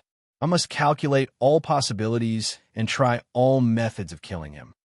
Voldemort's vitality was so tenacious that everyone in the wizarding world thought he was dead, but he just appeared on the back of Quirrell's head openly. I can't make any mistakes. Well, even to believe in an imaginary prophecy. Even if it's a prophecy. Dumbledore nodded. Okay. A thumb-sized red stone cube appeared in Kasen's hand and placed it on the desk. Just find a chance to give it to Harry. No, I think it's better if you leave it to him. By the way, tell him how to use this thing so that he won't be at a loss when facing your piston door with this little thing. Dumbledore pushed the red stone come back. Life is not easy. Kasen sighed as he waved his hand and destroyed the red stone block. Also, if Quirrell comes and asks you how to open the piston door, answer him in a clever and tactful way that you will not remember afterwards. Dumbledore added, I said before that I was acting like a dog when I was drinking.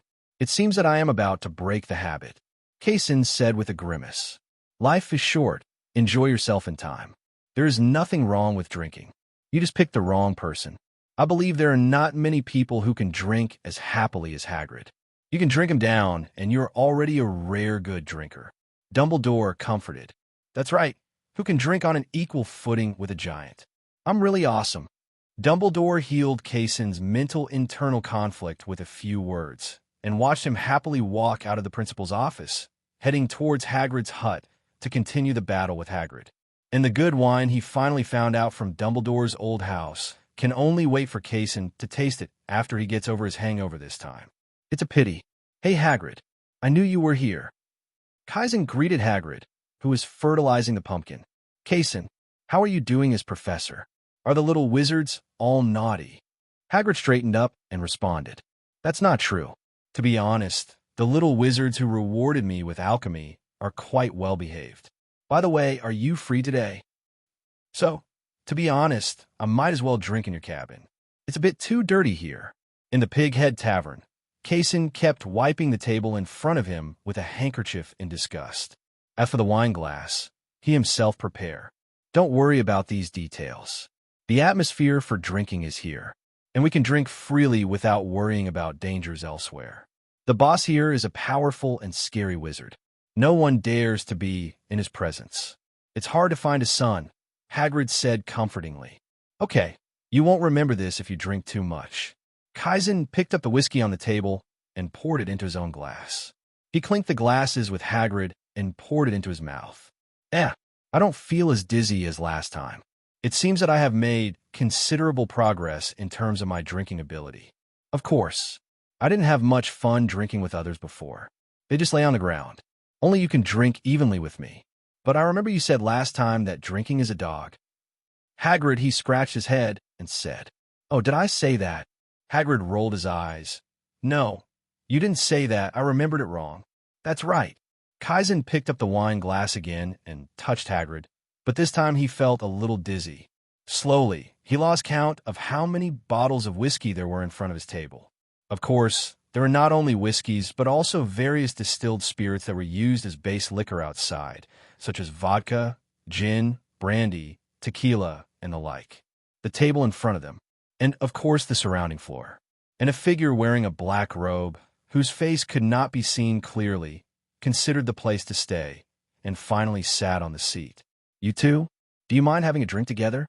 The man in black robe said in a low voice. I mind a lot.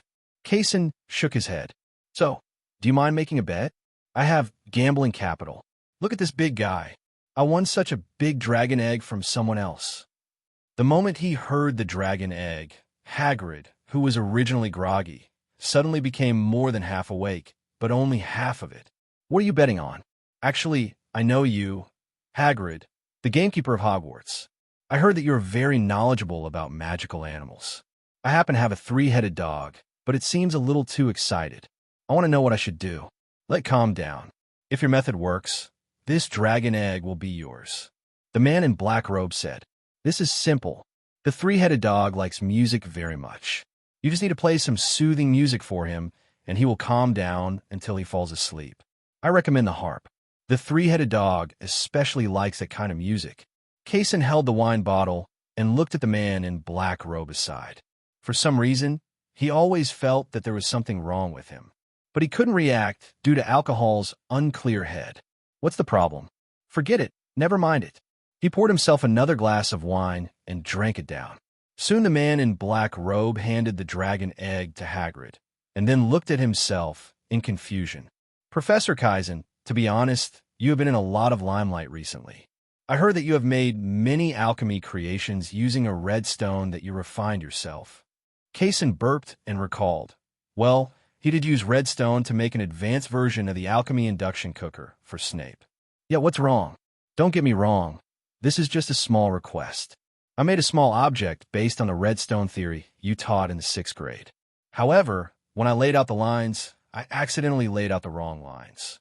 I don't know which one is a real switch. What should I do with this? The man in black robe asked softly. Where did you get the redstone? A 6th grade student gave it to me, saying that it was their professor's alchemy product and that I should cherish it. That's it. Just cut off the main redstone route and connect the redstone blocks with the main redstone route. So simple. Have you never learned runes? Are the two similar models? Kasen's confused mind had almost figured out who this man in black robes was. If he only asked Hagrid about the three-headed dog, then he might really have a three-headed dog by chance. But he was so lucky that he also asked himself about the redstone. The three-headed dog plus the redstone. Anyway, he didn't think there was such a coincidence in the world. From this, it can be concluded that this man in black robe is always close to him. 10 is Quirrell. But this was just right. Dumbledore had asked him to use a clever method to tell Quirrell how to pass through the piston door. He was wondering how to tell it. As a result, when drowsiness comes, I give you a pillow. Isn't it just right? Thank you both. By the way, Hagrid, this dragon egg is for you. The man in black robe, or Quirrell, left the dragon egg on the table and left the Pig's Head Tavern. Haha, Kase. I didn't expect that we would have such a big surprise when we come to drink dragon egg. Huh. Hagrid was laughing and hugging dragon egg in his arms and looked at the man who was pouring wine into his mouth. Kase suddenly stopped laughing. Am I a bit of a fisherman? What do you think? Sorry, come and cheers. The next day, the total is 29 gold galleons plus 6 silver sickles. I'll give you a 0 and give you 30 gold galleons. The old man with the goatee said in a calm tone. Kase was about to take out the money when he paused. He was obviously stunned by the reverse zero wiping operation. However, he didn't have much objection to this. He and Hagrid slept in the tavern all night yesterday and occupied the table until this morning, which indeed delayed their business. Moreover, the two of them slept all night without missing anything. From dragon eggs to galleons, after a whole night, they were still in a crowded tavern. If security is done for this purpose, there is nothing wrong with giving an extra galleon. 30 galleons, how do you count? Kase took out 30 galleons and lined them up on the bar. No need. The old man put away all the galleons and stood back, continuing to wipe his dirty wine glass with his dirty rag. After walking out of the tavern, Hagrid was stunned instantly. He grabbed Kasen's shoulders and started shaking him. Kasen, you know, a dragon egg. This is a dragon egg. I have always wanted to raise a dragon. A dragon. Okay, dragon, the dragon, I know. Kase echoed as he was shaken helplessly. I'm going back to my cabin next. I really want to hatch this beautiful creature as soon as possible. By the way, Kase, can you help me go to the library to borrow some books related to dragons? How to hatch dragons and breed dragons, and it's best to add one that can teach me how to identify dragons. Holding the dragon egg in his arms, Hagrid was indescribably excited. He kept circling Kase, and as he spoke, he spared no effort to turn Kase, who had just woken up, into a coma again. Okay, I will. Please, Hagrid, stop spinning. Returning to Hogwarts, the two of them carried the dragon egg back to their cabin with a dog in their arms, and the other dragged his confused body back to the castle. Kase first came to Dumbledore's principal's office, and Dumbledore waved excitedly when he saw Kase. You really should come over and see this. He couldn't help but stood up from his seat, took Kasen's hand, and walked to the corner of the office, where a gorgeous dressing mirror stood. What did you see? Dumbledore asked. I decorated Hogwarts from the inside out, one block after another. Kase said subconsciously. Dumbledore showed an indescribably friendly look. I have to say, Kase, if I put the sorting hat on you, you would definitely be a Hufflepuff. Why? Kase asked. Even dreams are so plain and warm. I can't think of any other academy. Dream? Dumbledore nodded. Yes, it is a dream. This is the mirror of Erised. It can reflect the desires hidden in people's hearts. But for a desire as cute as yours, I think it is better to call it a dream. And, to be honest, I have never stopped you from decorating Hogwarts, but I sincerely hope that you will start from the principal's office. Kase rapped his knuckles on the mirror in front of him, and Kase inside responded in kind. That will have to wait until I have time. To be honest, teaching students is really not an easy job. I want to move this magic mirror to another room, shall we? Dumbledore asked. With your hands? With magic, of course. Dumbledore held Kase's shoulder with one hand and grabbed the edge of the mirror with the other hand. With a buzzing sound, the two of them appeared in an empty classroom. Harry will like this gift, but I don't mean to give him this mirror. I just want him to experience it. When are you going to let him experience it? Seriously, why don't you just let him go to your office and look in the mirror? After Christmas, I don't want to have too close contact with him too early. It's not yet time, Dumbledore explained. Oh, Christmas. I would have forgotten it even if you didn't tell me. I haven't prepared any Christmas gifts yet. Kasen's whole body suddenly trembled. Who are you planning to give them to? Everyone at Hogwarts, Neville, Harry, and their friends are no exception, as well as my students. The Geminis like to play pranks. I plan to make a little one for them that can blow people up but does no harm. Object. Jordan, he might like a new Quidditch robe. Angelina, she told me her broomstick was uncomfortable to sit on. And Cedric and Kase kept chattering like this. And Dumbledore kept watching this scene with a smile. Kase, I have to say, you are really full of love. Love? Maybe, to be honest, I haven't met my parents yet, but I can feel that they live a good life. Kase shrugged and said with an indifferent expression, Death is a grander adventure, Kase. Kase was a little embarrassed. He couldn't tell Dumbledore that his parents really lived well in another world, although it was similar to what Dumbledore thought. Forget it. Don't worry too much about this. By the way, I almost forgot, Hagrid and I were drinking in the Hog's Head Tavern. A man in black robes used a bet to tell Hagrid how to appease the three-headed dog. I thought the man looked like Quirrell. I also told him how to open the piston door. That's great. It saves trouble, not only for you, but also for Quirrell and Tom. Dumbledore smiled. Maybe. Do you have anything else to do? Just leave without me. Kase asked. No. Remember to tell Harry how to open the piston door. The four of them scared Mrs. Hooch and Minerva to death during today's flying lesson. And of course poor Mr. Malfoy, who was hung from a tree by Mr. Longbottom with his wand. Just as Mr. Malfoy hung Mr. Longbottom's memory ball on the tree 2 minutes before his doom. Kase twitched his lips, but anyone could see the good mood contained in it.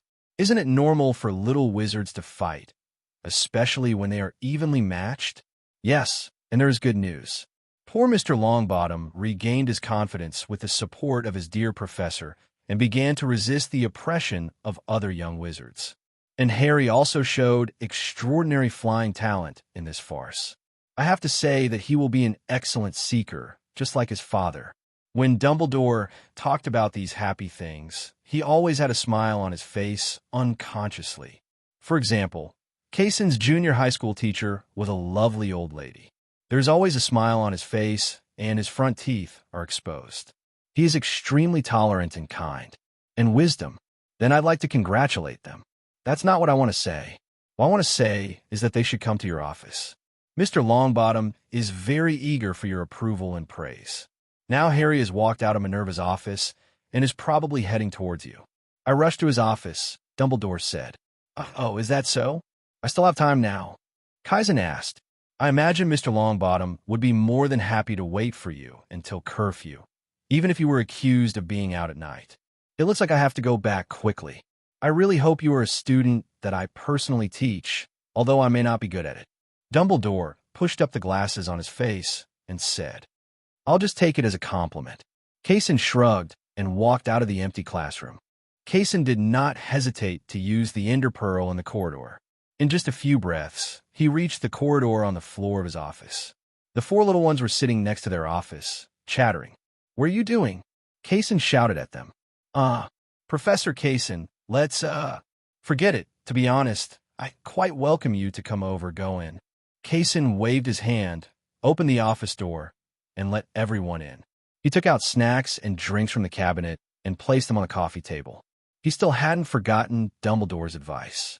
"Please wait a moment until I finish this thing. Of course you can come over and take a look. After your third year, you'll start to fill in the elective courses. Maybe you can try alchemy or something like that." Kase pretended to take out a large redstone lamp cube from under his desk. After violently removing the casing, he began to play with the various redstone circuits inside. As he expected, the four little ones also gathered around him curiously. "Why doesn't this kind of alchemy rely on magic patterns?" Hermione asked curiously. "Have you heard of the enchanting table? I like to let the enchanting effect of the enchanting table take over the magic pattern work. It is more stable and durable." Kase explained while taking apart the redstone lamp. "Then what are these red strands?" Hermione asked again. Kase was very satisfied with Hermione, the admirer, and a red stone appeared in his hand. "This is an alchemy substance that I refine myself. I call it redstone. It is a kind of magic energy crystal. It can replace the role of magic circuits to a certain extent. The problem with this redstone lamp is also very simple. The redstone line is broken. This is why the redstone line is more advanced than the simple magic line. If this was a magic lamp, it would have exploded long ago." Kase said, "Funny. Is there any way to fix this lamp?" Ron asked, leaning his head over. It's very simple. You just need to find the broken position and reconnect it. As long as you touch the redstone circuit with redstone, the redstone circuit will glow. Sometimes the circuits of the large redstone mechanisms I made are wrong.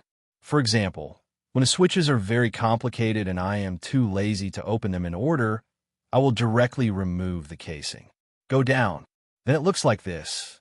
Kase directly attached a small piece of redstone to a redstone line closest to the redstone light emitter. "Isn't this kind of redstone chain gold very easy to be destroyed?" Hermione asked. "Use the shell." "Oh yes," Hermione said, a little embarrassed. Kase quickly repaired the redstone lamp he had just destroyed before looking at a few people. "I assume you have some good news for me?" Speaking of this, Neville immediately became excited. "During the flying lesson today, that Malfoy didn't have a long memory and wanted to cause trouble for me. I gave him a hard lesson. Didn't he put my memory ball on the tree? I also put him on the tree." When Neville said this, his face turned red and he was extremely excited, like a brave man who defeated the evil dragon. "That's good, and I can see that you have regained your confidence. Believe me, your grandma will be surprised by your change when you get home for Christmas," Kase said with a smile. "Will she?"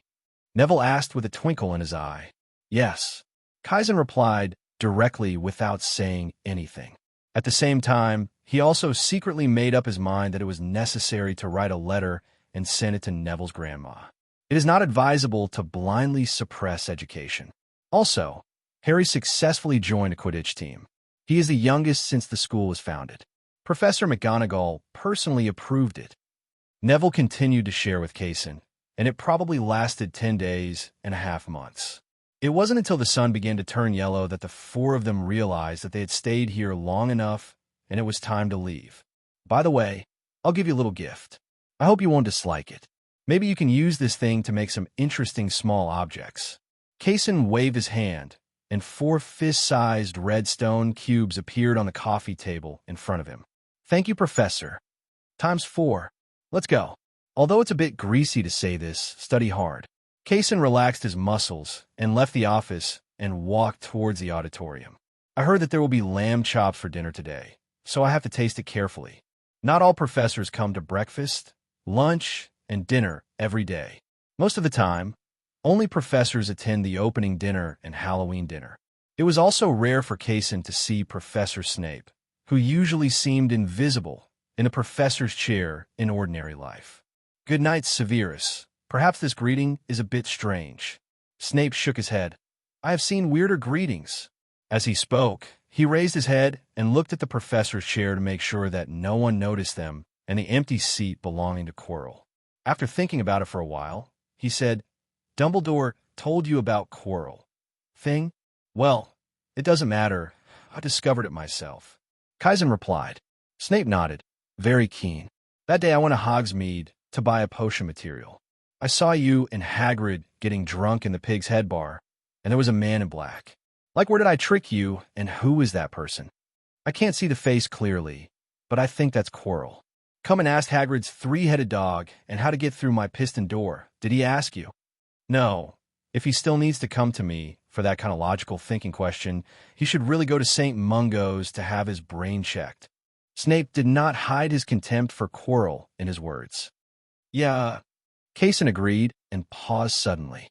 Dumbledore trusts me, and he also told me that if necessary, give Quirrell a push, which means telling him the right option.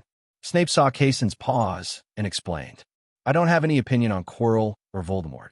He is nothing more than a powerful and evil dark wizard. It's just that Dumbledore always believes in the prophecy. I just came here and I'm still new. To be honest, he really wants to rely on me to defeat Voldemort with Harry as child. Prophecy sometimes do require awe. Kase didn't know how to continue the topic, so he could only say dryly, I always thought that potion was a materialistic subject. That's not the case. Snape was about to explain when he was interrupted by a commotion in the student seats below. What's going on down there? Kase asked curiously. The midnight duel between Slytherin and Gryffindor is nothing to watch. Snape said coldly.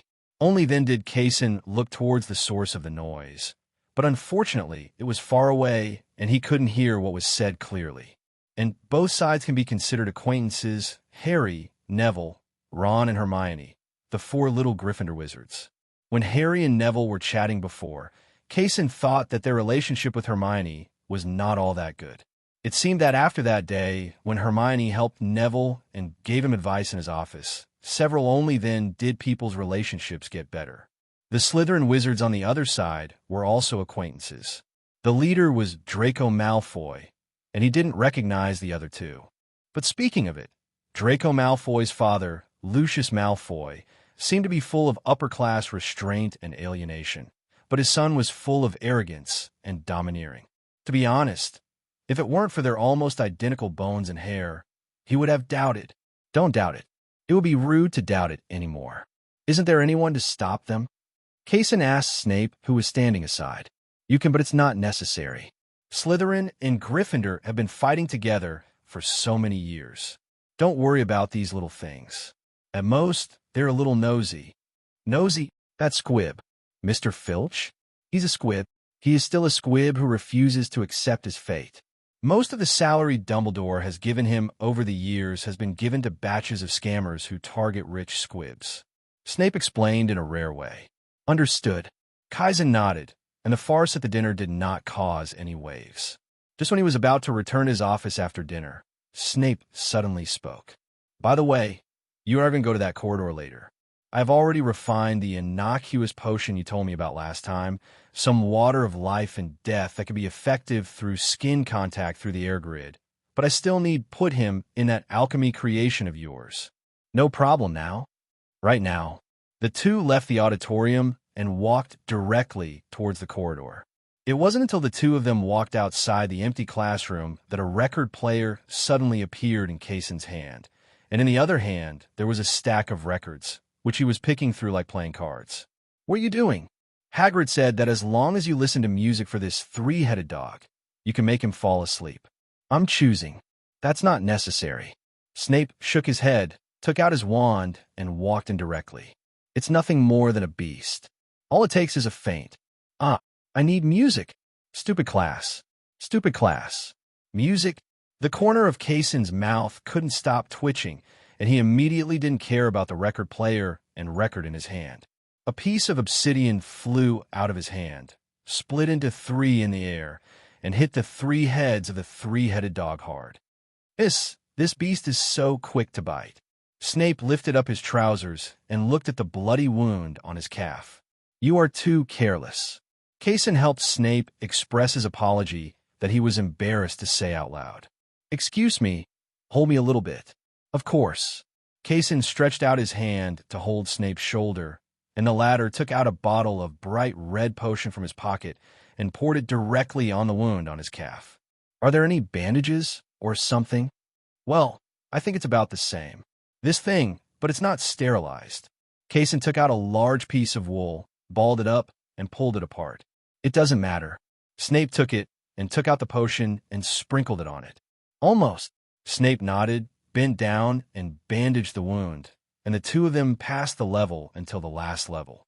This once again confirms the gold content of Hagrid's level layout. The other professors, including Kase, were there to help Quirrell, Harry, and others break through. Only Hagrid wanted to kill the intruder. How about saying he is sincere? The two of them loaded the potion into the launcher.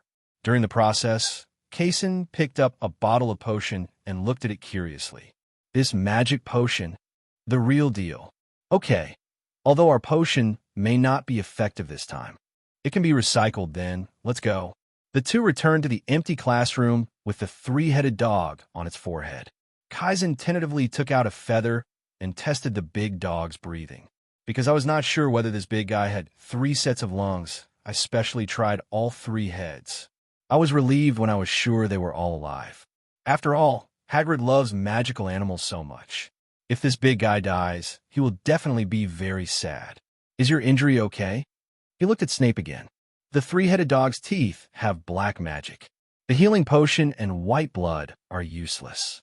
We can only wait for it to heal on its own. Do you need my help, such as a wheelchair or something?" "Don't worry, it's driven by absolute magic, so you don't need to push the wheels yourself." "No need." Snape's mouth twitched. "Okay, if necessary, just ask the students to come to me and use a sealed envelope. I will if I need to." Do you need me to help you back to the office?" "Need not." Snape left alone with a livid face, and the 2 favorability points from Snape in front of Kase ruthlessly betrayed his disguised persona. "Isn't this just arrogance?" Kase complained in confusion. "I went back to the office and looked at the class schedule on my desk. There are no classes tomorrow." "That's great. I could sleep a little later tonight, or even not sleep at all." This once again made him sigh at the comfort of the elective course professors at Hogwarts, compared with the compulsory course professors in 7 grades and 4 houses, who had full classes almost every day and had 8 classes every day. The professors of the elective courses were not at all comfortable. Since young wizards have the right not to choose this course, most, or even all grades, attend the 4 academies together, so there are only 4 classes a week. If Kase was more cruel to himself and took all 4 classes in one day, it would be almost all vacation, just 1 day and 6 days off. But he didn't do that. Firstly, he was indeed too tired. Secondly, it was extremely likely that he would attract the gaze of an indescribable being, then assign him a lot of tasks. "It's Dumbledore." Kase thought for a while and successfully made himself lose the pleasure of listening to records quietly in the office. Kase was a little regretful.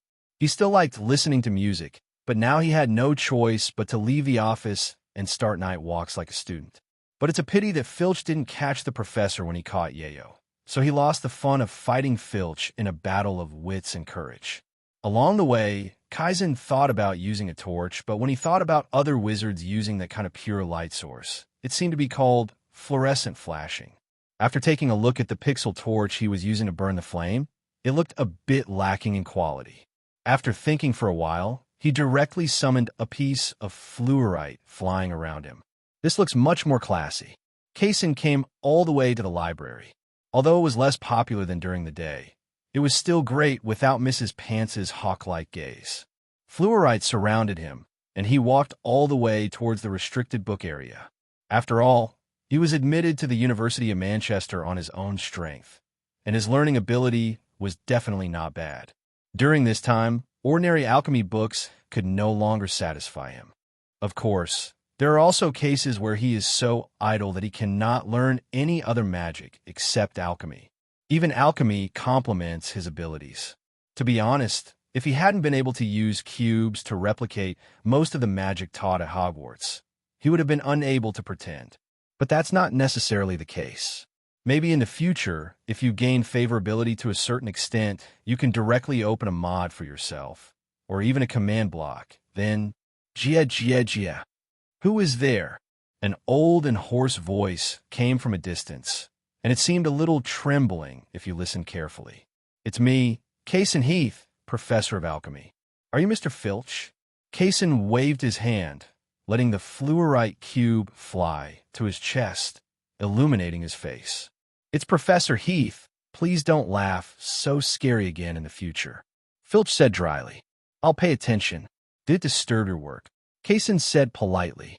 It's okay. Filch held a lantern that was not very bright, walked around rows of bookshelves, and finally appeared in front of Kase. I'm just here to confirm that you are really a professor. Some naughty little wizards will pretend to be professors to deceive me. Once I confirm that you are genuine, there will be no problem. It's hard work. Kase nodded, then noticed Filch's dim lantern, rubbed his fingers, and an exquisite iron lantern appeared in his hand. This is the first time we have met in private. Maybe this can be used as a meeting gift. This is an alchemy creation. It will keep shining like this without putting in fuel. Oh, you gave it to me? Aren't you just making fun of me? Filch asked in disbelief as he looked at the brand new lantern that was so close at hand, and it was also a precious alchemy creation. Road, someone is making fun of you. Kase frowned. There are simply not too many. Gryffindor, Ravenclaw, Slytherin, those naughty little wizards have always been like this. A delicious-looking candy can make your lips swollen for a week, and a shiny small things can release too much electricity, Filch said casually, pretending to be indifferent. You should talk to their respective deans, and I have no intention of having fun with you. Kase said and handed the lantern to Filch. Oh, thank you, Professor. Favorability +10 from Filch. Favorability +10 from Filch. Favorability +10 from Filch. Trust from Filch +10. Trust from Filch +10. Trust from Filch +10. Kase looked at the series of positive emotions that appeared in front of him and didn't know what to say. The Filch in front of him may have enough food and clothing, but he is obviously not treated equally, so that a lantern burst out a series of positive emotions. What a poor man. Professor, are you here to catch students wandering at night? Filch asked. No, I came here to read a book. I can't sleep tonight. Kase shook his head. Then I won't bother you. I haven't seen you before. You must be a very good wizard. If you want to know about some strange rooms or secret passages in this castle, please feel free to ask me. I will. Thanks. Well, Filch left the library with his brand new lantern. Kase looked at his back and felt that his walking posture looked younger. Mr. Filch, you should probably buy a looking glass. That thing can allow you to avoid the mischief of naughty little wizards, and it will not make you miss out on the kindness of other little wizards. Kase thought for a moment and then reminded him loudly. I know how to do it, Professor. I read a book called Forbidden Alchemy in the restricted section of the library for a while. Strictly speaking, the level of alchemy is not too high, but the things in it are quite evil. Among them, the most evil one is flesh and blood alchemy, such as fusing flesh and blood into alchemy creations. In the distant 40,000 years later, this thing should be called wetware. But this was just a momentary brainstorm by Kase. What really attracted him was another paragraph. Alchemy creations can be fused into flesh and blood, allowing him to gain the ability of alchemy creations. This is really needed for him, and the amount of work is not large. Now his other blocks, such as the exploding TNT, can hardly be seen as TNT. All he can see is a shining block. When encountering an enemy, he can directly control it to fly out, or wither the skull and directly control it to fly out. In his mind, these two types of blocks are comparable to black magic, and their attack methods are no different from general black magic. They are easy to use to attack enemies. There is no difference between the use of other blocks and magic spells. There's only one thing that he really needs to merge into his flesh and blood, and that is the Ender Pearl. The thing must be thrown out and broken to be able to teleport itself, In the process of breaking, it can be easily interrupted. Even if it is interrupted by obstacles, it is good if it is accidentally interrupted by the death curse. Isn't that just a flash of light to move the grave? So if the book in front of you allows you to fuse the Ender Pearl, like an Enderman, you can teleport anywhere it will. This is almost the apparition taught at Hogwarts, and not only does it not have the danger of separation, it is also not restricted by the anti-apparition curse. This is the best thing.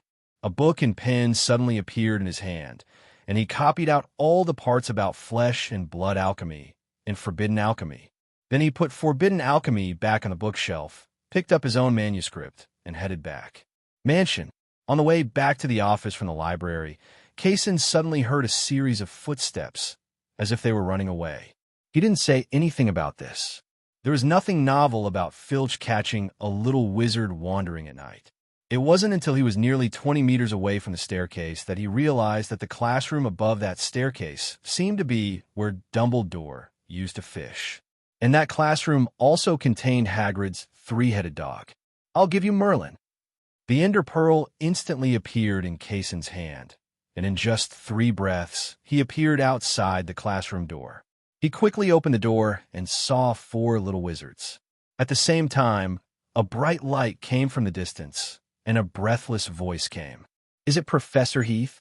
Have you seen the 4 little wizards wandering at night? Kase looked down at the 4 little wizards squatting in front of him and shaking their heads wildly, as well as Filch, who was holding a lantern not far away, but still shook his head. That's it. I'll go look for them on other floors. Those naughty brats, they can't escape from my grasp, Filch said sadly and walked towards the stairwell. After Kase confirmed that Filch had left, he quickly pulled out all 4 little wizards in the room with one hand or two. Harry, Neville, Ron, Hermione, please tell me why you go out at night. No, compared to this, night outing is a complete trivial matter. Do you know that this big guy only needs 2 to eat the 3 of you? Around, even the last one is divided into 3 parts. Kase scolded the 4 little ones sternly immediately after taking them back to the office. It's Malfoy. He asked us to come out for a duel, but he escaped and reported to Filch. We were also afraid of deducting points. Ron said a little aggrievedly. It's just a score. Let Filch deduct it. Did Dumbledore tell you about the danger of the empty classroom when school started? Did you turn a deaf ear to it? Is it better to deduct points or die? If not, the most he can do is confine you. Is death easier to accept than confinement? Kase stood up straight again and kept outputting with his hands on his hips. If it's Snape's confinement, it's really not as good as... Harry, shut up. You don't understand the seriousness of this matter now. The dangers of the 2 results you misjudged. Before you hid in that classroom, you should have thought of Dumbledore's warning to you at the beginning of the school year. Well, maybe you were in a panic and didn't react. That's okay, but when you saw that 3-headed dog, why didn't you escape immediately? Do you really think that big dog is sleeping peacefully? Even if I didn't say it, you should be able to see clearly that if the big dog really attacks you, Harry, Navigation, Ron, and Hermione will be the last one. The worst thing is that you will be bitten into 3 pieces. Kase became more and more angry as he talked. In the evening, he and Snape went to load the potion launcher in the piston door. As for an adult wizard like Snape, before entering, Kase clearly saw a layer of silver light flashing on his body, which should be the iron armor curse. Just like that, his defense was bitten by the 3-headed dog. What was even more frightening was that Kase knocked out the 3-headed dog later. The coma and sleep were seamlessly connected, which meant that the 3-headed dog didn't eat dinner. When the 4 of them were hiding, the 3-headed dog woke up in confusion and found 3 staple foods and a snack. You, come on, you're just waiting for points to be deducted. No, I'm also a professor. I will deduct points for you directly. 20 points will be deducted for each of the 4 Gryffindors. The 4 little wizards all lowered their heads. It was the first time they felt that Professor Kase, who is usually as gentle as the little sun, could be so scary when he got angry. His furious momentum is no less than that of Professor McGonagall, and his eloquence is no less than that of Snape. However, there was a sensitive little wizard who noticed a different emotion underneath the anger. I'm sorry, Professor. Neville lowered his head and said with a sobbing voice, Neville, Neville. Kase subconsciously wanted to squat down and comfort her, but he quickly realized that he still had to be serious, and serious again. Do you realize you made a mistake? No. No what? You shouldn't go to that classroom. Besides that, you guys can't see the situation clearly. Can't you use your brains to calculate? Which is more terrifying, deducting points or dying? Yes, Professor, yes. Also, you can't rely on that luck anymore. I knocked the dog unconscious this afternoon, and you can't be sure whether it's asleep or unconscious. What if it wakes up or is hungry? Wake up. Neville, Neville. Kase looked at the small bubble that had appeared on the floor beneath Neville's feet, and he sighed with his hands on his hips. Forget it. You should already know the seriousness of this matter. And you learn from this. Next time you encounter something, weigh the pros and cons in your mind. Even though this sounds like Slytherin. The first part was said by the four of them together, and the second part was said by Ron alone. The characteristics of the four houses are all advantages. You can't turn a blind eye to Slytherin's advantages, or even ignore them, just because you hate Slytherin. Kase added, We will, Professor. Okay, let's go back now and go straight to your dormitory. Kase said and pointed to the door, and the wooden door opened with a click. Forget it. I still don't trust you. After all, you are Gryffindor. I'll take you back. Professor, you don't have to do this. Neville looked at Kase with red eyes. Consider it helping you hide from Filch. The five of them were silent along the way until they arrived in front of the Gryffindor Tower. After watching the four of them all enter the cave behind the fat lady, Kase's originally serious face relaxed. The serious expression is really tiring. I don't know how Severus can keep it up 24 hours a day, and my flesh link for 2 full hours. Filch said yes. These little wizards are indeed a bit too naughty. Gryffindor's little wizards are still a little bit stupid. Kase muttered to himself and walked back to the office. When he woke up, it was a new day. Kase climbed out of bed in confusion. Yesterday, the original alchemy experiment was shelved because of 4 naughty little Gryffindor wizards. Well, actually the words are not that accurate. It should be mindless. I don't know if Dumbledore took the wrong medicine that day, but he really asked Hagrid to use such a big 3-headed dog to complete the level. A very angry Kase came to the auditorium and ate a dry bar breakfast that was unique to England. He suddenly felt that this would be the end of his life. After breakfast, Kase did not return to the office. Instead, he went straight to the Forbidden Forest. He planned to find some test subjects. After all, he couldn't sew the Ender Pearl into his flesh just by slapping his forehead. That was not an experiment. It's courting death. On the way, we met Hagrid, who was holding his pet dog. Or a hound, said to be called Yaya. Anyway, he asked curiously, What are you doing in the Forbidden Forest? I need to do an alchemy experiment, and I need living experimental materials. Hagrid subconsciously looked up at the sky. Experimental material? Can chicken be used? It probably won't work. We wizards all have magical powers, and the same test subjects also need to have magical powers. Kaizen shook his head. I see. I can't understand you even if you tell me. Anyway, I wish you good luck. Hagrid's head almost exploded when he heard these so-called professional terms. In order to reduce the load on the blood vessels in his head, he quickly led Yaya away from Kase. Hey, why are you running so far away? Let me tell you something more. After hearing this, Hagrid's steps became even faster. No, the way you talk is like the charms professor when I was a student. It's too scary, too scary. Well, I hope you can dream about that professor every night. Kaizen said with his heartfelt blessing. Not far away, Hagrid suddenly tilted to one side while walking.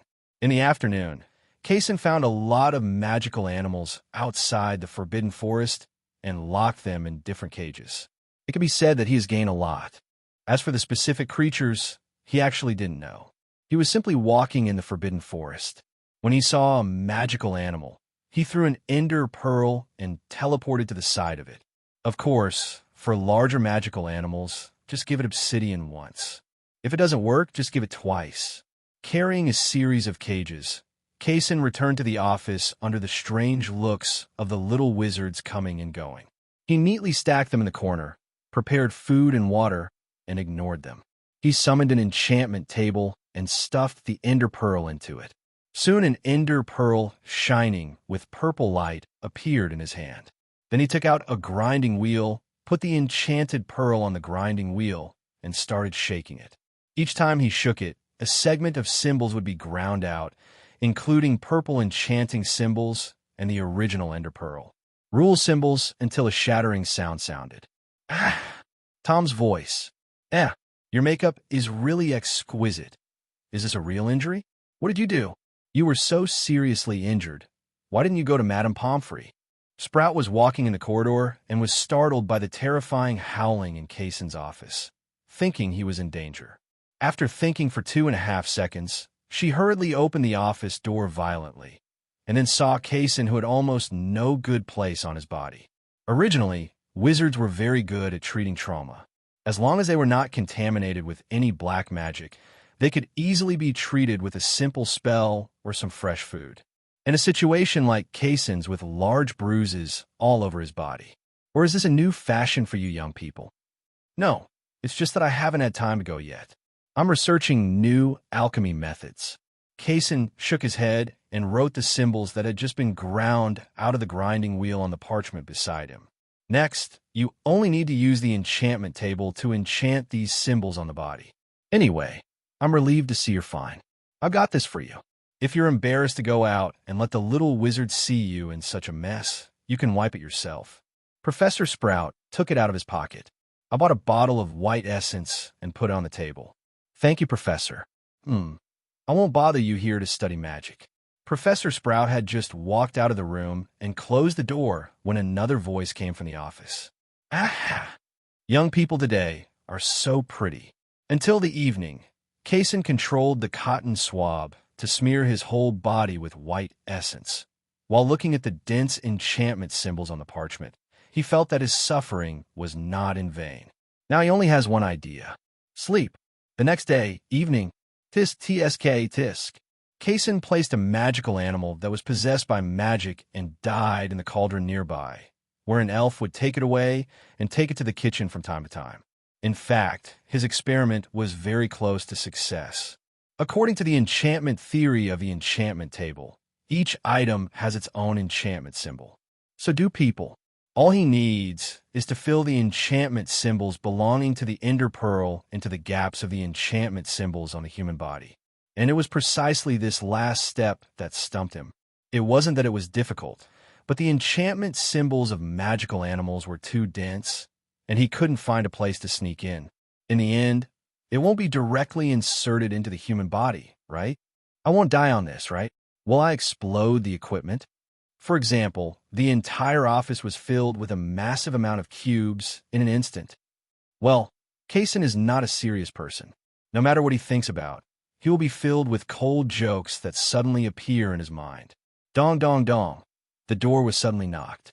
He waved his hand, and the door opened with a click. Professor Kasen, we are here to apologize to you. Kasen glanced at Harry and Neville. They were the only two. You don't need to apologize to me. You just need to understand what you did wrong. Most mistakes can be made up for, and you won't make them again in the future. Kasen put his hands on his hips and let out a sigh of relief. Well, Professor, are you disappointed in me? Neville suddenly raised his head and asked. No, I'm not disappointed in any of you. Really? Kasen nodded. That's good. Neville breathed a sigh of relief, and then he took out a small package from his waist. Professor, I prepared a gift for you before. I hope you like it, but I remember I put it here. Don't worry, you can find it slowly. By the way, based on the dangerous things you've done before, I found that you are not a fuel-efficient lamp, so I give this to you. Kasen comforted while summoning Get an Ender Pearl. When you encounter a danger that you can't resist, just smash this thing to pieces, and I will appear in front of you. You could do it in Hogwarts. This thing is not in the category of apparition. Neville blushed and took the Ender Pearl, and found an embarrassing problem. He forgot to carry the gift. Harry noticed Neville's embarrassment and changed the subject for him. By the way, Professor, are you planning to attend today's Halloween dinner? Kasen looked at the calendar on the corner of the table and suddenly realized. time flies so fast. When I asked why Professor Sprout asked me about my makeup first, she thought I was trying on makeup. "Will the professor go?" Neville asked as he put away the ender pearls. "Don't worry, I'll go, but you have to let me clean up after myself. I haven't left the house for nearly a day and a half." Kase spread his hands, and Harry and Neville also left the office. When he had free time, Kase put away the book on the table that recorded the enchantment symbols of the ender pearl, walked into the office, took a comfortable bath, and then opened the closet and started to look good. Soon, Kase, wearing a dark purple robe, appeared at the professor's chair. In fact, the robe was black at first, but after witnessing the three-headed dog defeating Snape, Kase immediately lamented the danger of Hogwarts and enchanted himself a set of battle wizard robes overnight. At this moment, it can also serve as a dress. To be honest, the robe is nice, Dumbledore said, looking at Kase's shining robe. Pretty good. Maybe you could help with my socks. Well, you always get cold as you get older. I wish it were a new pair of socks. Impossible. Okay, Dumbledore said a little aggrievedly. Just when everything was quiet, Professor Quirrell suddenly ran into the auditorium out of breath. "Dumbledore, troll, there's a troll in the castle." Quirrell said at the end, and drew it without even taking a breath. "It seems that the Halloween party will not be held." Dumbledore complained softly, and then stood up. "Young wizards from the 4 major colleges, follow your prefects and return to your lounge as soon as possible. Don't be left behind. All professors, now go search the inside and outside of the castle to find this giant monster." I guess it was Quirrell who let it in. The thief shouts, "Catch the thief." "I'm happy to tell you that you guessed it right." Dumbledore agreed in a low voice. "Merlin," Kase complained softly, and quickly took out his wand and left the professor's seat, walking towards the direction where Quirrell rushed out. He walked slowly. Hogwarts is so big, and finding a giant monster in it is definitely not an easy task. If there are no accidents, it is possible to look for it all night. And the little wizards were all evacuated back to their respective lounges, and the damage a troll could do was nothing more than destroying buildings. Then isn't it time for you to show off your skills? He had already thought about having an architectural feast in front of all the wizards in the school, and giving Hogwarts a big civil engineering shock. Then he felt an ender pearl shatter, and the next moment he appeared in a somewhat dilapidated corridor, with 2 little wizards in front of him. Harry was slumped in a corner not far away. Neville's leg was broken, and he was looking at his sudden appearance with a look of joy on his face. Then he hurriedly pointed behind him. Kase looked back and saw Ron strangling the giant monster's neck from behind. Unfortunately, the troll didn't have a neck. And Hermione in the corner, must have been knocked unconscious. "Professor, be careful." I don't know who shouted it, but in short, the troll noticed the wizard who suddenly appeared in front of him.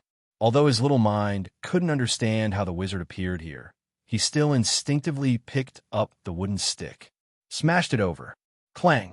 Kase stood there and took the heavy blow abruptly. It's not that he was acting like a superior, he just didn't react. Fortunately, he had shamelessly enchanted his robe more than 10 times before. The blow that could have knocked out his brains only made Kase feel like someone had knocked him on the head. Not even the defense was broken. "Professor, are you okay?" Kase shook his head. "Ron, stay away from here." Ron was relieved when he saw Kase coming here. He jumped down from the back of the troll nimbly, picked up Hermione in 3 steps, and ran behind Kase. Seeing that Ron and Hermione were far away, Kase felt relieved and led the troll to the corner of the corridor. When he reached a similar position and confirmed that the 4 little wizards could not be affected, he held the A square, with flashing white light appeared directly. He pressed it hard into the troll's chest, then quickly summoned an ender pearl and left the place. Bang! He appeared in front of Ron and Neville, and an obsidian wall blocked the flesh and blood from the explosion. However, should I say it or not, this big guy really stinks. Kase frowned and complained, then one on his left hand, one on his right hand, and one on his back. Ron followed, and the 5 of them walked directly towards the hospital wing. After handing all 4 young wizards to Madame Pomfrey, Kase found Dumbledore. You should feed that Quirrell a bottle of Veritaserum. A troll almost killed 4 little wizards. I'm sure he won't let more than one in. Dumbledore patted Kasen's shoulder reassuringly. Relax, relax. I have determined that there is only one troll, and that troll has been blown into a pulp by you. Just relax. This is best, but I still think you should control Quirrell. If you can't save face, I can put a sack on him in the middle of the night to ensure that he can't leave his but in a wheelchair before the Christmas vacation. Dumbledore looked at Kase strangely. I didn't know you were so radical. After all, you have always been quite Buddhist in your behavior before. Now that he has thrown trolls into Hogwarts, what else can he not dare to do? At this time, do I still have to stand and talk without hurting my back, saying that Quirrell is an innocent and good man? He is already an enemy, Kase said with some excitement. I understand, but you can rest assured, really. Kase looked at Dumbledore's calm look and was silent for a rare moment. Then he said, You have everything under control. What about today? What happened today was an accident. You will regret it one day if you continue like this. Maybe, but before that, I am still the principal of Hogwarts, and I have the right. Bang! Kase punched Dumbledore on the slightly crooked bridge of his nose, then left the office angrily, slamming the door with a loud bang. Familiar strength. Dumbledore sighed, covering his nose. If he uses a little more force, my nose might be able to be straightened. Kase left the office and was walking towards the medical wing. Then, satisfaction +10 from Dumbledore. Trust from Dumbledore +10. Favorability +10 from Dumbledore.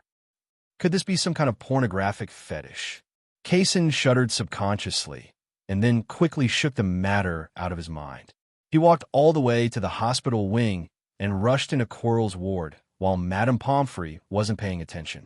He was wondering whether he should use an anvil or obsidian or directly use the withered skull to blow Quirrell to pieces, along with the Voldemort behind his head.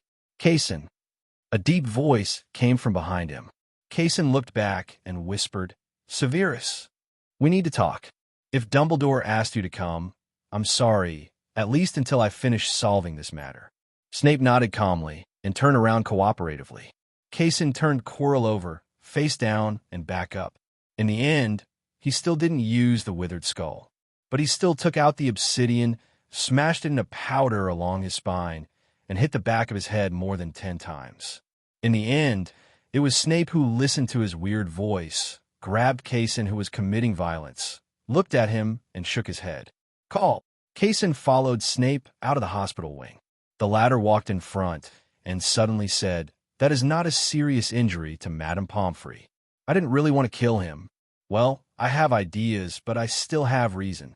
Although I don't know Dumbledore's specific plan, I respect it.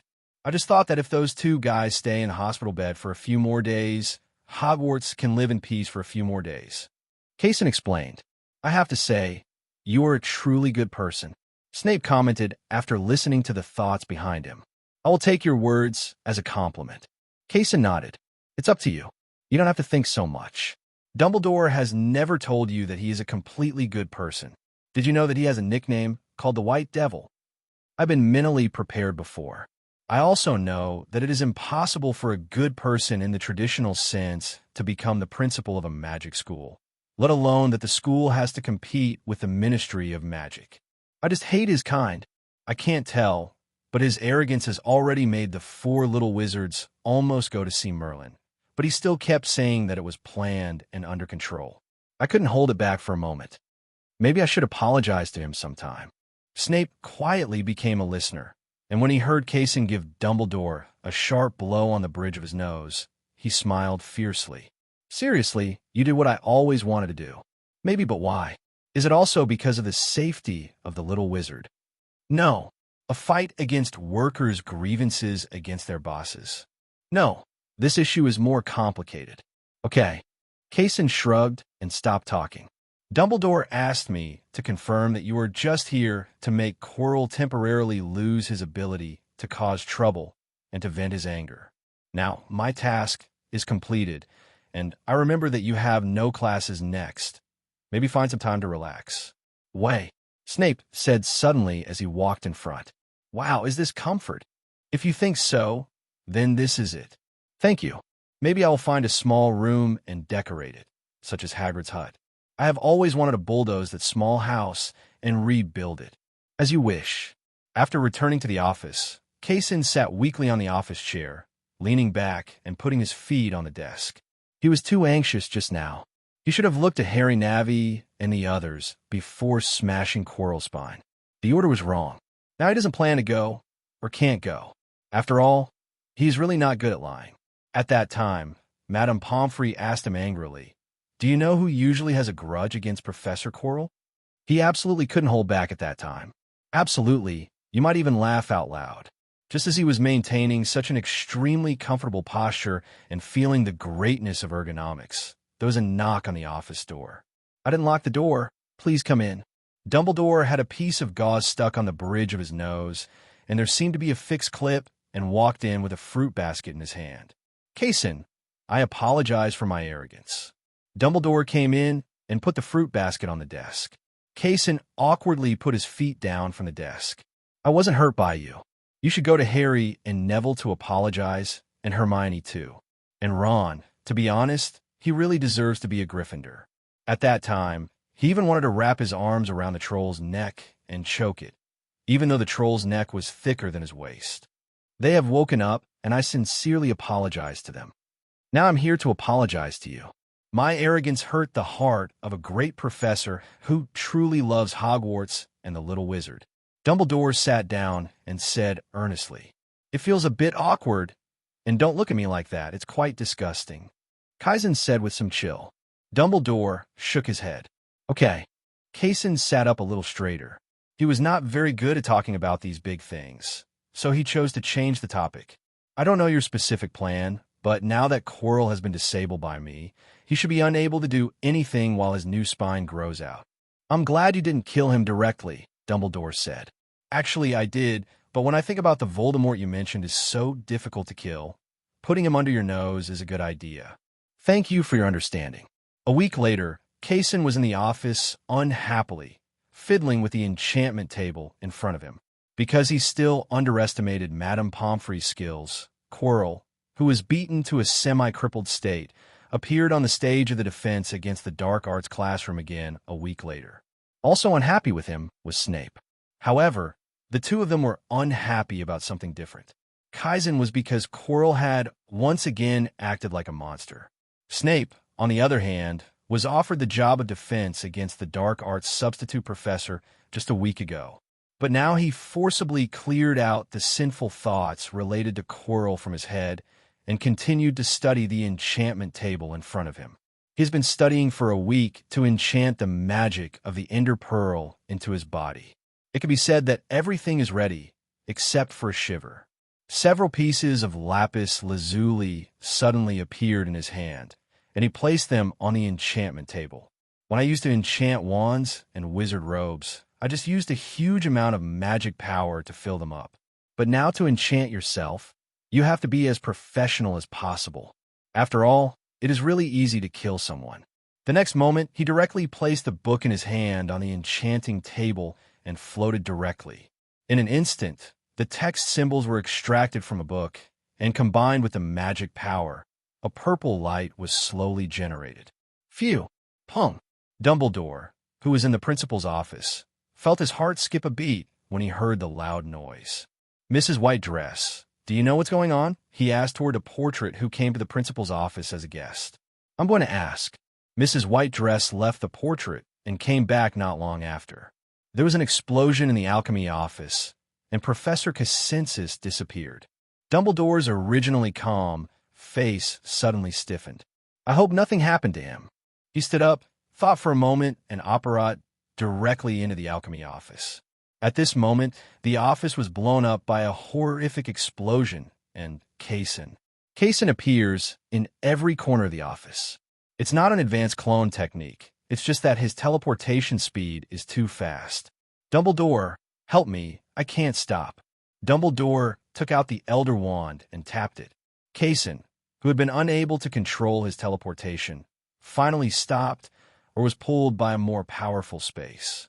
Every time he teleports out, he'll be moved back by a more powerful and weird space force. Oh, Merlin, it seems I should redecorate this office. After returning to normal, Kase patted his chest in fear. Before that, would you mind letting me know what you are doing? Dumbledore found a fairly complete stool and sat down and said, Look at this thing. Kase threw the Ender Pearl directly to Dumbledore. This thing is made of alchemy. What is its use? Smash him to pieces. Dumbledore nodded and threw it to the ground. With a buzz, Kase appeared directly at the place where the Ender Pearl shattered. Oh, it's really wonderful alchemy, really. Dumbledore praised. But you still haven't told me why you bombed this place into a wasteland. Kase's expression suddenly became constipated. After thinking about it, he still took out the booklet about the combination of flesh and blood alchemy that he copied from Forbidden Alchemy. Dumbledore looked through it and said, You should call me, because this is really very dangerous. I have experimented many times, and the success rate has reached a very impressive level. How many? It's as high as 24%, which is a 24% probability.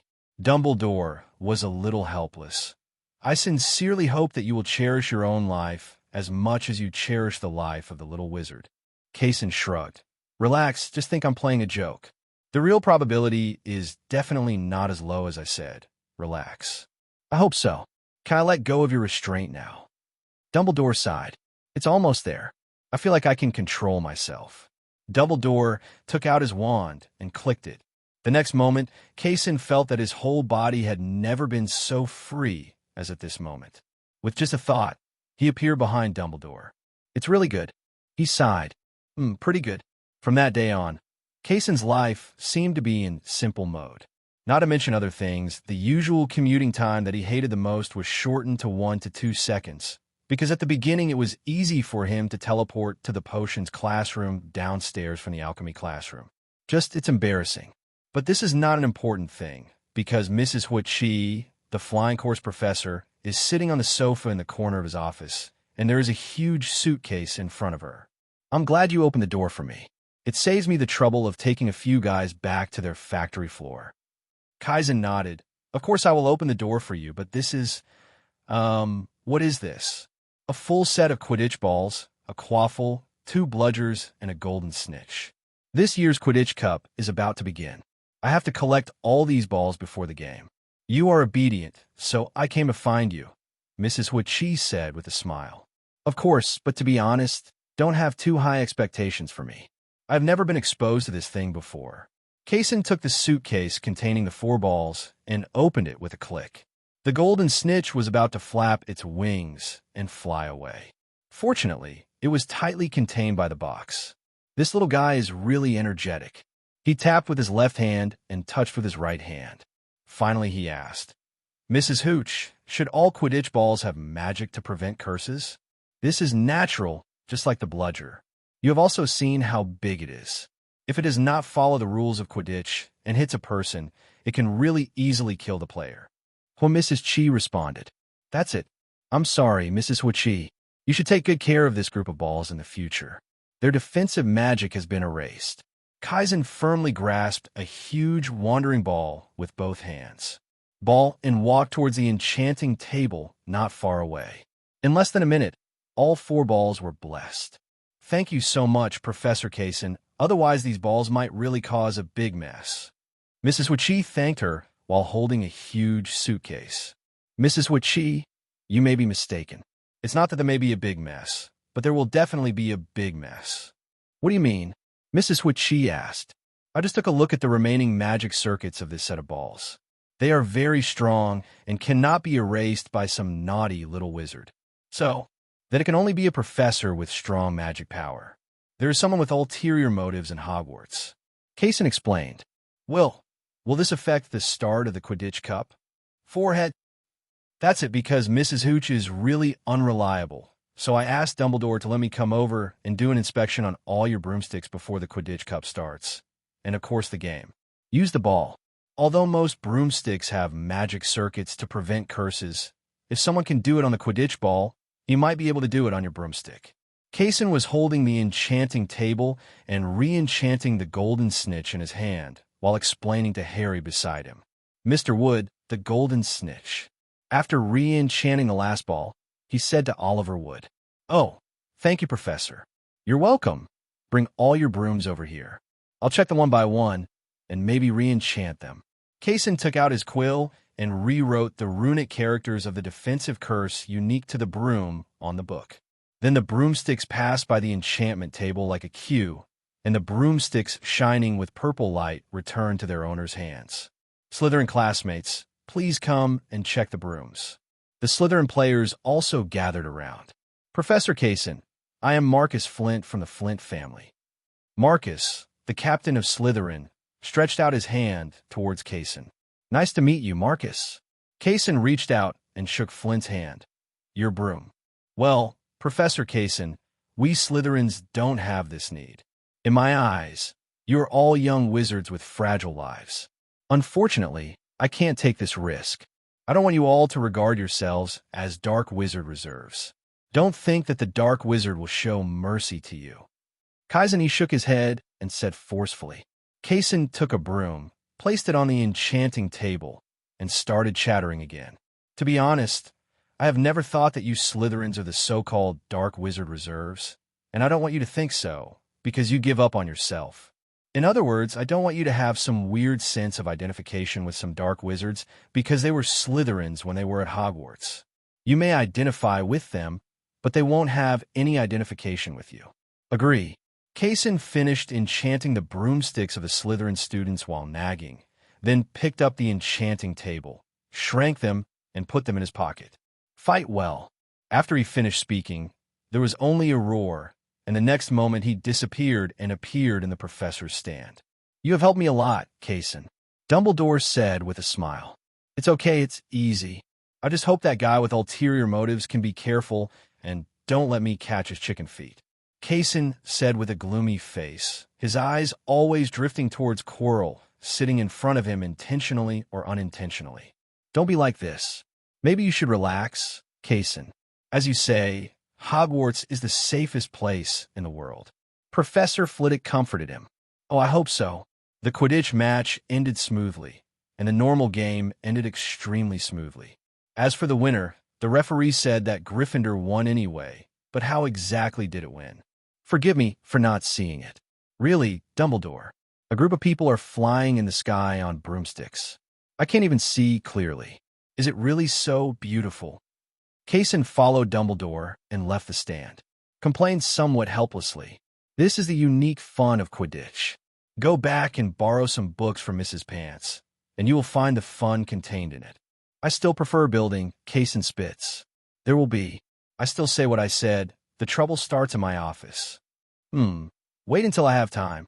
After walking down the stands, Kase finally returned to his usual moving speed. He never liked walking too fast. He prefers to wander along the road and feel the rhythm of slow life. Oh, by the way, there are also other people who like slow speed like him. Okay, it doesn't look like the same thing. Severus, your leg hasn't healed yet?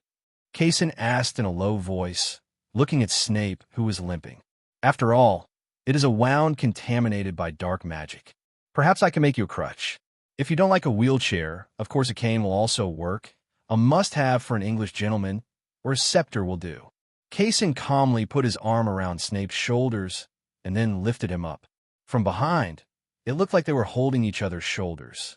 For example, I really can't believe that the relationship between Professor Kase and Snape is so good. The four little ones followed Kase from a distance, while Ron looked surprised. Professor Kase has such a good relationship with everyone, but why is he like this with Snape? Harry muttered with some displeasure. Wow, Harry just won the game. Why does he feel so bad? Ron said with some confusion. Of course, because Professor Kase was deceived by a dark wizard. What's the meaning? Didn't I go to the library to borrow books before? And then I met Snape. At that time, he lifted up his trouser legs in the stairwell and poured a bottle of red potion on his trouser legs. The wound looked like it was bitten by a wild animal, Harry said vividly. Are you trying to say which three-headed dog bit that wound? But that doesn't mean he is a dark wizard, right? Hermione said, Of course I have my evidence. I still remember that day in the room where the three-headed dog was kept. Do you still remember what was under the three-headed dog's body? Harry looked at the three friends around him. Neville shook his head. I have a bad memory. Is there something under the three-headed dog? Ron still performed steadily. A trapdoor, Hermione said, recalling. It's that trapdoor. Combined with the three-headed dog being locked there, it proves that something is hidden under the trapdoor, and that thing should be hidden by Dumbledore, and the three-headed dog is here to protect that thing. Huh, Lee said seriously with an understood expression on his face. You mean Snape was bitten because he wanted to get something guarded by the three-headed dog? Well, judging by the size, it should be the three-headed dog that did it, but it's just not deep enough. Maybe he's wearing thick pants. Actually, it might be armor for protection. Neville added. Oh, is that so? Harry was a little embarrassed. But I remember Professor Kase said before that he knocked out the three-headed dog. Maybe the trapdoor was just a coincidence. Hermione frowned.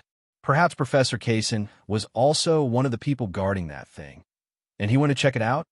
Neville said, how about we just ask Professor Kase directly? What do you think? Is this what you came here for? Kase poured black tea for the four little wizards in front of him, because the green tea before was indeed a bit bitter. Yes, there is definitely something wrong with that Snape. Harry said seriously, don't worry, he's fine, and, be respectful, Professor Snape, say so. Well, there's definitely something wrong with Professor Snape. Is it because of that wound? I can explain that there are a series of mechanisms to protect that thing. Many professors, including me, Snape, and Professor McGonagall, all have them. At that time, I designed a mechanism together with Snape, but he was accidentally bitten by a three-headed dog when he and I were adjusting the mechanism. Not those conspiracy theories you're talking about. The four little ones fell silent, and soon Harry found another clue. Professor, who did that protective magic that was wiped off the Quidditch ball and our broomsticks? I know, but I can't say it because if that guy knew you were investigating him, he would really kill someone. First of all, he is a male. Professor Kase, you said he is not Snape? It is easy to guess. After all, there are only a few people in total. Hermione complained after taking a sip of black tea, because this thing was caused by Dumbledore's guy slapping his head. To be honest, I never agree with such ridiculous things. Anyway, forget it, Dumbledore. It's Dumbledore. Times 4. No. Where did you think you were going? Kase said with strange eyes. Oh, that's good. I'm not talking about Dumbledore, but I'm very angry about Dumbledore's behavior of ignoring the presence of dark wizards in Hogwarts. So, I complained. As for the real dark wizard, to be honest, rather than checking it out on your own, it would be better for me to tell you directly and stay away from him then. Kase said so, but he actually knew that for these bold little Gryffindor wizards, it was impossible to stay away from the dark wizards, as he said. They will only explore more crazily. However, since the so-called headmaster, Dumbledore, has spoken, saying that justice will defeat evil, Voldemort must be killed by Harry, and Harry will definitely confront Quirrell or Voldemort. Then, given in advance, he revealed a few clues and got a vaccination. At least they won't be left with no way to investigate in the end. They have no choice but to go to Quirrell and ask, Professor Quirrell, there is a dark wizard in Hogwarts. Do you know who it is? Isn't that nonsense? Damn prophecy, what the hell? Kalina Quillo, he said. Professor Quirrell? The one who stutters when giving lectures and smells like garlic. Ron was the first to say in disbelief. I'm sorry to tell you that it's him. Kase said with a shrug. But Professor Quirrell, is he like that? Hermione frowned. Professor, are you really not just making this up to divert our attention? Do bad people have bad people written on their faces? Just like me, if I don't say it, do you know that I actually have to eat 4 little wizards every day to maintain my youthful appearance? Okay, I know this joke is a bad joke. Well, it's actually quite funny. Professor, it's very funny when you say it. Harry twitched the corner of his mouth and complained. Don't pay attention to this joke. You just need to know that Quirrell is not a good person. Just stay away from him. But I still don't understand what bad things Professor Quirrell can do. Ron frowned. That's a lot. For example, the troll at the Halloween dinner. Guess who put in? Kaysen raised his eyelids and said, "That's what Quirrell did." "Uh-huh. Now I've made this matter clear to you. So please promise me that this matter is currently under Dumbledore's control, and there is no need for you first your little beans to intervene. So I sincerely request you to stay away from Quirrell when you're not in class." Kase nagged earnestly. But I still don't understand that anyone in Hogwarts is more likely than Quirrell. Even that old guy Filch, at least his tone really has the hatred to strangle me. Ron looked at the ceiling made of dark oak planks, somewhat puzzled. "Specifically, you can ask your brothers, the Weasley twins. You can ask them what kind of person Professor Quirrell was before, what kind of person he is now, and why he was such a positive wizard from before." It turned into this weird look. Kaysen gave them an idea. "We can, Professor," Neville said. "Whether you can, I hope you can." Kaysen sighed. After sending the four little ones away, Kaysen sat on the sofa for a while, drank the rest of the tea in the teapot, walked out of the office, and walked straight to the principal's office. Lemon Olaf. The two stone statues outside the principal's office were separated, and Dumbledore had made 2 cups of green tea early. After all, Dumbledore knew that Kaysen didn't like sweet things, and he couldn't help but put sugar in black tea when he made it. "Thank you for taking care of my taste," Kaysen said, taking a sip of green tea. What's the matter?" "It's Harry and the 4 of them. They knew that there was a dark wizard inside Hogwarts. After they came to ask me, I confessed in order to prevent them from doing extra work that might cause trouble." "Frank, I shook Quirrell out," Kaysen said frankly. "This is the integration package I am playing, and this is his conversion table synthesis table. There is a saying I don't know whether to say or not. In that case, let them be." Kaysen left the principal's office, and that sentence was Dumbledore's answer. In response, he implicitly gave Dumbledore a slowly raised middle finger. Let them be. It certainly sounded like Dumbledore's character. Let nature take its course, and he had no problem with that. There is no objection, but he also has his own little idea and little plan. Dumbledore controls the big strategy, and he respects his wisdom after living for more than 100 years and does not refute it. But he should also allow himself to take some innocuous little actions within a certain range. And it can also add stumbling blocks to Quirrell's path to becoming a monster. So why not? Not even Dumbledore can stop this. The last physical attack caused devastating injuries to Quirrell. With Madame Pomfrey's treatment, Quirrell was successfully discharged from the hospital in just 1 week. But this time, he decided to be more fancy. But unfortunately, not now. Because now he is busy organizing his 7th grade students to go to the European Alchemy Exchange Association's dinner. And their papers on iron golems have come to fruition earlier than the 4th grade papers on enchantment tables. All the wizards who signed the paper were invited to attend tonight's party, which was, of course, an awards party for them. At the edge of the Black Lake in the evening, Kaysen was wearing an aqua blue wizard robe, which was really sparkling with magic fluctuations like the water. He was critically examining the dozen 7th grade wizards in front of him, even though they were no longer young. "Cassidy, where's your brooch? There's also a thread on the sleeve. Please pull that thread off. After this party, you will take a group photo with me. This group photo will be published in the next issue. Alchemy Journal and Daily Prophet, please bring some refreshments." As Kaysen said this, he handed a smart and elegant brooch that appeared in his hand to Cassidy. It's the professor." Cassidy quickly pulled off the thread, took the brooch with both hands, and pinned it to her chest. "Mars, leather shoes, look at your leather shoes. They are dull. Is that right? Neckline, right? If you feel your collar is uncomfortable like that, you can just turn it out. Your shirt and jacket can indeed be matched like that. Has no one seen you?" After adjusting the clothes of many young wizards, he looked at his watch again, raised his head, and continued. "It's a pity that you are already in 7th grade.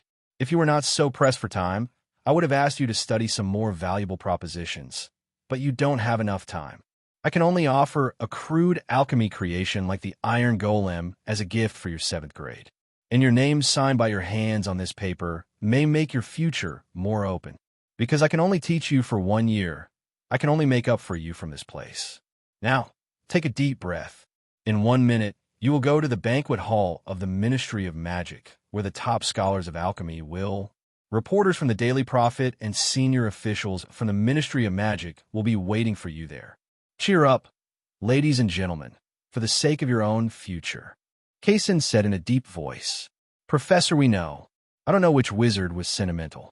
Maybe he heard Kase thinking hard about their future, or maybe he was complaining about why he didn't meet such a professor until he was in 7th grade. In short, the little wizard's voice had a rare hint of crying. Kase, please control your emotions. In order to give them a good impression later, do you need to touch up your makeup? Kase walked up to the witch named Kase and handed her a handkerchief. Kase shook her head, wiped her tears, and quietly put the handkerchief into her pocket. As long as you are happy. Kase witnessed this scene and shrugged helplessly. Soon, the time was up, and Kase took out a pocket where was a stack of door keys that had been mailed to him early. 1 person per person. Everyone, please pay attention to your manners.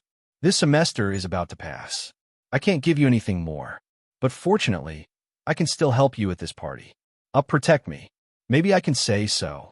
Kase divided the door keys one by one and placed them in front of Kase. The sentimental little witch took the door keys and suddenly gave Kase a hug. Okay. I hope this makes you happy. Kase patted the little witch on the back and comforted her. I know how to do it, Professor. Soon, 1 door key after another was handed into everyone's hands. As time reached that mark, all of them, including Kase, felt a strange space force pulling them.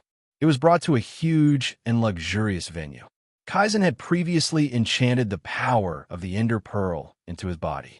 In those short few minutes, he teleported in his office more times than most people would in a lifetime. So after he appeared at the venue, it was almost instantaneous. He regained his composure. The students who followed him did not have the same determination as him, but they all kept in mind what Kase said.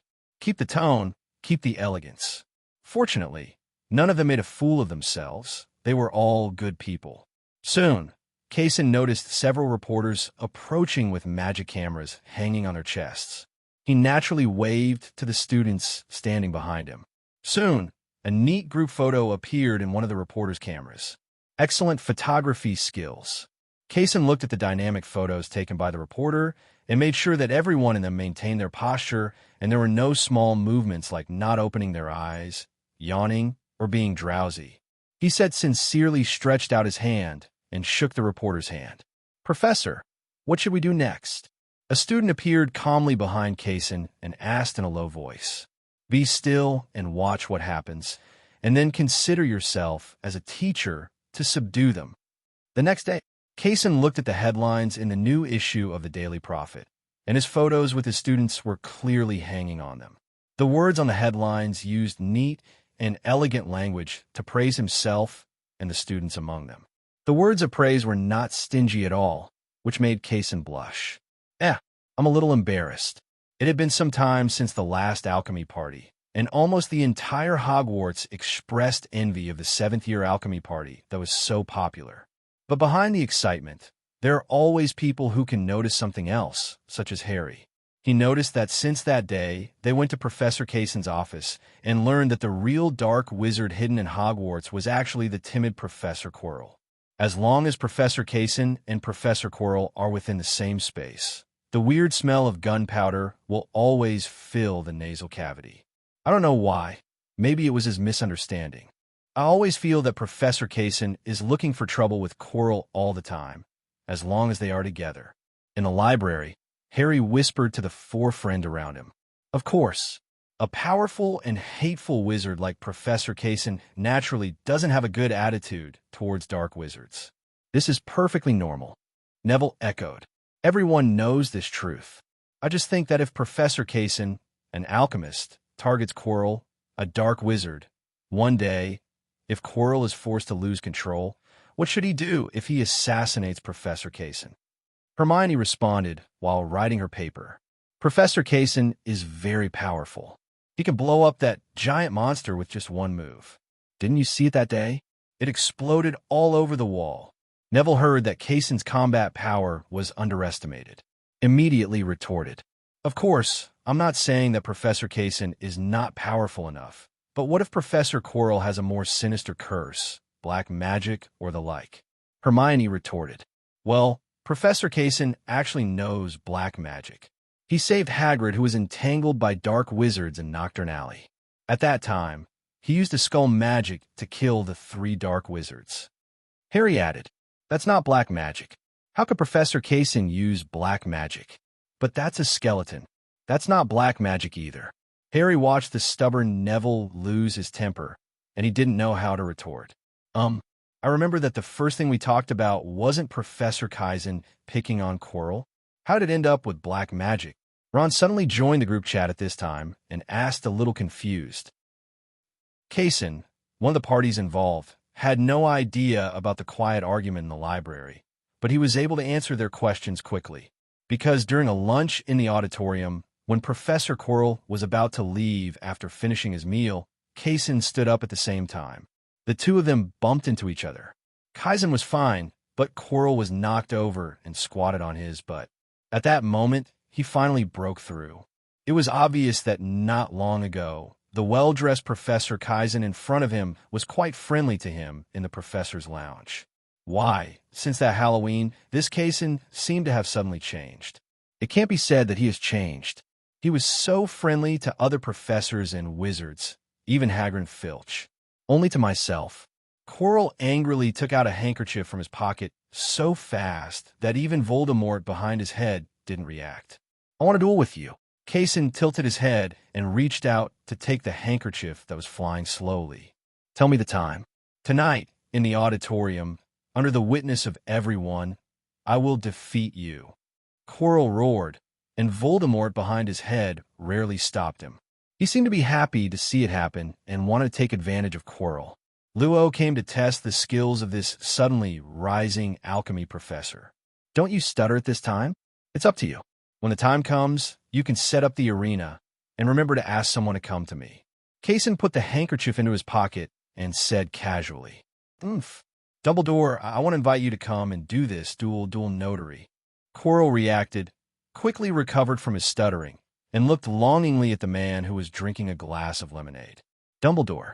Oh, in that case, of course, no problem." Dumbledore agreed calmly. "In the evening auditorium, before dinner, I'll be here, waiting for you here."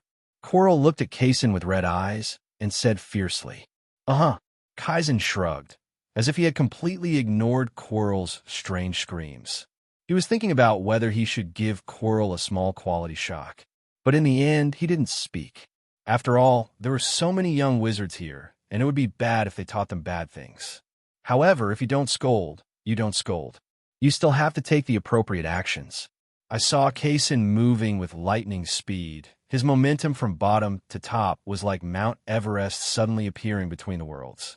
A slender, straight middle finger was raised by him. Then Kase turned around and left the auditorium with satisfaction.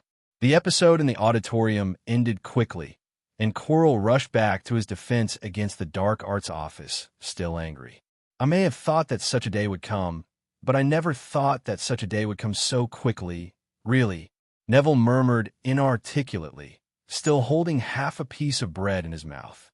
"No, I have to go to Professor Kase's office." Harry only thought about it in his seat for just 2.5 seconds, then quickly stood up and ran towards the stairwell on the side of the auditorium. "Hey, wait for us." Neville quickly threw down half a piece of bread, and Hermione wordlessly picked up the memory ball that Neville left on the table and the homework that was due in the afternoon.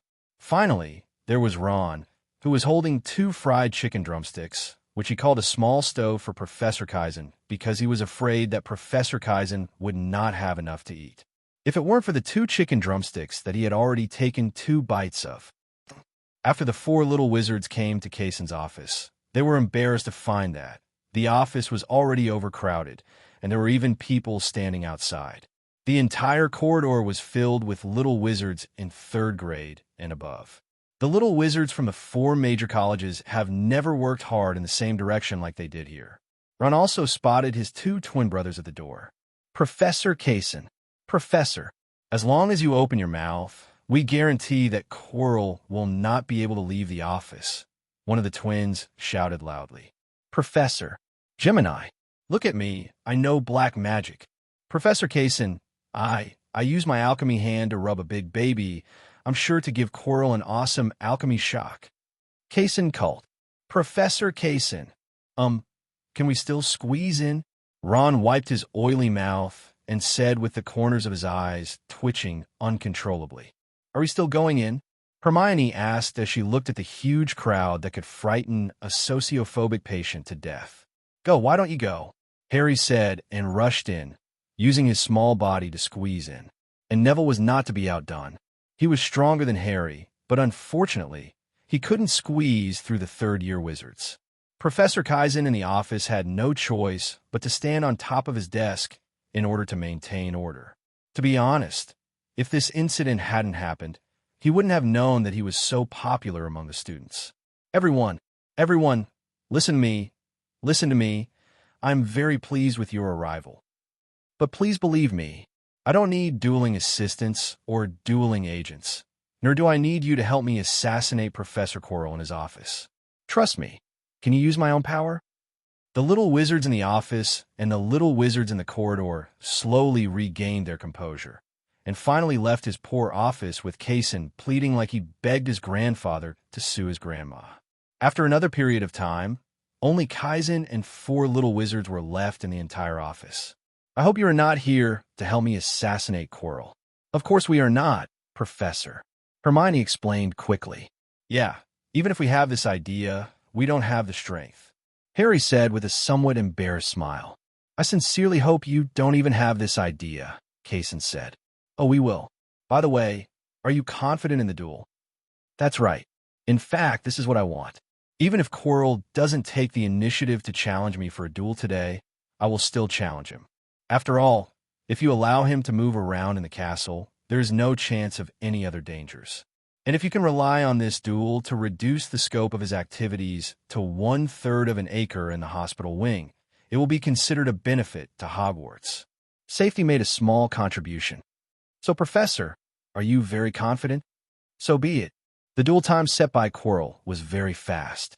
It was fast enough to throw gloves from the duel. Of course, Quirrell didn't wear gloves, so he threw a handkerchief.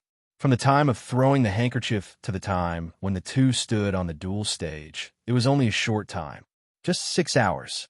At 6 o'clock in the afternoon, a duel platform suddenly appeared in the center of the auditorium. Kase and Quirrell stood in the center, each holding their own wands and pressing them against their chests. The one in the middle of the two was Snape. After Snape told the two people and the little wizards watching the meaning and rules of the duel, he asked them to bow to each other. Things have come to this, and both of them bowed to each other. After all, this is the dueling stage of Hogwarts, not WWE. Don't engage in the ritual of adding anger before a game. After bowing, the two turned around simultaneously and walked in their own directions. Following Snape's opening signal, the two turned around simultaneously. Quirrell first moved his wand from bottom to top. Oolong comes out of the hole. A giant python more than 4 meters long was suddenly summoned and rushed towards Kase quickly. Kase casually flicked his wand, and pixels of flames evenly covered the python's body. But he just turned sideways casually, letting the giant python brush his shadow and fall to the bottom of the high platform. After doing all this, he shrugged towards Quirrell and spread his hands like a bear, allowing people to understand the meaning in the blink of an eye. That's it. It's not over yet. Quirrell's wand then quickly moved towards Kasen's feet, and the ground thorns spread towards his feet. Kasen stretched out his hand and scratched his chin, tapped his wand, and in an instant, the entire duel stage became an obsidian surface. The thorns that had grown out also fell to the ground and turned into powder due to their roots being cut off and losing their magic power supply. As soon as Kaizen raised his head after admiring his masterpiece, he saw another silent spell coming from Quirrell. This curse is red, but according to Quirrell's urine, it's really not sure whether the one flying over is Expelliarmus or passed out. Of course, the greater possibility is that this will be shattered into pieces. Kasen stopped holding his hand and immediately stopped using his wand. He just stretched out his hand and waved upward. An obsidian wall blocked the spell, and accordingly the obsidian wall also turned into fragments on the ground. Quirrell's spell was just flattened, then waved up again, and a giant dragon composed of bright red flames rushed towards Kase in a daze. Snape watched Quirrell cast the fire spell and quickly jumped off the platform, turning to look at Dumbledore. Dumbledore, on the other hand, waved his hand, signaling him to relax, and he seemed to be watching the fire-calming curse with great interest. Kase on the stage was not as calm as Dumbledore. Although he still maintained his calm appearance, the damn flame in front of him didn't look like a serious flame. He held a wand in one hand and a ball of water in the other. At this time, grids composed of transparent cubes appeared in his mind on the dual platform, also divided into three-dimensional axes. It only takes a moment to fill all the space on the three-dimensional axis with water source blocks and stop them from flowing. Such a moment of space squeezing and filling should be able to directly plunder the living space of the fire in front of us, or it can be explained more simply. The sudden appearance of the water source block covered the calendar fire, just like a computer file covering another file. Just do it. Kase looked at the huge fire dragon that was getting bigger and bigger and was almost reaching the ceiling of the auditorium. He threw the water source cube in the corner of the ground with one hand, and with the other hand he held the wand and lit it on the corner of the ceiling of Hogwarts. In an instant, a huge water cube appeared in front of the two of them. As for the fire dragon that was blocking the sky just now, it has long since disappeared without a trace. After annihilating the fire dragon, Kase still hasn't forgotten why he started to find trouble with Quirrell and accepted Quirrell's duel now, in order to let this old boy stay in the hospital wing for a few more days. But he really just lay there for a few days. Before the duel, Dumbledore specially sent a message to him saying that he could not hurt Quirrell's life. Just for this one, the withered skull cannot be used. The TNT flash was too light for Quirrell and was far from enough to keep him in the hospital wing for a few more days. Fortunately, from the time he came to Hogwarts to now, the students and professors like him very much. So, Ender Crystal. With a tap of Kasen's wand, a purple cube floating in midair suddenly appeared, surrounded by white cube frames. The moment the Ender Crystal appeared, it quickly flew towards Quirrell. Bang! Quirrell was blown away and fell to the ground, not knowing whether he was alive or dead. The entire auditorium was silent for a moment, and then the next moment. Oh ho ho ho ho ho! Kase walked down the high platform and came to Quirrell, who was lying on the ground. He confirmed that this old boy would probably lie in the hospital wing for 1 to 2 weeks before he looked back with confidence. As for the missing defense against the dark arts course, he believed that someone would be more than happy to take care of it. After returning to the office, Kase took out a bottle of champagne from the cabinet and walked toward Hagrid's cabin. The next day, Hagrid left the hut early with a handful of red cloth strips, because it will be Christmas in a while, although I don't know why wizards celebrate this holiday. But Christmas trees are still needed. To the pine trees in the Forbidden Forest, the red strip of cloth in Hagrid's hand is like the king of Hell's army. If you are tied with a strip of cloth today, you will basically not be able to survive next year. What a miserable word. Unlike Hagrid, Kase had no classes today and could leisurely return to the castle and his office, greeting all the little wizards he met on the way. Then he returned to the office and picked up the little wizard's roll call list and parchment to prepare gifts one by one. After everything was ready, all that was left was to wait. Wait until Christmas. Woo-hoo! Kase stood at Hogsmeade Station. It was his first time seeing the Hogwarts Express, and he was also curious about this performance art of cosplaying a Muggle train. After all, magic-driven trains theoretically do not need to emit smoke. He took the ticket Dumbledore had given him and stepped onto the train. After all, according to his old man, almost every young wizard has ridden the Hogwarts Express since it was invented, and he lost this experience because he did not enroll in school. So Dumbledore specially left a ticket for him to let him feel that feeling. Of course, it wasn't entirely an experience for him to get on the train. After all, he had already packed up all his belongings in the Muggle world and packed them up for Hogwarts. He also planned to spend the Christmas holidays directly at Hogwarts. This time I left school mainly for a home visit and also to return gifts for my Muggle friends. Because of Neville's character, Kaizen thought that his grandmother's character was too strong. He had wanted to write a letter to Neville's grandmother before, but because there were always things going on, and he didn't know what to do as soon as he picked up a pen, right?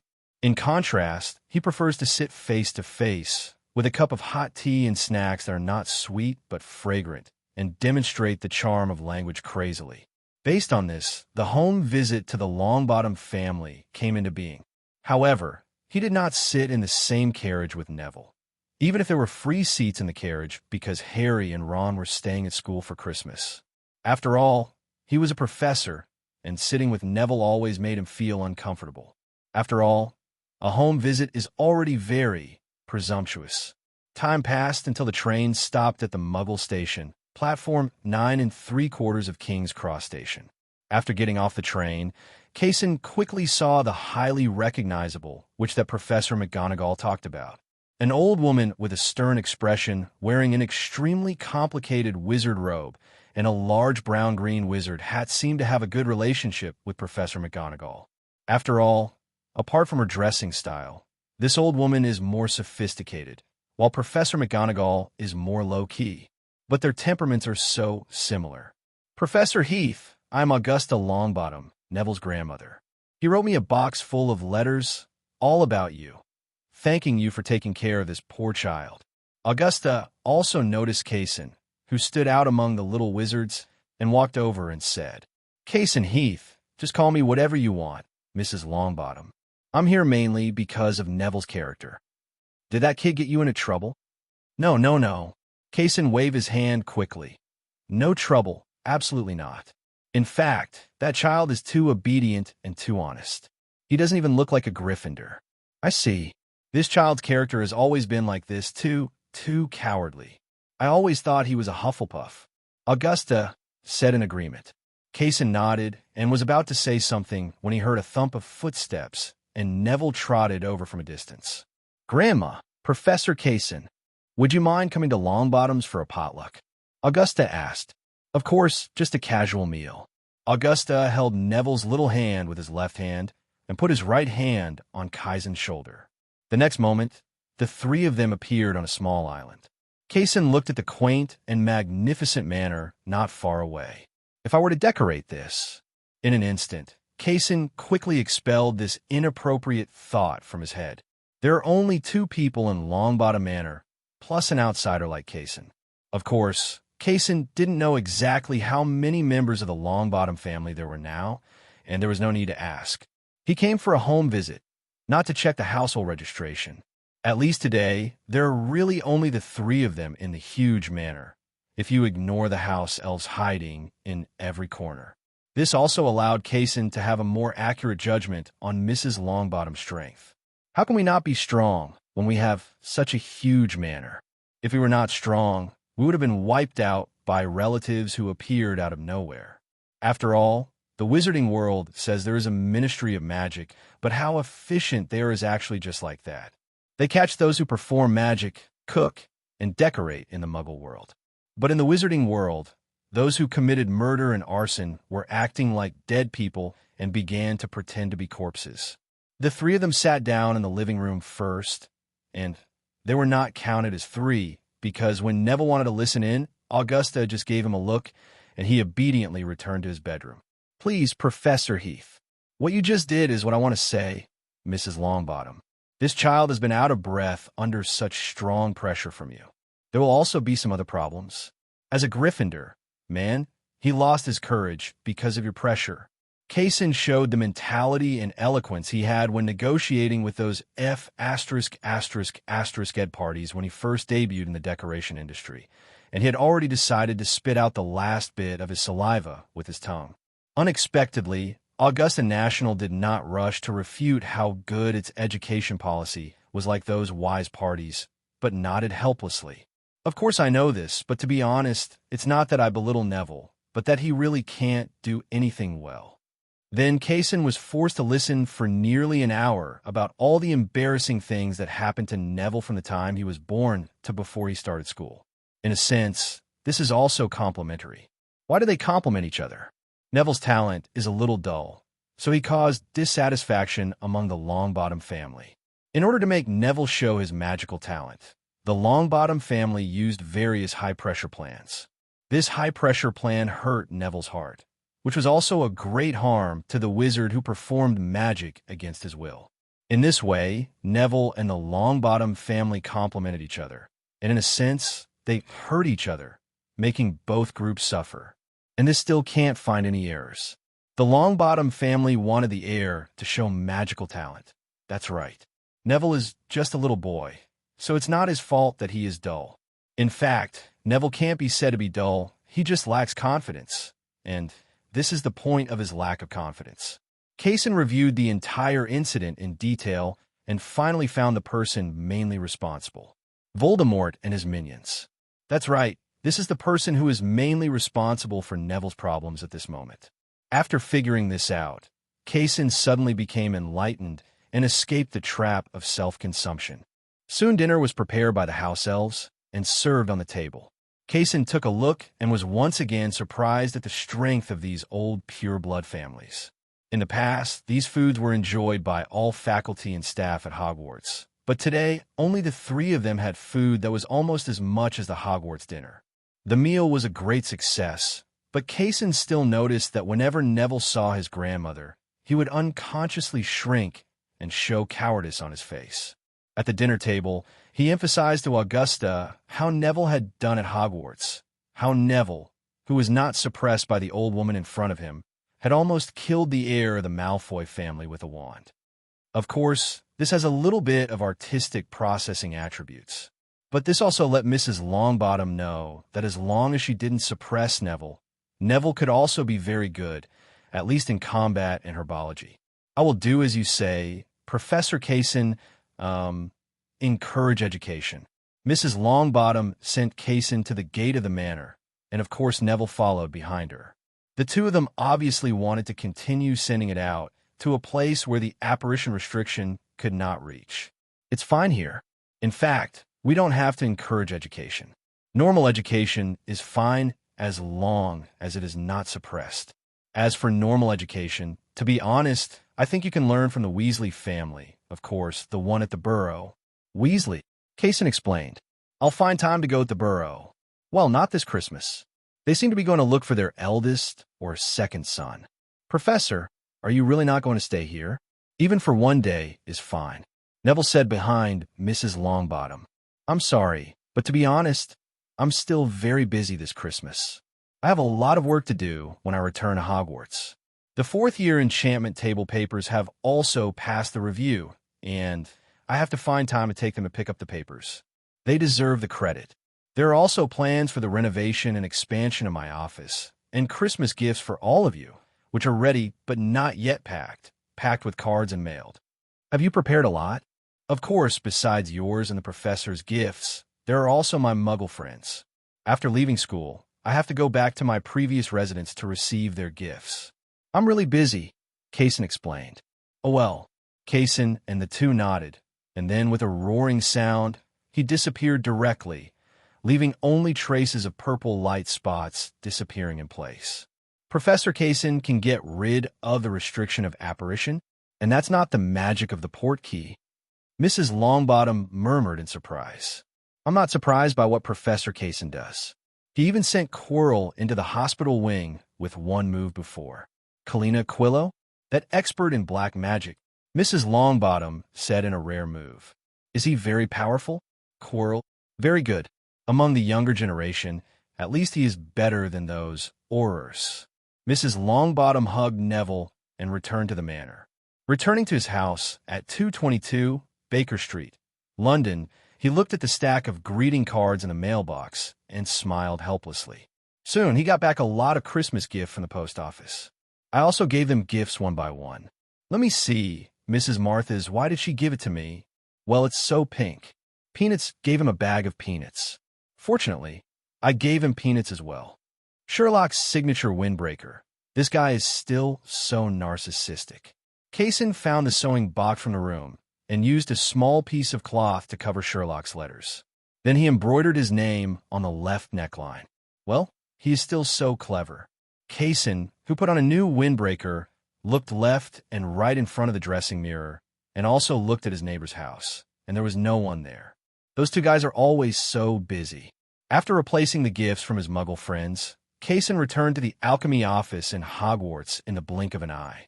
Put all the gifts that you prepared in advance into the inbox. And he just walked toward the Owl House of Hogwarts with a small inbox ring. Unfortunately, the owls have very little rest in the days leading up to Christmas. The arrival of Kase only exacerbated this cruel situation. The broomstick protective suit for Harry. This can be sent directly to his dormitory. Neville's memory bracelet. Ron's new robe. Are the Weasleys so poor that they can't even buy new robes? Hermione's Alchemy Enlightenment book. If she takes my class in 3rd grade, I will definitely let her be the class representative. Angelina's broomstick cushion. Professor McGonagall's enchanted quill. She will like this. Severus. Is Slytherin afraid of water? He doesn't want to wash his hair. Fortunately, he has a friend like me. A hair dryer. I'm really a genius. Hagrid's gold beer mug. He always complains that the glass is too light and has no feel. I hope he won't dislike my gift for not being ingenious. Can't you fly? Kase was giving Hagrid a gift. After packing, he handed it to the owl, but the poor owl fluttered with the gift for a long time without flying. Kase had no choice but to take out the enchanting table and give the owl box a rising buoyancy, allowing the poor owl to stagger away, grabbing the gift. The last one belonged to Dumbledore. He had previously bought 2 pairs of brand-new wool socks from the Muggle community and enchanted the enchanting table with a warming spell and packaged them directly to the owl so that he could send them to Dumbledore when the time came. One day later, Kase climbed out of bed and skillfully opened his gifts. For example, Professor McGonagall gave him a Gryffindor lion brooch because Professor McGonagall noticed that Kase really liked wearing it. Brooch. Snape was generous and gave him a small bottle of elixir. The moment he took it in his hand, Kase regretted it. He had never thought that Snape would give him such an expensive thing. Compared with that dry, cleaning hair the machine seems a bit unwieldy. The other people's gifts were all the same kinds of jewelry that Kase would usually wear, but the gifts given to him by Neville and Dumbledore made him feel a little fresh and new. Dumbledore sent a book about alchemy, very profound and profound. Neville, on the other hand, presented a set of dark red robes, which felt soft like water. The patterns on them flowed like lava, exuding a very comfortable temperature in winter. Apart from these, the most satisfying thing about this Christmas for Kase is probably that Hagrid finally agreed to let him renovate Hagrid's hut after his persuasion. That day, he rushed out of the Hogwarts castle and moved Hagrid, his luggage, important belongings, and things of commemorative value out of Hagrid's hut in the blink of an eye. Hagrid, is there nothing important in this house that you think is important? Kase looked back at Hagrid excitedly. The latter looked at the various things piled around him and scratched his head. No more. Where's the dragon egg? Also there. That's no problem. The next moment, Kase started at 0 frame. An ender crystal flew quickly towards Hagrid's hut. Only a bang was heard. The hut disappeared, and only a big pit was left on the spot. Wow. I remember you weren't talking about decoration. Hagrid said with some embarrassment. Don't worry about the details. Tell me what kind of new house you want. Kase asked, waving his hand. It doesn't need to be too big. Of course it could be bigger than the one I had before. It has to have a bedroom, a living room, and the most important thing is a kitchen. It must have a kitchen and a bathroom. I'd be very happy if it's possible.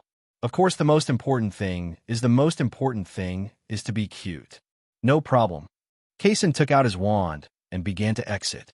Every time he waved the wand, the soil under his feet was struck by powerful magic and disappeared. Next came the foundation. Several oak logs were buried heavily in the soil, with grooves still remaining in them. After the weighing column was made, the method of adding magma and water was used directly. After the frame of the foundation was made, it was spruce planks began laying the floor. After doing all this, Kase waved to Hagrid. Come over here, Hagrid, and see what space you need, so I can design it for you. Oh, haha, really? First I want a fireplace. Can it be pink? Theoretically, it's possible, but I won't do it for you. Oh, okay, where's the door? Over there. Kase pointed to the foundation facing north and south, leaning against a weighing column on the right. There will be a 3-meter-high door here, so you no longer have to bend down when entering the door. What should be after entering the door? Hagrid asked Kase. At the entrance, there will be shoe racks, umbrella racks, clothes hangers, etc. Oh, can I get rid of it? It's possible, but I don't recommend it. It would be very strange.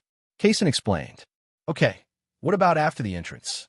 Kase was a little distrustful of himself because of Hagrid's series of questions. He answered in a strange tone. Maybe it's the living room. Don't you know this common sense? The castle is not as fancy as Kase, and I haven't been to other places. Okay, the entrance and living room are all in order, right? Does a living room need a fireplace? Of course, even if it's not pink. Kase built a fireplace with raw stones on the back of the foundation, placed magma blocks under the fireplace, lit the fire, and blocked it with iron railings. How can I put firewood in that case? This flame will not go out, and there is this. Kase took out a stone button and placed it on the edge of the fireplace. Look at these things. If you press them once, the fire goes out. If you press them again, the fire will start burning again. It's amazing. Hagrid sighed. Kase placed a coffee table in front of the fireplace, a row of sofas around the coffee table, and a large sofa next to the fireplace, specially prepared for Hagrid. Afterwards, the kitchen and bathroom were all in order, until we reached the stairs and Hagrid's bedroom on the second floor. Although the MC block is not affected by the rules of physics, that is to say, in theory, it is no problem to place a thin wooden board in midair and put 10 Hagrids on the board. But for him, a top civil engineering student from the Department of Civil Engineering at the University of Manchester, this is still a bit, well, illogical. Although this logic is like Newton's coffin board in the MC world, it is basically equivalent to nothing. However, as a man with obsessive-compulsive disorder and a bit of perfectionism, Kase feels uncomfortable in his heart and cannot do it. So it's a pity that he didn't use floor tiles and frames, but just squares. This also caused some minor problems. For example, the floor on the second floor of Hagrid's new home was 1 meter thick. In order to balance this meter, the height of the first floor must be increased so that it does not look so inconsistent. Similarly, the height of the second floor must also be increased, and the attic? Kase didn't build an attic for Hagrid's house, and the roof was tightly sealed. Standing in Hagrid's bedroom, Kase thought about it and broke the window directly, making a protruding balcony, which could be used as an awning for the door downstairs. Finally, add load-bearing columns to the awning. Perfect, so perfect. Elegant, so elegant. Kase stood in front of the brand-new Hagrid's cabin, took a few steps back involuntarily, and sighed. Then he found Hagrid walking and carrying his dusty belongings. It's not so elegant in a moment, isn't it? Dumbledore didn't know when he appeared behind Kase and said with a smile. Kase shrugged. A happy stay is the most important thing. After the entire Hagrid cabin was renovated, or rather rebuilt, Kase returned to the life of Shinju again. The praise I had given Neville at Longbottom Manor was actually not a boast. I had indeed helped Hagrid expand the house and wrapped gifts for his students. He did return gifts to his friends in the Muggle world, so theoretically he did not deceive him. Well, nothing wrong. The Christmas vacation passed quickly, and even Kase hadn't had a good rest yet, although he rested conservatively for 4 days out of 7 days a week. In short, the little wizards returned to Hogwarts on the whining little train, while Kase sat in Professor McGonagall's office. At this time, Professor McGonagall was holding a form in his hand. It was Kase who wanted to take the 4th grade wizards to apply for school leave from the European Alchemy Exchange Association. When I applied to leave school in 7th grade, Professor McGonagall approved it almost instantly, but when it came to 4th grade, Professor McGonagall looked at the form and then at Kase. He looked at the form and then at Kase. Actually, there's no need for you to hand over your achievements to these little wizards and let them take away the honor that belongs to you in vain. There's no need for you to go to this extent. You are just a professor, not their father. These are all, it's not your responsibility. Kase looked at Professor McGonagall with a strange look, because Professor McGonagall looked at him with an equally weird look. He couldn't put into words, but he just felt that there was something, feeling distressed or, well, helpless, but also a little bit relieved. Kase didn't know what strange thing Professor McGonagall had in mind. He only knew that the form in front of him must be successfully approved by Professor McGonagall today. Then he informed them of this important news today, and tomorrow he will personally instruct the young wizards on how to dress. After all, they're not 7th graders, and 4th graders are still immature little cubs in his eyes. There are even quite a few who are still playing with mud and drawing stick figures on parchment. Let them dress themselves up, not to mention making themselves an elegant gentleman. He was afraid that their collars still had pumpkin juice accidentally smeared on them during the morning meal. This is all very possible. I still don't agree with your approach.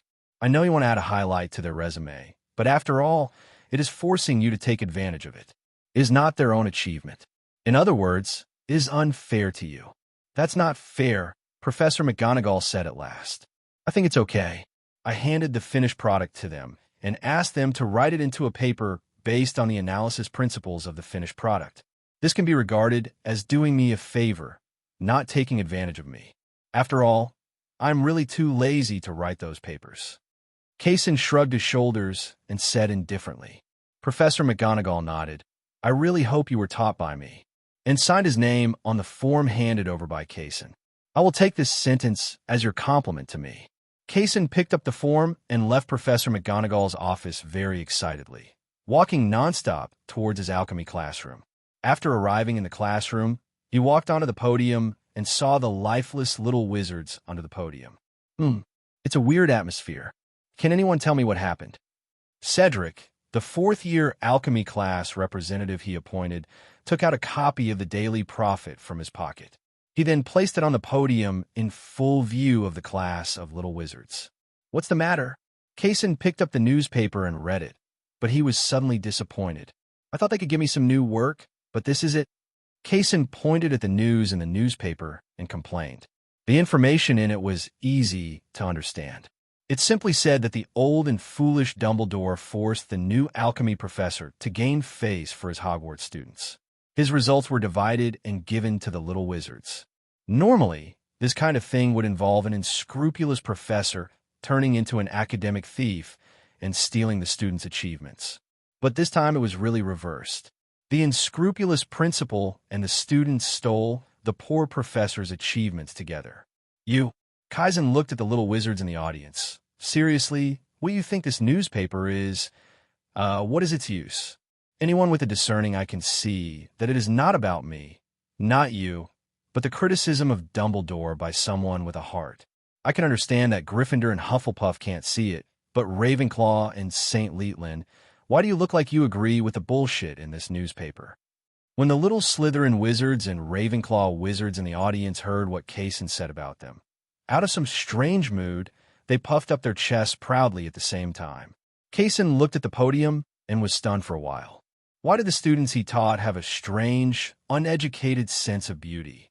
The little wizards under the podium also reacted, and their chests were no longer proud. Okay, this is all a matter between Dumbledore and the Ministry of Magic. There is no need for me to argue. There is no class today.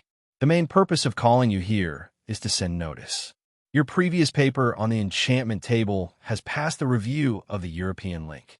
Today, clean yourself up tonight and put on the robe you selected for me to review tomorrow. We'll set off directly this weekend, okay? The little wizards all shook their heads simultaneously. No problem. Then let's go. I won't take up your spare time. Kase left the classroom directly after saying that, not caring about the little wizard in the classroom. At this time, he had more important things to do. On the way back to the office, Kase bumped into Dumbledore. Stare, why are you looking at me like that? Dumbledore tilted his head and asked with some confusion. Weren't you spread rumors by that unscrupulous reporter? Why are you still wandering here slowly? Kase asked. Oh, what do you mean by that? It's natural not to listen to gossip all day long. I don't have that much energy to care about those innocuous little things. Are you so generous? What if? Stare. Oh, well, after all, I'm a famous wizard who has been famous for a long time. A single move can affect the whole body, so if I encounter this kind of thing, I can only knock out my teeth and swallow it in my stomach. Dumbledore said frankly. Oh, how pathetic. The white-bearded old helper showed a smile and gently held Kasen's shoulders. That's what I've been waiting for. I'm sorry, I drank too much last night, and my logic is not clear. Today I found that Rita Skeeter and Kasen have no conflict in theory.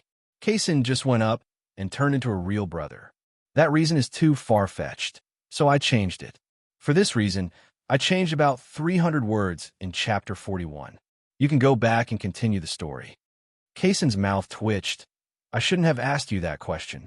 Actually, Dumbledore, you are a very generous person in my heart. You know, you are like Mount Everest in my mind. As tall as the Alps, as sweet as the mountains. Dumbledore patted Kasen on the shoulder affectionately and said, That's right, Kasen. You are the same. In my heart, you are as warm as the sun, shining selflessly on everything in Hogwarts, caring for students and being kind to them. Professor Unity and also... Wait. Kasen gestured for a pause with his hand. No matter what you say, I won't go. Didn't you want to convert your office into a separate tower? Do you agree? Dumbledore put his hands behind his back and looked up at the ceiling at a 45-degree angle. If something happened to Rita Skeeter, like some thugs broke into her house and beat her up, I need her address. What address? Dumbledore started playing dumb from the very beginning. Okay. Kasen rolled his eyes and decided to ask someone else. Dumbledore then gave that sinister smile that was unique to him. You offended the principal, and you still want to run away? Humph. I was cyberbullied by that reporter for such a long time. First, I was implicated in the incident, and the whole body was affected. I really couldn't be honest offline. Second, the professors at Hogwarts and his friends outside of Hogwarts all knew what kind of person he was, and were too lazy to bother with his childish revenge plan. Now, Kasen is finally here. He is powerful, simple-minded, and most importantly, he doesn't understand himself. Huh. Boom, boom, boom. Come in. Professor McGonagall looked at Kasen in confusion until she saw the newspaper in Kasen's hand and suddenly realized what was going on. You don't need to show up for this kind of thing. Dumbledore has already gone to the Ministry of Magic to negotiate with Fudge and Skeeter. I believe there will be a result soon. What did he negotiate? He was just chatting with me in the corridor. Huh. Did he ask us to find Skeeter? No, absolutely not. Stare. Well, Dumbledore promised me that he could convert my office into a separate tower, Kasen confessed.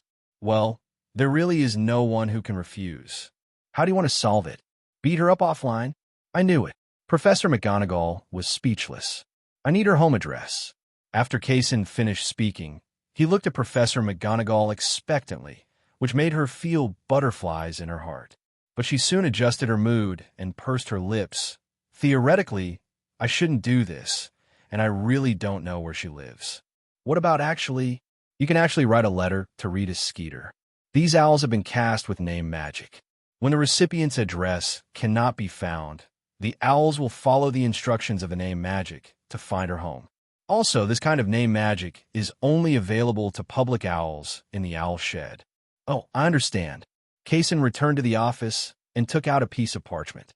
After thinking for a long time, he wrote on it, "Reel you in 3 seconds," then took out an ender pearl and set up a small mechanism. As long as the envelope was opened, the ender pearls will break. Hum. After sending the public owl to deliver the letter, Kasen hugged his shoulders and sulked in the office until evening, when he felt it was almost time and picked up a baseball bat from the corner of the office. This is a big baby made by the Weasley brothers before. Every time they hit someone, it will explode, hit and explode, and hit and explode. I thought this thing was dangerous at first, so I confiscated it, but I didn't expect that I would actually use it today. On the other side, Rita Skeeter wrote a short essay in the Daily Prophet for a day, and when she got home, she took it out of the mailbox. But one of the letters looked a little strange to her. There was a ball-shaped thing inside. After a long silence, she skillfully moved a huge explosion-proof barrel from the corner. It looked like it could be as tall as a person, and there was a small piece of explosion-proof inlaid on it. Pieces of glass. Use magic to control the letter and put it in. After tearing open the envelope, Kaysen appeared in the explosion-proof barrel, and Rita Skeeter walked over with a smile on her face and arms on her shoulders. She took off her lace gloves and slapped them twice on the explosion-proof glass of the explosion-proof barrel. Do you think I wouldn't expect someone to come to my door with such a dirty reverse door key? You thought. Do you think I can't get out? Kaysen, who was standing inside the explosion-proof barrel, just lightly knocked on the inner wall of the explosion-proof barrel. With two bangs, a 2x1 hole was knocked out. He waved the baseball bat in his hand, making a crackling sound. Bang! After Kaizen's friendly exchange, Rita Skeeter was dragged out of the house with a bruised nose and face. A diamond shovel appeared in Kaizen's hand, and she dragged her to a grove not far away and started digging a hole.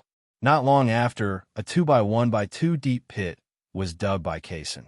Dear Ms. Reporter, I believe you will like this new home. Kaysen grabbed Rita Skeeter's robe, threw it directly in, and then began to fill the soil. The soil was extremely loose and breathable, and with the wizard's powerful vitality, she would be able to crawl out on her own when she woke up tomorrow morning.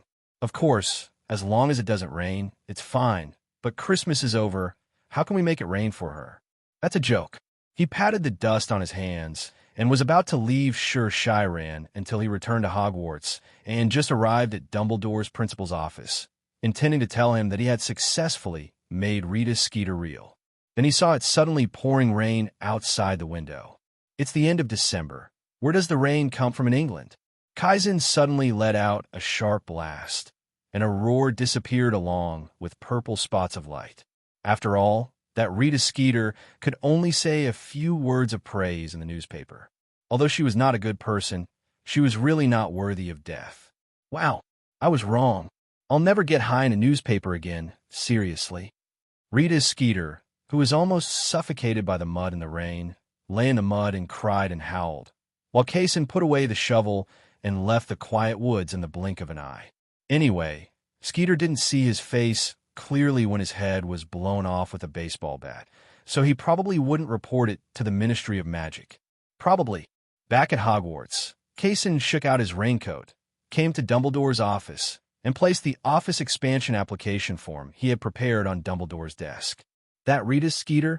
At least she should be a lot quieter recently. Yes. Dumbledore nodded and signed his name on the form. Do you need me to find a construction team for you? No, I can do it myself. Kaizen said, by the way, the building you expand needs to conform to the style of Hogwarts, the kind with black brick and stone walls. Don't worry, I'm professional. This is best. After returning to his office, Kaysen hummed a song, took out the parchment, and began to design his new office. Maybe. Dong dong dong. Please come in. Professor? Your office.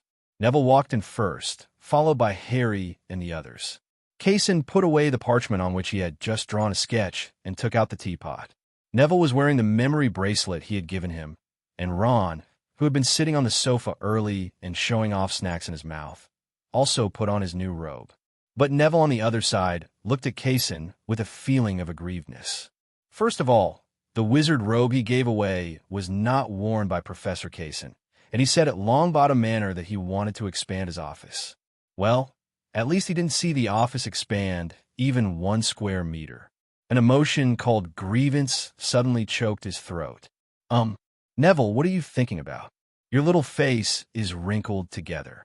Professor, didn't you say you were going to expand your office during the summer vacation? Unfortunately, I have a bit of procrastination and am still in the sketching stage. Kaizen looked at the sensitive little wizard in front of him and quickly took out his design sketch and put it on his desk. Then the new robe I gave. I just went out, and it was still raining outside. You can't let me get that new robe dirty, can you? Kaysen showed his language skills for a while, before finally convincing Neville that he didn't dislike the robes he sent, nor did he want to stay at Longbottom Manor for one night. Of course, the latter really doesn't like sleeping in territory that doesn't belong to him. It always feels weird, but that can't be said. What if Neville drops the little pearl? It's not just about coaxing yourself. Tell me, what's going on with you for little guys? Kaizen asked. Professor, do you know Nicholas Flamel? Hermione asked. Nicholas Flamel? I remember that the textbook I gave you didn't have this name. Kaysen scratched his head. Indeed, the textbook he gave to Hermione was just an Enlightenment textbook. There are only rough theories and a few interesting alchemy experiments in it. It's not yet time for the giant Buddha of Nicolim to appear. I didn't read it in that book.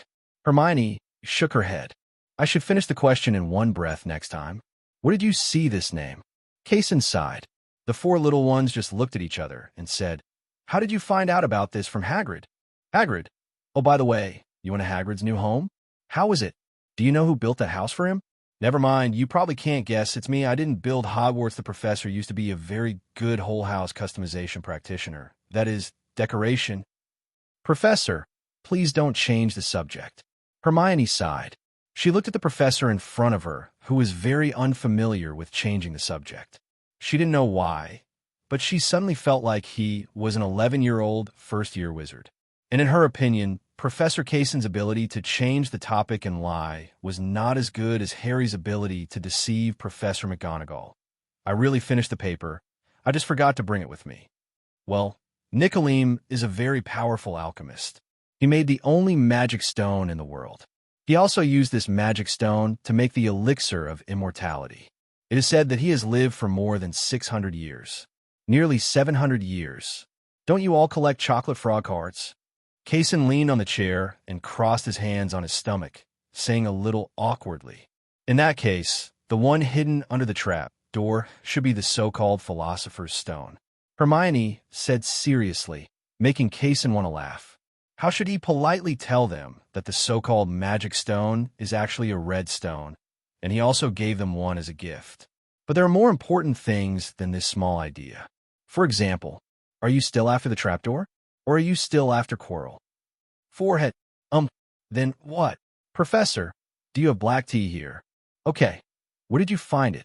Kaysen asked with a sigh of relief. When we were having tea with Hagrid, we accidentally let it slip that Quirrell was a dark wizard. Then Hagrid didn't believe it. So Harry took the blame and said that Quirrell was not only a dark wizard, but also wanted to steal for the magic stone in the hallway. Then Hagrid talked a lot and drove us out in a panic. When he was in a panic, he also talked about Dumbledore and Nicholas Flamel's plan, and then, Nicholas Flamel. Hermione shrugged and said speechlessly, Hagrid, then, now that you know what's hidden there, do you have any other plans? Kaizen sighed. What do you do with our plan? Listen to your plans, then make corresponding plans and reversely destroy your plans. Is that right? Hermione said with a somewhat broken expression. Then will you say it? The four little ones looked at each other and shook their heads simultaneously. Won't. The four little ones looked at each other again, wondering what they were whispering in private, and finally stood up simultaneously. Goodbye, Professor Kaysen. Kaysen's mouth twitched as he watched them leave the office one after another. Gryffindor, Gryffindor. After sending the four little ones away, Kaysen felt safe. After that, at least for the time being, he only had to take the 4th grade wizard to receive the award. Time blinked and came to this weekend. When he woke up in the morning, he noticed a set of door keys beside his bed, along with a letter from the European Alchemy Exchange Association. The language of this letter is more intimate than the last one, which shows that the big guys in the Exchange Association also like Kaysen, who spreads papers like coins. Until evening, Kaysen once again asked the little wizards to stand in a row in front of him, and he personally reviewed the appearance of the little wizards. Soon, Kaysen came to the banquet hall of the Ministry of Magic again. He first looked around at the reporters present. Very well, Rita Skeeter was not present. In other words, since she was hit by her own box, the only thing that appeared in the public was a brief statement in the Daily Prophet. She said she was on leave indefinitely. That's great. I dislike her very much, really, Kaysen said, leaning on a huge Roman weighing column and Ollivander beside him. Well, as the owner of the only stick-making family in England, it's strange that he doesn't appear here. Yes, by the way, in addition to the award ceremony today, there's also your investiture ceremony. We have a tacit understanding not to reveal it to you. This is a surprise, Ollivander said with a smile. Does this mean I can add another title to my list? No, add 2 more. One is for the recipient of the Order of Hermes. Hermes, is said to be the founder of alchemy and the pinnacle of honor in the alchemy world. The other is for the Order of Merlin, but I didn't ask in detail. After all, ever since a Blake exchanged money for a first-class medal, the value of the Merlin Order has plummeted. Some people are even ashamed of receiving the Order of Merlin. Of course, this is not entirely Black's fault. A larger part should be blamed on the Ministry of Magic. Ollivander slowly explained the ins and outs to Kase. I understand. Soon, as a brief and non-verbose award ceremony ended, Kase was pushed to the high platform by Ollivander. I'm not good with words. Then don't talk. Not many people who practice alchemy can talk. That's right. Early the next morning, Kase wore the dark red wizard robe that Neville gave him. The robe was so thin and soft that it looked like he was not wearing anything. Of course, I was talking about the feeling, not what it seems. The Medal of Hermes is pinned on his chest. There is no fixed color on it. On the contrary, at first glance, it looks like slowly flowing hemp, shining with a low-key light. Fixed brooch +1. He walked out of the office in a sultry manner and walked towards the classroom. Today's class is for the 3rd grade. He has already taught them the basics of alchemy in general, and it's time to give them some topics, such as how to use basic alchemy to create a totem of immortality. Of course, he is definitely not that perverted. It is just a compliment. In the classroom, Kase stood on the podium. Now, you have understood the basic rules of alchemy, so I came to find a short topic for you. Don't worry, this topic is very simple. As he spoke, Kase clapped his hands, and a luminous blue square suddenly appeared on the podium. Under the ground was an obsidian base, with a blue luminous body in the center, and the outside was wrapped in a layer of crystal. Let you see the magic of this big guy. He waved his hands towards the little wizards, and the students below immediately understood. They all hugged their desks, kicked their chairs, and moved to the edge of the classroom. An iron block also appeared in Kase's hand, and soon a small iron pyramid appeared in the center of the classroom. He placed the beacon on it, and took out an emerald and smashed it into it. In an instant, the beacon released a milky white beam of light. Did you feel any power? The little wizards were all confused, and Kase touched his chin in embarrassment. You can try jumping. Just do what you say, such as the Weasley twins. The two squatted down and jumped up with all their strength, and then their heads came into close contact with the ceiling. Wait, where did I put that picture? Oh, I found it. This is it. A little fuzzy. Well, thank you, Mr. Weasley, for the demonstration for us. So this thing, I named it the beacon, can provide people with an increase within a certain range, such as allowing you to jump higher and run faster. Of course, there are other more powerful effects, such as restoring your magic power more quickly, making your spells more powerful, and making your lives more tenacious. After Kase finished speaking, one of the Weasley twins raised his hand. Please tell me. Then why doesn't the professor change it to a boosting effect? Because that requires a more precious base, such as a gold block, a diamond block, an emerald block, an alloy block, etc., but I must consider the load-bearing capacity of Hogwarts. You may very much hope that my alchemy creation will fall from here and kill Professor Snape, who is in class downstairs. Ha ha ha ha. The classroom was filled with a happy atmosphere for a while, but I don't think it's necessary. Even though Snape always looks like he's crying, he really can't die. Oh, it was a strange sound of disappointment. Well, the Weasley twins were the loudest disappointed. Let me explain to you the structure of this object first. You can use the remaining half of the semester to write a theory paper for me. As for the paper grade, I will directly add it to your final grade. Of course, this thing is very complicated. I don't think you can thoroughly study this guy in half a semester. As long as the final paper is meaningful, I will give you points. Finally, plagiarism is prohibited. Believe me, I will check all papers carefully. Of course, if you are of the same mind like the Weasley twins, I will call you to my office and let you talk to me about your ideas. Now, close the textbooks and come closer. I will give you a closer look at the internal structure of this beacon. Kase said, and suddenly took out a manuscript in his hand. Wait a minute, Professor. Isn't this too violent? One of the little wizards asked. Is it violent? It's okay. Clang. Kase and the little wizards left the alchemy classroom in disgrace. Although the process was somewhat tortuous, at least they all saw the nether star in the beacon.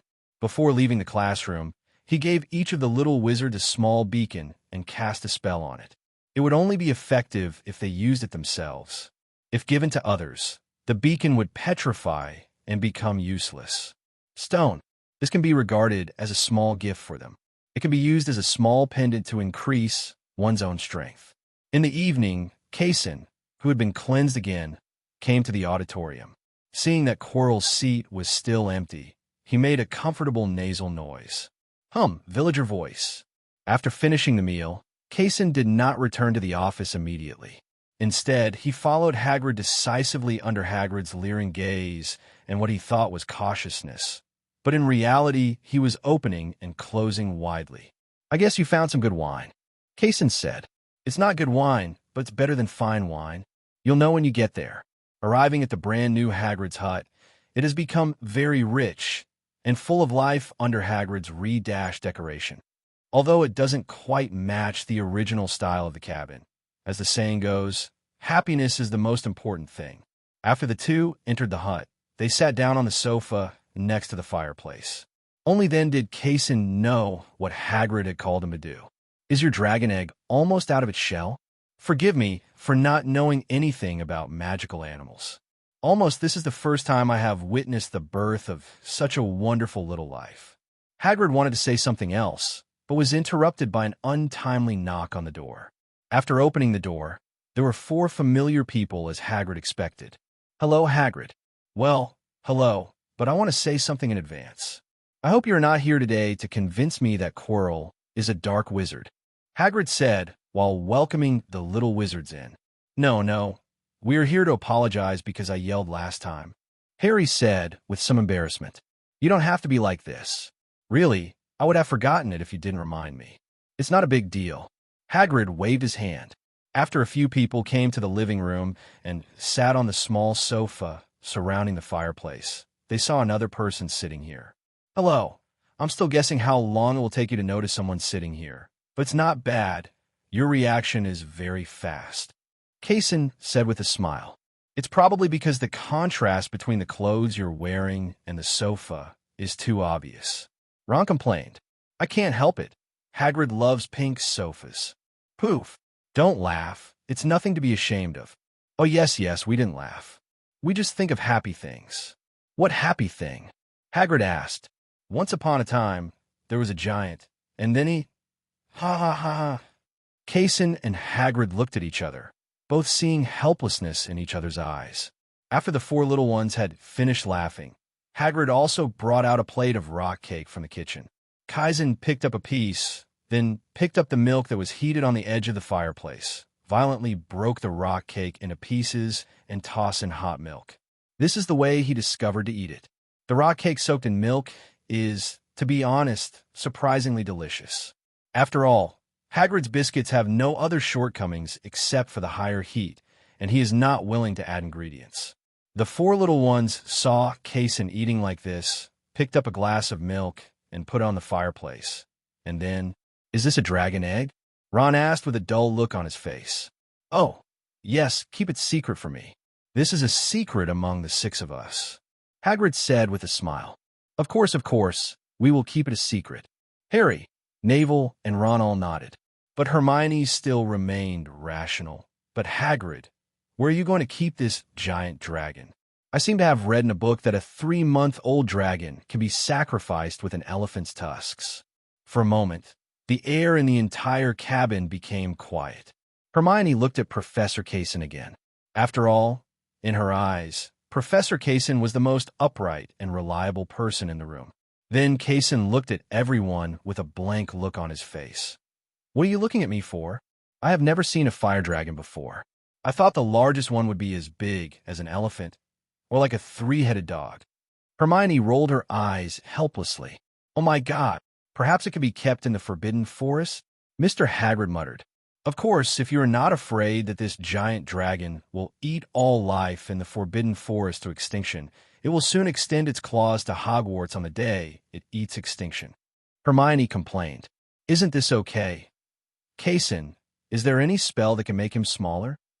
The dragon's magic resistance can perfectly defend against curses, otherwise it wouldn't be made into dragon skin gloves. Hermione killed 3 times in a row, almost killing Hagrid's little Pearl. Forget it, Hagrid. Even if you can't own a giant dragon forever, at least this dragon is about to break out of its shell. You have witnessed the birth of such a life. Your life and the life of the dragon are at this moment. If we have been together, even if we are separated in the future, at least you have experienced it, and you're already much luckier than most people. Kaizen patted Hagrid's shoulder and comforted him. Then just like that, it was okay not to be comforted, but as soon as he was comforted, Hagrid's little Pearl completely fell off. A hybrid giant just hugged Kaizen, and his head, which was bigger than his chest, burrowed into his chest and started crying. Neville, I can only say that I'm glad I'm not wearing your robe today. Neville looked at Kaizen, who looked hopeless, and then at Hagrid, who was crying nonstop, and nodded in agreement. Snap! There's someone outside. Harry suddenly became alert. It's not curfew time yet, Kaizen said helplessly. I'll open the door and take a look. Hagrid wiped his tears and stood up, leaving only a messy figure behind. Not long after, another little wizard was brought in by Hagrid. It would have been better if he didn't bring him with him, but when he was brought in, the whole living room almost exploded. Draco Malfoy. Malfoy curled his lips and hugged his shoulders and snorted. Is there any problem? What kind of forbidden area is this? As he spoke, he also looked at the people in the room. Look at Hagrid, the big giant. Looking at Harry, he couldn't carry the person clearly. Looking at Neville, he was a fool who was not much better than a squib. Although he had accidentally missed a move before, it was just because he was careless and didn't dodge. Look at Ron, poor guy. Looking at Hermione, well, too lazy to look. Looking at Professor Kaizen. Draco looked at Kaizen, especially his tear-stained wizard robe, with a trace of pity in his eyes. Poor Professor Kaizen. Poor Professor Kaizen. Draco looked at Kaizen with a strange, compassionate look that shouldn't appear on his face, making the latter feel a strange feeling. Never in his life had he wanted to learn the cleansing charm more than he did now. Under this strange gaze, he quietly took off his wizard robe, revealing the black shirt underneath. Malfoy, what are you doing here? Others didn't have a good look on Malfoy. Ahem. Kaizen suddenly coughed and looked over. Harry, strictly speaking, you shouldn't say this because this is Hagrid's home. Hagrid shrugged. I have no objection. I welcome all little wizards to be my guests. You're not a bad person, big guy, Draco said with rare courtesy. All right. The 4 of Harry pinched their noses and moved the sofa under themselves to make a place for Draco. You haven't answered my question yet. I came back from the Quidditch pitch. I heard what you said about the fire dragon, so I came over to take a look. I didn't see the fire dragon, but I did see it. You cried very ugly, big guy. Hagrid wiped the remaining tears from his eyes with some embarrassment. You can call me Hagrid. Okay, Hagrid. Well, that's it. I was attracted by the fire dragon at first, but I didn't. There was a long silence, and then he said in a somewhat off-key tone, Is this a dragon egg? Yes, and it should be about to break out of its shell. Hagrid sat on the sofa and looked at the dragon egg in the fireplace with joy. What are you planning on? Neville's tone was equally stiff. Don't I like it? As soon as Draco finished speaking, the dragon egg in the fireplace trembled. Hagrid looked at the dragon egg and looked at Kaizen at a loss. Should I put out the fire? Will it hurt this little kid? Guy. And Kaizen. Kaizen knows nothing about dragons. Finally, Draco finally spoke. The fire can be put out now. Everyone looked at him, and Draco rolled his eyes. Why are you looking at me? This dragon egg looks like a Norwegian ridgeback. It is best not to have fire when the Norwegian ridgeback breaks its shell. Of course, it's not impossible if there is a fire, but it's best to put out the fire. Seabed nodded, pressed the button, and the flame in the fireplace instantly extinguished, revealing 2 magma blocks. Only then did Draco notice that the fireplace didn't even have any fuel. After all, among the few people in this hut, Hagrid, Harry, and Hermione only knew a little about alchemy. Ron was from a poor family and had no contact with the chain. Gold is the chain gold of his twin brother and his father. In Neville's family, I have never heard of anyone who is good at alchemy, and they have gradually withdrawn from the core of the magic world in recent years. Draco glanced at Kase emphatically. This alchemist, who had been educated as an apprentice since childhood, could be said to have the least idea of his own alchemy. For example, the precious alchemist object became a fireplace switch, and other alchemists could immerse themselves in it. The results were distributed to the little wizards, and there was always a passive sigh. It can be said that among the 7 people in this room, he is the only one who knows the goods. Professor Kase, do you still accept whole house customization? He asked boldly. After all, he has already prepared the professor to spit out the language of minus 273.15 degrees at 36 degrees, such as 6-digit gold galleons, and so on. Kasen's answer made the corners of his mouth twitch. I don't have any other customization ideas for the moment, because before that I want to renovate Hogwarts. It's a pity that Dumbledore won't let me use explosives, so I can only design it bit by bit. Okay. Click. The sound of an eggshell breaking interrupted the conversation that was about to start again in the room, and everyone's eyes turned to the egg standing on the obsidian table. A crack had already opened on it, and soon the crack became bigger and bigger, and finally an ugly faucet came out of it. Kaizen, Hagrid, and Draco were all attracted to this little ugly dragon head. The 4 of them, Harry, were huddled together and murmuring quietly. What should I do? I remember that raising dragons is prohibited at Hogwarts. Hermione whispered. Should we remind Hagrid? Neville asked. No, Malfoy is here. If he thinks about this, he will definitely use it to blackmail us. Ron said decisively. Then what should we do? Stand still? Even if he looks back, he will think of it. Ron said, do you know that everything is forgotten? Hermione said suddenly. Neville understood, and his hand began to dishonestly touch a piece of hard rock cake on the plate, and he immediately planned to show off a wave of physics and forget about it. Can't we just ask Professor Kase to help seal the deal? And Neville, can you put down that rock cake?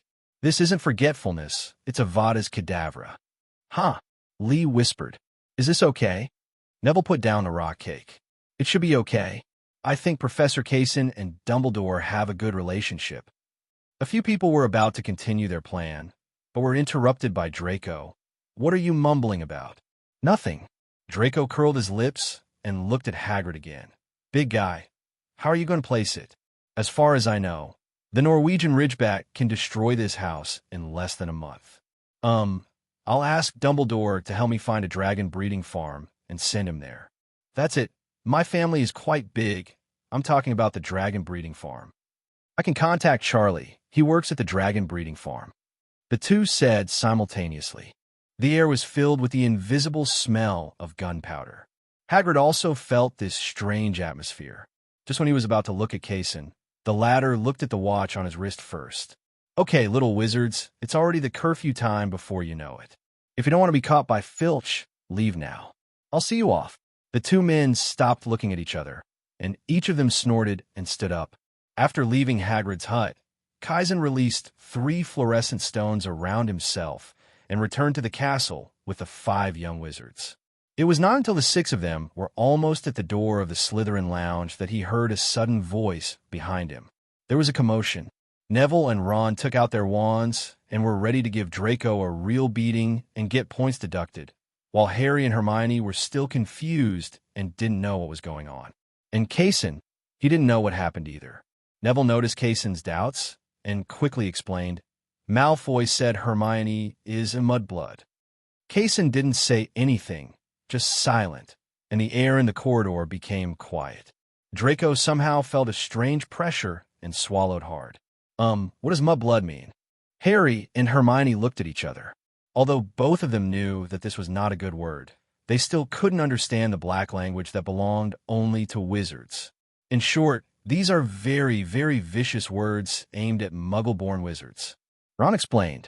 This explanation was not only explained clearly to Harry and Hermione, but also Kaizen understood it. It sounded like a personal attack combined with blood discrimination. Well, he couldn't solve it by himself, because although he knew that the word was not a good word, he still did not understand the severity of it, whether he should be deducted points, confined, or dragged out to be humanely destroyed. I can't control the speed of these, so I can only ask the old wizards for help. Although Snape is not entirely too old compared to Professor McGonagall, I'm going to call Professor McGonagall and Professor Snape over now. Do you have any objections? Draco shrank in fear when he heard Snape's name, but remained silent and began to cold-blooded everyone. The four little wizards of Gryffindor stared at Draco with vicious eyes, but they had no objections. You go to my office first, and I'll call Professor McGonagall and the others. After Kase finished speaking, he disappeared directly from the spot, leaving only wisps of purple light spots. Isn't it true that you can't disapparate at Hogwarts? Draco said in confusion when he saw Kase disappear suddenly. Don't ask if you shouldn't ask, Neville said coldly.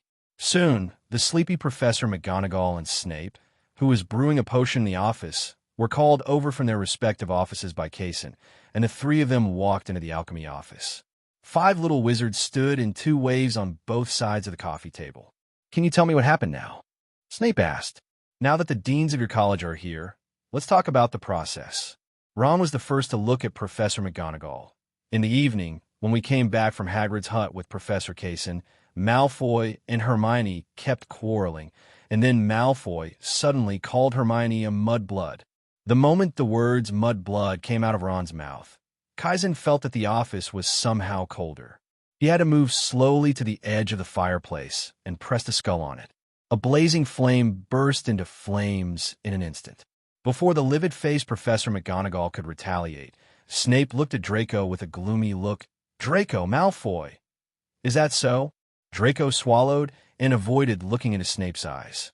Seeing Malfoy's look, Snape understood and immediately said, because of Draco Malfoy, Slytherin will deduct 20 points.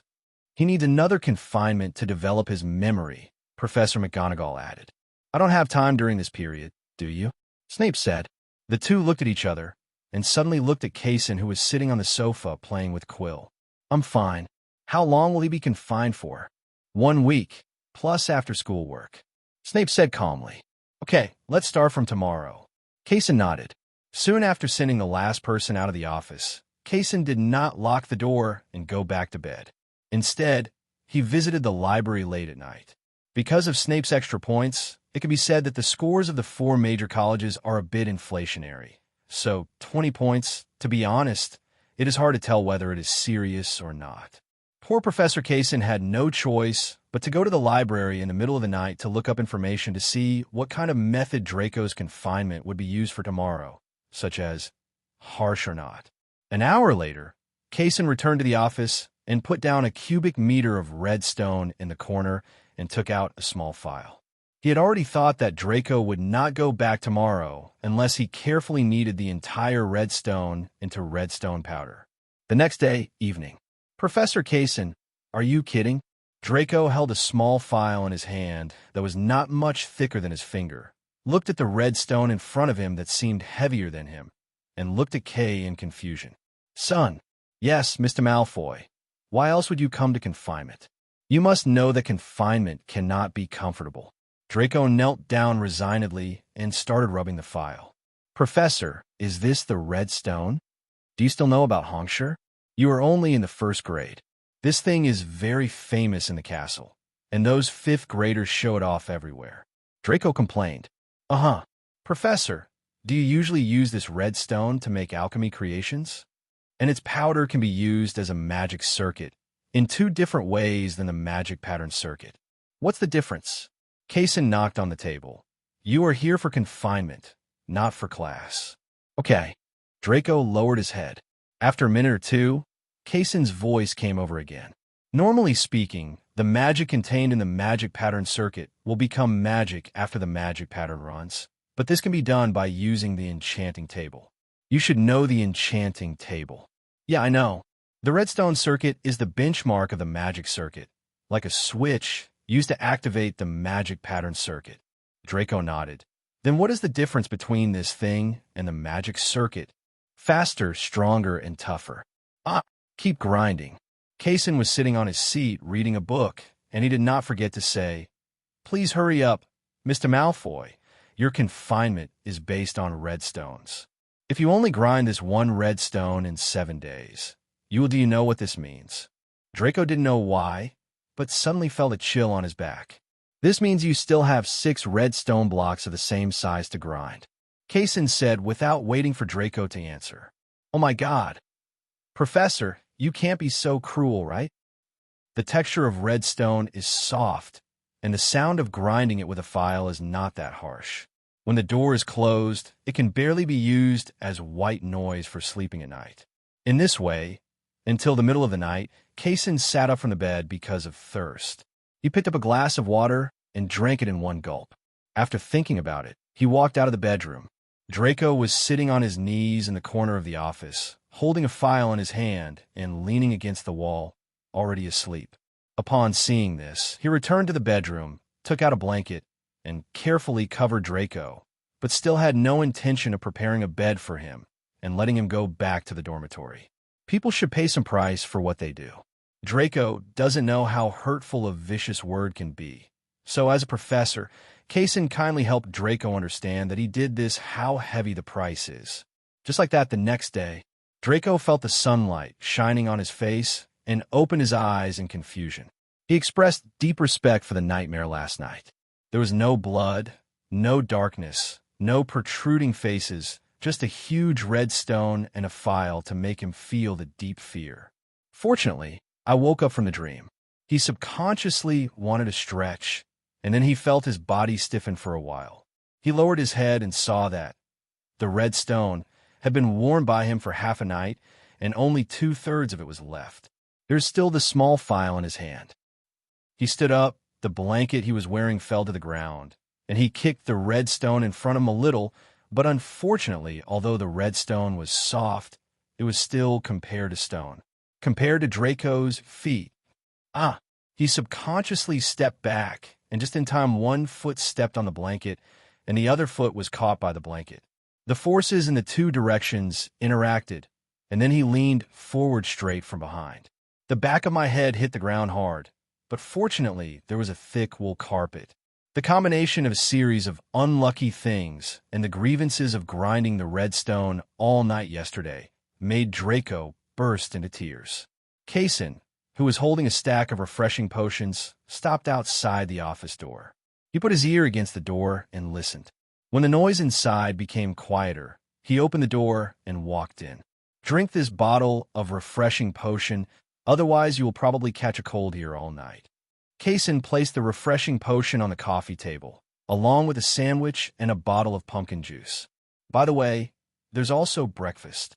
Draco, who had been grinding the red stone all night, was already hungry.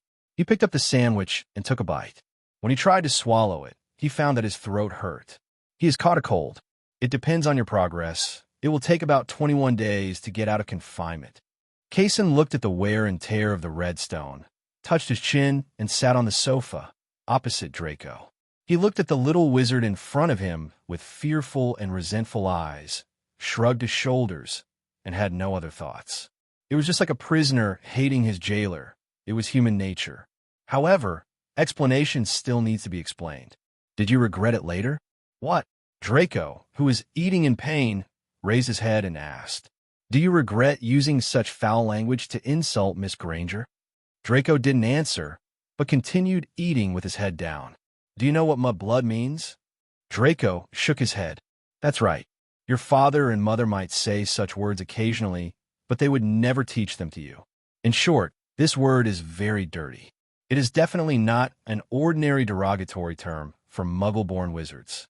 You can use any word you can imagine, including but not limited to genitals, animals, personal insults, humiliation, curses. None of them combined are as vicious as the original meaning of this word." "I know." Draco lowered his head and said dryly. Kase didn't know whether he knew it or not. "Remember to drink this bottle of refreshing potion after you finish eating. I have prepared 14 bottles of refreshing potion for you, but considering your efficiency, I need to go to Madame Pomfrey to get 7 more bottles. That is to say, you will have to endure this kind of life for another 20 days. Hearing Kasen's cold words, Draco's tears, which he had held back with great difficulty, burst out again. The originally sweet sandwich turned salty in less than 5 seconds. I hope you can remember this lesson, Mr. Malfoy. After dinner and taking medicine, you can wash up here or go back to your dormitory. Wash up and then go back to the classroom for class. After class in the afternoon, finish it. After you have finished the work that Professor McGonagall has assigned you, return here and continue grinding until you have finished grinding all 7 redstones. Draco listened with trembling eyes and raised his head with a bit of grievance. Can I take a leave and stay here all the time? If this happens, other young wizards will learn more spells than you, and you don't want to be beaten without any chance to fight back in the next wizard duel or fight. Kase did not refuse, but just said the benefits. Speak clearly. I'll be back after class. Of course, if you don't come, I will have to go to Severus myself to ask for the person. After Draco left the office, Kase waved his hand and collected all the redstone powder scattered in the corner, which could be used directly as teaching materials for the 5th grade. Soon, the first-year morning classes were almost over, and Draco returned to the alchemy office dejectedly and picked up the small file to sharpen it. Kase just sat on the sofa, ignoring everything, and made a pot of green tea. When it was time for the afternoon class, Draco would leave in shame again. In this way, in just half a day, another 1/3 of the redstone was erased. Kase was quite satisfied with this. After all, if he continued to maintain this efficiency and speed, he might not need to go to Madame Pomfrey to get another stack of stimulant potions. Of course, redstone is secondary. He still sincerely hopes that this little wizard who speaks without thinking can learn a good lesson from this time. After all, he is only 11 years old, and the little lousy has not yet been fixed as the father, so everything is still in time. In this way, the naive Professor Kase thought that everything was moving in the right direction. Especially one day a week and a half later, Draco had only 1 redstone left. If the 4 little Gryffindors hadn't come, he would have almost believed it. Wait a minute, tell it to me again. Kase took a deep breath and said slowly, Draco was in the office first, grinding the redstone honestly, right? Draco, who was standing in the corner dropping the pearl, and the 4 little Gryffindors beside him nodded at the same time. Then, the 4 of you came to see me. It happened that my office door was unlocked, and Draco happened to say come in, so you came in. The 5 little wizards nodded again. Then, after you guys came in, Draco was still an honest grinder. Ron, you were sitting there drinking Coke. Wasn't the Coke you found there? Forget it. This is not the time to worry about this. In short, Draco didn't mess with you. And then Ron sat on the sofa and drank Coke and got high. Finally, Draco got angry and you guys took out your wands and started fighting. The 5 people still nodded. Kase also nodded understandingly. I almost understand. In this case, why don't you go and fight? Just like you said, my office door is not locked. After you finish fighting, aren't you afraid that you won't be able to get in? I'm afraid of being discovered by the professor and Filch when I go out to fight. Harry whispered. Harry, let me ask you, who am I? Kase sat on the only surviving sofa in the corner, pressed his thumb on the middle of the body, and said without any strength or means, Are you Kase or Professor Alchemy? Harry said the first answer without thinking at all, and then he realized, Professor Kase in front of him. The last 2 words are professor. That's right. I'm also a professor. I understand your fear of professors very well, so you don't dare to cause harm under the professor's nose. But can you remember that I am also a professor? Who can tell me why? Why are you doing this to my office and my redstone flash, which I hand-carved little by little? Kase knocked on the coffee table in front of him again, and there was a flash cut into 2 pieces lying there on it. Let me ask you, children, why are you afraid of other professors, but not me? Gryffindors never speak without thinking. For example, Ron said out of nowhere, because you are a good person. Absurd. Should a good person's office be turned upside down by you stirring it up with your wand? There's a saying that this was the first time Kase broke through the defense as a professor, and it was not because of the office. Speaking of which, the office had been bombed more than once, and he would redecorate it with a new decoration style every time. But only this time. Hey, Kase gently tapped the two sections of flash on the coffee table with his knuckles, instantly turning them into powder. Okay, 5 powerful little wizards. I can only say that I am going to start decorating my new office, so I have to hand you over to Professor McGonagall. And Draco, you're lucky. Although this time it's not your fault, but 1 yard for the other, your piece of redstone is still recorded. Now you choose to wait until I renovate the office, and you come back to continue grinding. Or should we go to Professor McGonagall and let Professor McGonagall's punishment offset the redstone? Kase asked. Professor McGonagall, Draco said decisively. Okay, follow me now. The 5 little wizards followed Kase dejectedly to Professor McGonagall's office. There, 5 little wizards witnessed the transformation of a respected professor into a lioness. After the complaint was over, Kase also believed that Professor McGonagall would give him justice. So he left Professor McGonagall's office with sincerity and sneaked into the principal, while Dumbledore was going to the kitchen to turn on the stove. Room. Then he discovered that the wine that was supposed to belong to Professor Kase had Dumbledore's name written on it. How can this be allowed? He decisively put the wine in his arms and walked towards Hagrid's cabin. Then he witnessed the third dramatic thing today. The dragon hatched by Hagrid was almost the size of a table and was currently studying how to swallow the magma block at the base of the fireplace into its belly. This little guy, big eyes, Louis, so big. Hagrid raised his eyebrows. Her name is not Lu Wei. Lu Wei is the 3-headed dog. Oh yeah? Tooth is the hound chewing the bone. Okay, maybe my memory is not very good. How do you plan to arrange him? It seems that she will start to measure your size in a few days. Don't say that. She's a good child. Oh, but she is indeed too big. You are right. Ron and Malfoy gave me 2 business cards before. They are for Dragon Farm. I am here. I checked the information at some time and wanted to see which one of these 2 has better conditions. Hagrid took out a thick pile of information. Really, Kase had never seen so much paper within a 5-meter radius of Hagrid. You choose whatever you want, and now I don't want to hear the names of those 2 little bastards. My figurine was destroyed by them. As he spoke, he took out the wine from his arms. Wow, isn't this the wine Dumbledore brought back from his last trip to France? This is good stuff, Hagrid said with some surprise. What Dumbledores? Now, they're the collection of keys and Hef. From 20 minutes ago to the future, they will be my collection. You in a Dumbledore's office? Hagrid asked, stroking his beard. Kase looked at Hagrid strangely, but still comforted him. Don't worry. If you don't tell me, and I don't tell, who will know? Besides, he has no evidence. But I remember that Dumbledore cherished these 2 bottles of wine very much. It is said that he would tell bedtime stories to these 2 bottles of wine. Hagrid swallowed. Kase opened the wine happily and took 2 wine glasses. Hagrid took the wine glasses heartily. What a drink. Yeah, but Dumbledore? Don't worry about Dumbledore. There's so many people who know his office password, and he doesn't know that I got it.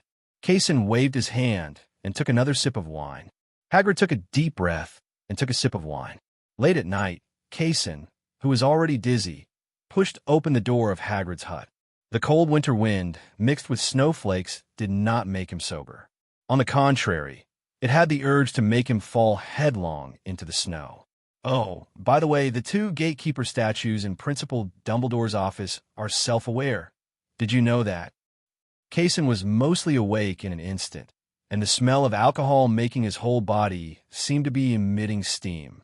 Why didn't you tell me earlier? Hagrid mixed his 2 thick fingers together. He couldn't say that he had been craving Dumbledore's 2 bottles of wine for a long time, right? Grrr. Kase went to the Hog's Head Tavern and asked the bearded old man at the bar to pour some whiskey into it. As for what kind of whiskey it was, don't ask. It's good wine if it doesn't give Dumbledore diarrhea. This time, he did not choose to use the password to enter the principal's office directly, but teleported directly to the windowsill outside the principal's room. He grabbed the windowsill with both hands and pushed himself up. This step was to see whether Dumbledore was in the principal's office. Otherwise, it would be very embarrassing if he teleported to the principal's office and found Dumbledore sitting there. But fortunately, when he looked in from the window, No one was there. Great. Kase exerted his strength, opened the office window from the outside, and rolled in blankly. He took out the 2 bottles of wine, pinned to his waist, and placed them firmly on the desk. He only needed a ruler to measure them. As for whether there is anything wrong with the wine, will it be discovered? Anyway, Hagrid talked about wine, and Dumbledore was reluctant to drink it, so he probably wouldn't. He straightened up and stretched, and just as he was about to teleport away, he saw half a person in a cabinet in the corner of Dumbledore's office. There's a person's lower body. In other words, Dumbledore put his upper body into the cabinet. The man in the cabinet discovered Kase after he opened the window and immediately muttered in the cabinet. So energetic? Is he a little wizard? Come here and help me. I'm stuck in the cabinet. Got it. Kase breathed a sigh of relief when he heard what Dumbledore said. It was fine that he didn't know who he was, and he had no intention of helping Dumbledore out of trouble. You must know that the principal has great magic power, and this cabinet is not a treasure chest monster. If he wants to come up with it, he only needs to know his thoughts, not even a wand. At this moment, the most important thing is to run away quickly, but it's a pity that I can't teleport with the Ender. Kase quickly climbed up the windowsill and knelt down, half kneeling on it. A water source cube appeared in his hand, showing a small splash of water on the ground of Hogwarts. Then Dumbledore suddenly muttered in the cupboard. Don't leave in a hurry, Kase.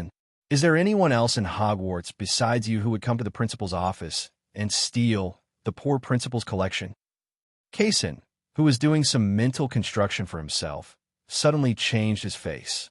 Ah, isn't this the principal? Why are you stuck in the cabinet?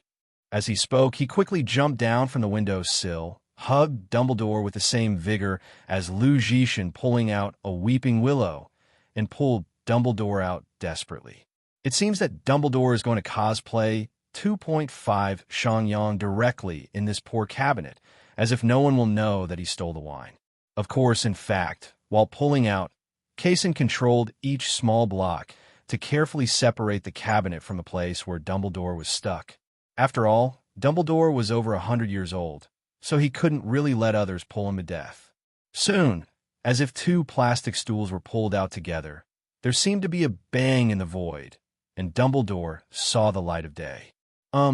Thank you, Kase. Kase sat in his chair glumly.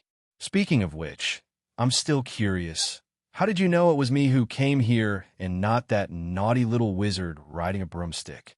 First, the 2 guys at the door told me that you came here before and took away 2 bottles of wine from me. Secondly, Kase, you have underestimated your courage. Although the little wizards can be called bold, sneaking into the principal's office is still too much for them. Okay. That's good. Now that you're out of trouble, I should leave too. So, Professor McGonagall urged me to give you lesson plans, you know. After listening to the explanation, Kase said with a smile. He stood up from the chair in an extremely slow manner and moved slowly towards the door of the principal's office. It was as if Dumbledore was a frog. He could only see moving objects, but not stationary objects. Kase, do I seem to you to be an old fool? Dumbledore sat on his seat and hugged his shoulders, watching Kase's performance quietly, and then fainted when he was about to walk out the door. Said, "Oh, okay, is there anything I can do?" Kase said in one breath, turning around and sitting on the chair opposite Dumbledore. "Thank you for not choosing to teleport away directly." "Oh, am I still in time? Sorry, it's too late." "Okay, what's the matter?" Dumbledore reluctantly picked up the 2 bottles of wine on his desk and walked towards the cabinet in the corner. The accumulation of time will make wine mellow. You can also stock up on a few bottles of wine. After a few days, ordinary wine will turn into good wine. Kase nodded. "I will. By the way, where did you get these 2 bottles of wine from?" "Pig's Head Bar." Dumbledore paused as he put the wine in the cabinet, then changed direction and threw the 2 bottles of wine into the trash can. "Is there anything wrong with the wine there? I was quite happy drinking before." Kase's mouth twitched. "It's nothing. Just keep drinking happily." "You should have something you need me to do, right?" "No, of course not. How could I leave something to you to do?" "In your eyes, am I just the kind of person who can't afford early benefits and needs to be rewarded for any efforts he makes?" Dumbledore shrugged. Shoulder said, "Then why are you stopping me and not letting me go?" because your action of treating me like a frog was so funny that I couldn't help it. Okay, Kaizen, you can go now. Kaizen curled his lips, stood up, and was about to leave. Oh, by the way, Kaizen, is Hagrid drunk too much? Dumbledore asked. Yes, what's wrong? And you? I was scared by you and smelled of alcohol, but at least I'm still sober. Kaizen turned around and spread his hands. In this case, as Hagrid's loyal drinking buddy, perhaps you need to take over from Hagrid to complete his work tonight. Dumbledore said. Inspection of the Forbidden Forest? Yes. At 10 o'clock tonight. You still have 2 hours to repair yourself. Dumbledore said as he glanced at a small clock placed in the corner of the table. Kaizen nodded and left the principal's office without incident. After drinking 2 bottles of wine and patrolling the Forbidden Forest for a night, it was fair. 10 o'clock. I'd like to take the liberty to ask, why are you here? Mr. Filch? What's going on? Kaizen looked at the 5 little wizards and then at them. Sent by Filch. This is the punishment given to them by Professor McGonagall. They were originally asked to follow Hagrid to patrol the Forbidden Forest, but now they are following you. Filch said very humbly. Okay, thank you, Mr. Filch, and all of you.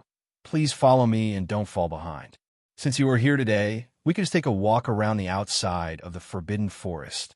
After Filch left, 5 small lanterns appeared in Kaizen's hand, and 3 pieces of fluorite also appeared around him. Cool. Of course, if it's not punishment time, I would even let you touch it. Draco, can you please let go of your hand? Kaizen had just finished speaking.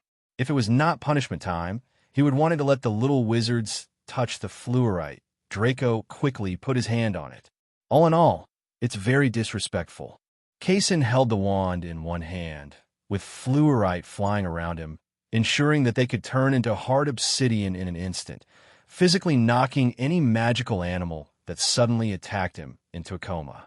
He also specially took out a rope and asked several young wizards to hold it in their hands to ensure that they would not fall behind. Draco, who was both naive and fond of dancing, quickly grasped the front rope with quick eyesight and quick hands. After all, Professor Kaizen, who was close at hand, was much safer than a piece of useless rope. The other 4 little wizards were a little embarrassed. Firstly, they also wanted to be as close as possible to Kaizen. Secondly, as Gryffindors, the courage imprinted on them made them embarrassed to compete with Draco for that one, the most forward position. In this way, a small team of 6 people and 5 trembling men slowly patrolled the outside of the Forbidden Forest. Professor, will we be in danger? Harry, who was walking at the back, suddenly said after a while. Probably not. Wasn't this punishment arranged by Professor McGonagall?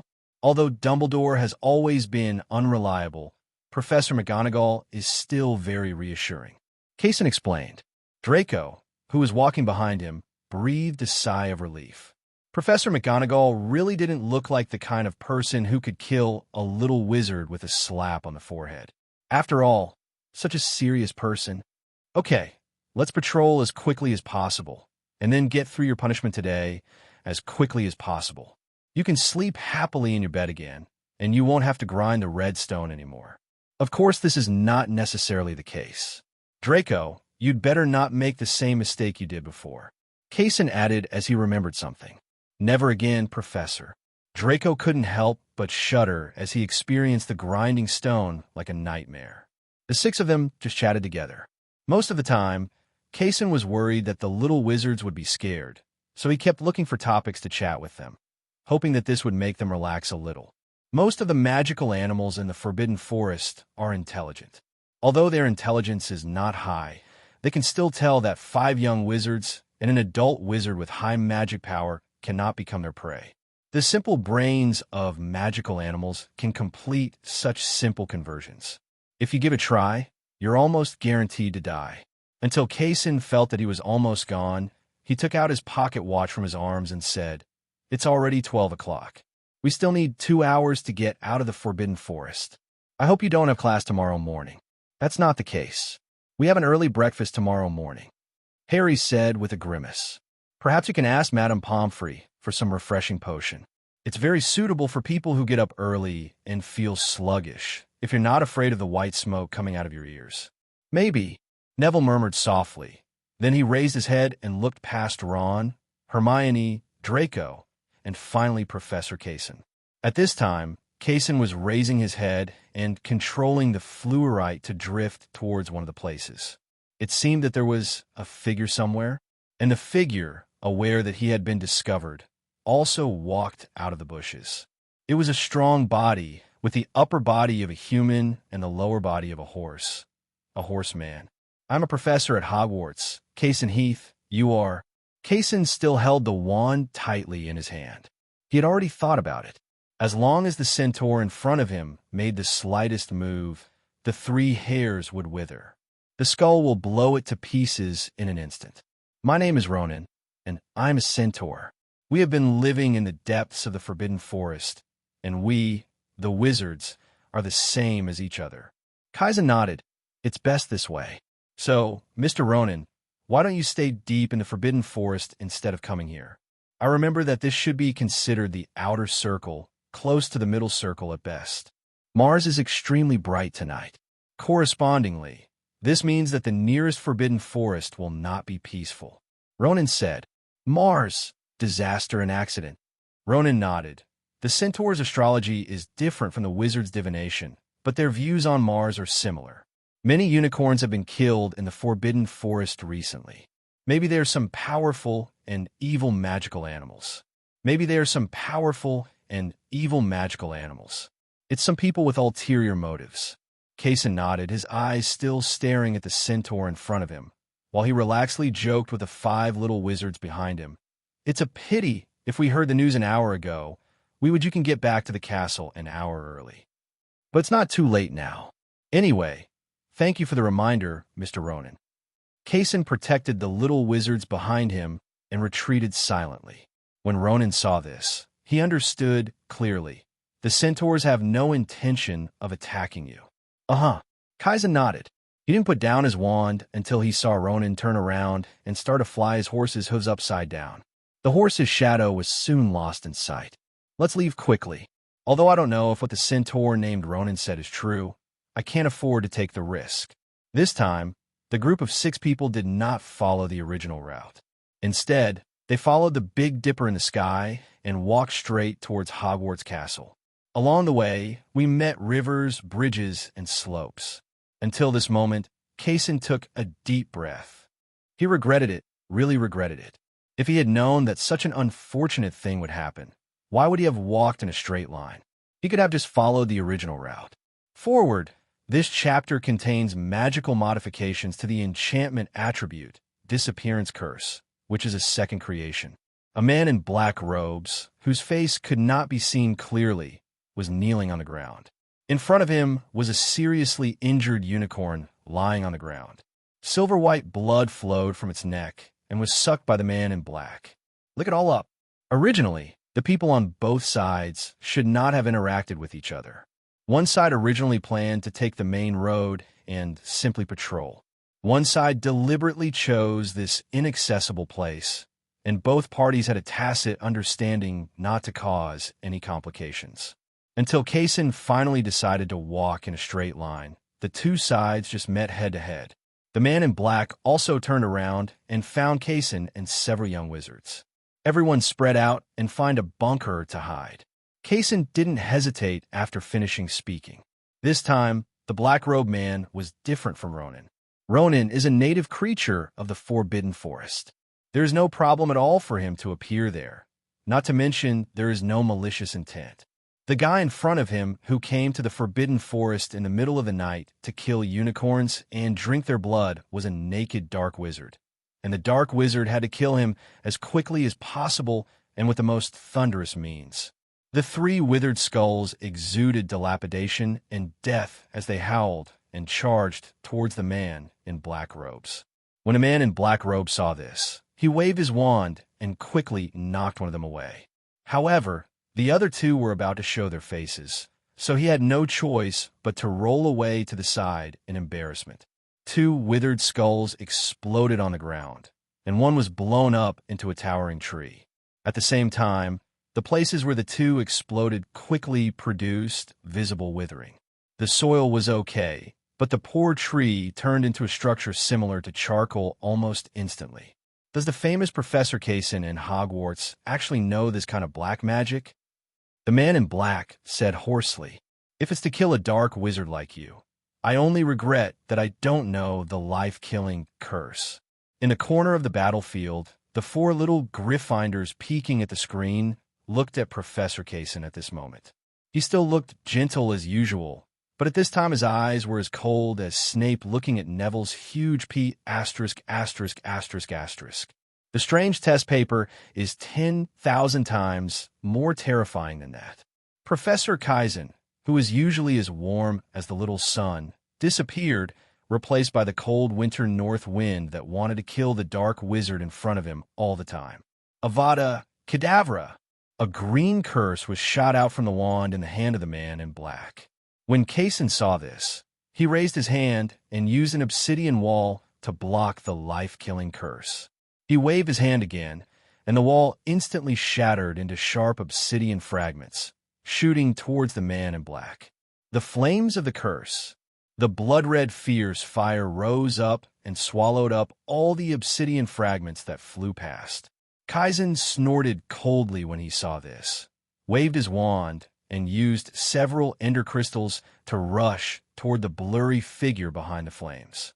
The huge shock wave generated after the crystal exploded caused the entire fire to tremble, and the figure was flashing with a strange light.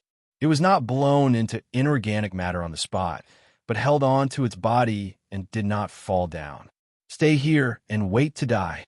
The man in black took out a broken glass from his pocket, with waves of space fluctuations rolling on it, and it was a door key. The moment the man in black took out the door key, he suddenly disappeared, and the wall of fire in front of him no longer had the restraint of its owner, and instantly began to devour and spread. "Professor, can you use that time when you were on the duel stage?" Hermione showed her little head and shouted. "The flames this time are endless. It's a pity that one can't be used." Kase quickly took out the paper and pen, and the tip of the quill quickly drew various complex symbols on the parchment. Finally, he summoned Enchanting Table. "If I catch him, I guarantee that guy will suffer a lot." He put the piece of parchment into the magic book floating on the enchantment table, and with the magic book turning over, there was a burst of the magnificent purple magic enveloped the calendar fire that covered the sky and the sun. The disappearing curse. Buzz. As soon as the magic book in Kasen's hand was closed, the calendar fire that had been covering the sky a second ago suddenly disappeared out of thin air. If the trees for miles around had not been burned by the calendar fire without even leaving any carbon left, several people would have been killed. The little wizard almost thought it was a nightmare. Boom! There was another burst of golden red fire. Kasen's trembling hand clenched the wand tightly, and his bloodshot eyes looked at the figures walking out of the fire. Dumbledore, Professor McGonagall, Snape, Filch, Kase, Professor, Harry, and Neville, who were always paying attention to Kase, quickly climbed over the bunker and caught Professor Kase, who almost grabbed the ground with his head. Dumbledore's frightened eyes were full of anger that could not be concealed, but he still calmed down and walked over quickly. "It's just an exhausted self-protection, Severus." Snape quickly took out 2 bottles of magic potion from his arms, pulled Harry and Neville aside as if they were rubbish, then opened the stopper of the potion and poured it into Kasen's mouth. He did not forget to help Kase. "Lift your chin to avoid choking. That damn dark wizard. How dare he? How dare he?" Professor McGonagall looked at the devastated battlefield and Kase lying unconscious on the ground with red eyes. She couldn't imagine that if Kase wasn't here, if it was Hagrid who brought these little wizards out to patrol the Forbidden Forest today. She felt suffocated for a while. She just wanted to give the 5 little wizards who had made mistakes a shocking punishment, but Professor Flitwick and Professor Sprout were searching with their wands. If the fire was eliminated, they would be in big trouble. Principal Dumbledore, Professor Kase. The other 3 little wizards also ran over and looked at Dumbledore and asked, "Severus is an expert in this area. The magic power is overdrawn, but it can be replenished by drinking 2 bottles of magic potion, but it will consume all his mental power. He will not be able to attend class within a week, Snape said with a frown. Dumbledore nodded. This is the best result. Let's send him back to the office. Don't send him to the medical, Harry said quickly. But he suddenly realized that there was a dark wizard Quirrell in the medical wing who couldn't deal with Professor Kase. The way Professor Kase was sending it now was equivalent to delivering food to Quirrell. So it was better to go to his own office, so he quickly stopped talking. Dumbledore looked over and nodded in agreement. Severus, please brew the potion, Dumbledore said and gathered everyone together. After a burst of fire, everyone appeared in the alchemy office. After Dumbledore sent everyone away, only he, Snape, and Kase, who was unconscious on the bed, were left in the office. And now Dumbledore is leaving too. Why are you going? Snape asked. Looking for the alchemy textbook from my student days. It seems that I need to be a substitute alchemy teacher for a week. I don't think it's necessary. Someone who was still unconscious just now struggled to sit up from the bed. Actually, I can do it myself. What to eat? Well, let's have an orange. Hermione sat under a small bench, quickly opened an orange, broke off a piece, and handed it to Kasen's mouth lying on the bed, who opened his mouth and ate it with a bit of humiliation. The office and bedroom were connected, and the door was not closed at this time, so Kasen could just see what the other little wizards were doing. For example, Harry, holding a wand in his left hand and a rag in his right hand, was cleaning the sanitary conditions of the office as a magical muggle. Neville cleans the fruits that are constantly delivered to the door. If it is apples and pears, there's no problem, but this child even washes oranges and bananas that need to be peeled. According to him, he was afraid that holding unwashed fruits would contaminate the surface of washed fruits. Well, very good boy indeed, very good. Ron was busy taking basket after basket of fruit baskets outside the office door into the office and wrote down their names and the cards on the fruit baskets and put them together on the desk.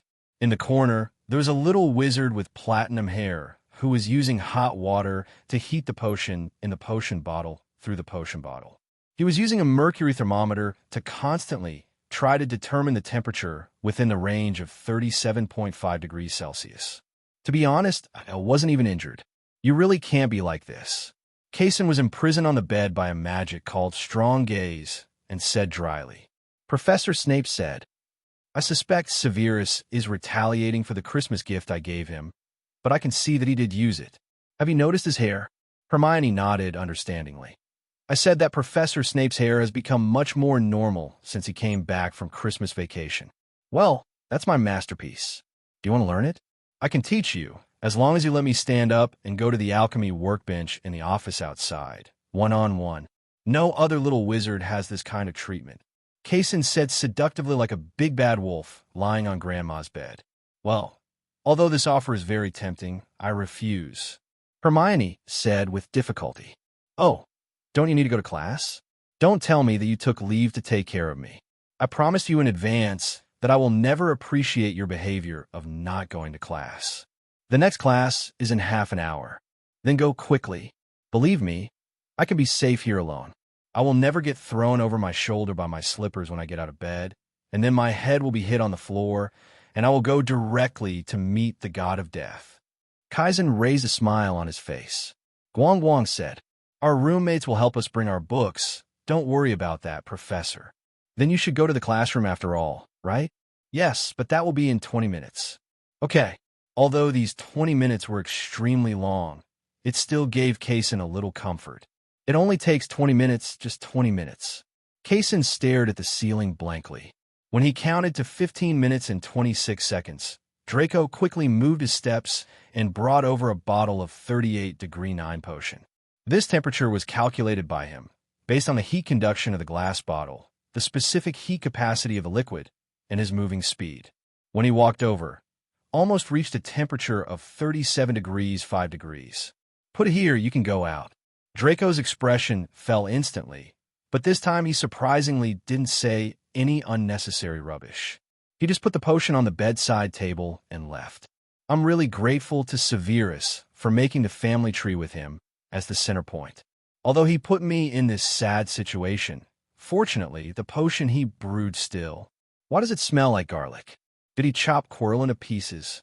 Kase begged his grandfather to tell his grandmother, and finally Hermione agreed that he should sit up a little and stretch out an arm from under the quilt to drink the potion himself. However, the first second he entered the potion, he was smitten by the strange smell and wore a mask of pain. The potion in the morning is still orange soda flavor. Kai Sansheng was lying on the bed helplessly. At this time, he felt that the sheets had been imprinted with a figure in his sweat, and the quilt was still tightly confining him. At this time, I took a sip of the magic potion that was warmer than normal temperature, and immediately felt that this life did not need to be that long. Real.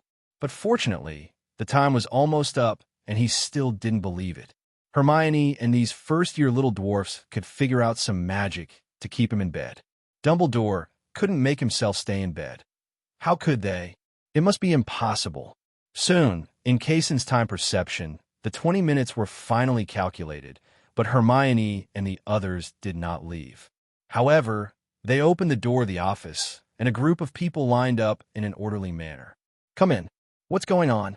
Hermione put her little hands behind her back and said with a straight face, "In order to let you, Professor, recover from your injuries under the covers, we specially found some foreign aid. Clam." Soon the first little wizard walked in, Angelina, a third-year Gryffindor. This child is a good child, but no, considering that the gift she sent for Christmas was a pair of thick gloves and reminded me to wear thick clothes when the weather gets cold. I guess if I let her stay, I would have to let go of all the clothes on her body. Add 2 or 3 more layers to the quilt. For the sake of his own life, Kasen shook his head crazily with a horrified face, while Angelina retreated a little disappointed when she saw this. The next one is the little wizard of Hufflepuff. Although he is in the 3rd year, he has appointed Cedric as the representative of the Alchemy class in the 4th year. This man is a good person. The most important thing is that he is upright and flexible, and he is strong and understands a situation where he is like a furnace at this time. Well, it's actually none of them. It's just that Cedric is an easy kid to talk to. If he talks nicely, he might be able to give him a sneak peek or something. Kaizen showed a thankful smile. "Cedric, you can stay." "Well, that's enough for you. Let them all disperse. It's much better to go out for a walk or sleep in bed when you have time than to stay here." Cedric nodded and stood in the corner of the bedroom. Hermione then greeted the next person to come in. "Huh? What's going on?" Kaizen asked in confusion. "Professor, given your personality, do you think one person is enough?" "Enough, really enough." Kasen was about to cry as he watched the little wizards walk in from outside the office. He looked at the little wizards one by one, recalling their personalities and habits. Calling them in can't be said to be luring the wolf into the house, but it should also be said to be pushing oneself into a pit of fire. For example, Tracy, who is in 3rd grade, can make pink bubbles at herself in the 1st class and output admiration points. Naturally, she cannot choose. And Casley, he clearly remembered that this 7th grade little which had classes this afternoon. So he quickly sent her away and told her to go back to class. Kasen just watched the little wizards walk in one after another. One by one, the little wizards walked out until he saw a pair of twins walking in. Sister Patil, one of these 2 sisters is Gryffindor and the other is Ravenclaw, but they are both in the 1st grade. Hermione was also a little confused. She heard that Parvati was asking for leave from afternoon class at noon. What did she think? It turned out to be this. Kasen looked at the 2 sisters inquiringly. He clearly remembered that these 2 sisters always held hands when they appeared together. Although they were more hostile on the stairs, these 2 sisters always held hands as long as they appeared in the same space and were standing. It's not his fault that he understood so well. In fact, before he knew how to teleport, the 2 sisters were late for several classes, so it's his fault that he didn't understand. But this time, the Patil sisters put their hands behind their backs, and the others subconsciously hugged their shoulders. However, maybe they felt that this was a bit unladylike, so they slowly lowered their hands on their shoulders, but it was still difficult to hide it. That kind of extremely distinctive temperament. It's them. Sisters Cedric and Patil, it's them. Kasen decided. Okay, but 3 people should be about the same. Although Hermione still wanted to add 2 more people, she nodded after thinking about it, walked out of the office, and sent away the remaining people who were still queuing, and herself holding the books, and Harry. The others ran towards the classroom in a panic. There were only 4 people left in the office. Kase stretched out relaxedly, and 2 bottles of milk suddenly appeared in his hand. He couldn't remember when he unlocked them. Now, basically every day after he goes to bed, he will unlock 1 or 2 blocks the next day, and this milk source block is just one of them. Throwing the 2 bottles of milk to the Patil sisters, the 2 quickly caught them and drank them down while looking at each other. Then Cedric's expression became a little broken. "You guys worked hard just to get here." Kase also nodded and looked at the Weasley twins who had returned to their original appearance. "How did you convince Patil and the others to give you hair?" "I remember that they value their hair very much, and no one can cut it off." "Send it to you." The Weasley twins looked at each other while changing their clothes. "That's not important. What's important is that your milk is amazing. Also, we are here with Cedric. Rescue your current miserable living situation. Really, I have to say, Harry and the others are really taking care of you like a salamander." No. Even the salamanders can't stand such high temperatures." Kaizen felt awkward and lifted the quilt. Okay, you're no longer the Patil sisters. Don't you feel awkward using that honorific?" It's okay. Yeah, Professor McGonagall always said it was an accent. Yes, a tone called politeness. Cedric in the corner was still shocked by the audacity of the Weasley twins. Okay, you haven't answered my question yet. Where did you get Patil's hair? Does it betray your look?" Kaizen asked, sitting comfortably on a small sofa in the bedroom in his pajamas. The twins looked at each other. "I sincerely hope that you are really selling your appearance, not some weird potion or just a hammer and scissors." The twins remained silent. "Where are they?" "The empty classroom at the end of the corridor on the 3rd floor, Professor." "Don't worry, they're very safe." Kase stood up stiffly and put on his clothes. "I will come back to settle this matter with you. You'd better pray to Merlin that they just slept." "Oh my God, it's me who should pray." Then the young wizards at Hogwarts saw Professor Kase, who should be lying dead in the office at this moment, followed by Cedric and the Weasley twins appearing in the castle in a hurry. The protagonist, who was supposed to be recovering from his injuries, even wore a windbreaker with pajamas underneath and Tomcat cotton slippers. Merlin, Hermione will definitely go crazy when she sees this scene.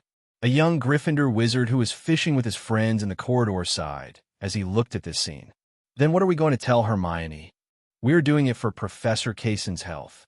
"Well, I'm sure for Professor Kaisen's health, it's not some boring prank." As he said this, the little wizard took out a photo ball and injected magic power to take a picture of the scene. When the 4 of them arrived at the classroom, the Patil sisters were practicing magic honestly in the empty classroom. The 2 of them fought and defended each other. After the end, they changed the order like a turn-based duel. "Huh, Professor Kase, how did you get out here? Still dressed like this?" Parvati Patil asked with some confusion. "Explain." Kase looked at the Weasley twins. "We said they are very safe here, as long as they don't get hurt practicing magic, and you made it all up in your own head. We really can't blame you." The Weasley twins sang in unison, and Kase didn't know what to say, and then he decided to flip the table directly. "Then how did you get their hair?" The Patil sisters looked at the Weasley twins simultaneously. The Weasley twins suddenly looked at Kase. "Professor, what is going on?" "Hey, you should pay a price for stealing other people's hair." After finishing speaking, Kase patted Cedric quietly. "The wind is tight. Pull it." With that said, he quickly took him out of the right and wrong classroom. After walking out of the classroom, he not only locked the door, but also blocked the door tightly with obsidian. "Perfect," Kase said, clapping his hands. Professor, isn't this a little too cruel?" "Is it cruel?" Kase put his ear against the obsidian, wanting to hear the sound inside. "I think it's okay. Besides, 2 first-year wizards hurt the twins? Do you believe this?" Cedric shook his head. "I don't believe it." Soon, Kase knocked off the 2 pieces of obsidian and released all 4 of them. Naturally, the twins were fine, and the Patil sisters, they were standing in front of Professor Kase. Tell me why you skipped class. Professor, we're not skipping class. We are asking for leave. Where's the leave note? Here. Kase took the leave note and took a look at it. Sick leave, and then come out to practice magic? Well, Professor Snape is just too scary. We would rather smell Professor Quirrell's garlic than him. But he does have excellent professional qualities, much better than Chilo. He signed all the notes. I hope you will not do this kind of deceiving the professor again in the future. Kase returned the note to the Patil sisters. Professor, where are we going later? It seemed that the Patil sisters still wanted to practice magic in the empty classroom for a while. Seeing this, Kase also temporarily got rid of his status as a patient and swaggered back to the office to lie down. Sitting on the recliner, I felt indescribably comfortable. This is how people live, really. Professor, do you want to eat fruit? Cedric washed some fruits in the basin and asked. No, I've been eating all day. You guys can eat while I feel comfortable and read a book. Kase waved his hand.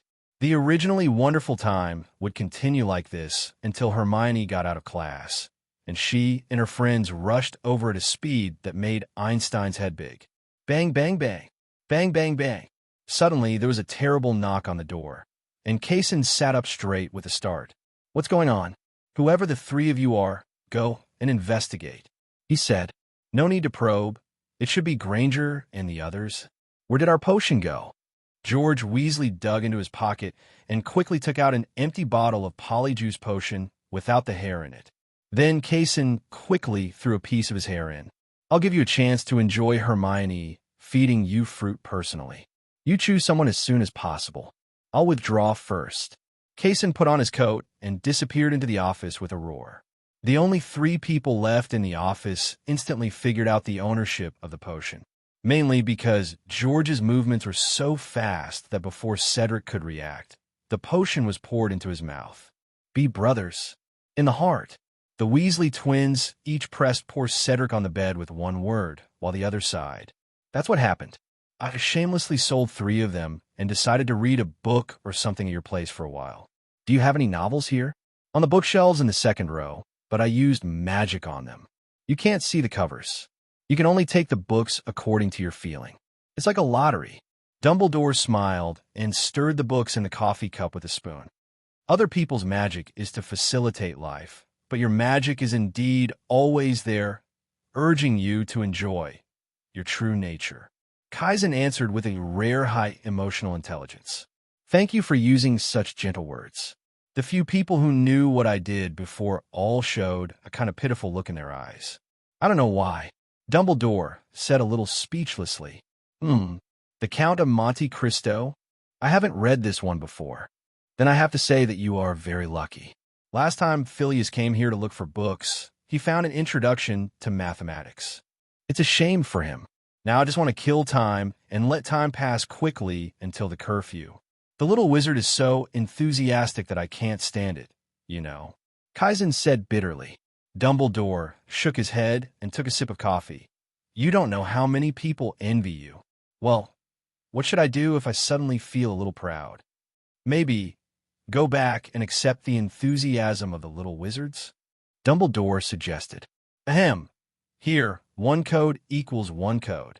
After Kase finished speaking, for some reason, he seemed to hear a chuckle from Dumbledore. Are you laughing at me? No, of course not. Then what were you laughing at just now? The cover of this book is hilarious. After Dumbledore slowly passed the time until the curfew, Kase finally left the principal's office with a sense of purpose and walked slowly towards the kitchen of Hogwarts. As for the entrance to the kitchen, Dumbledore told him.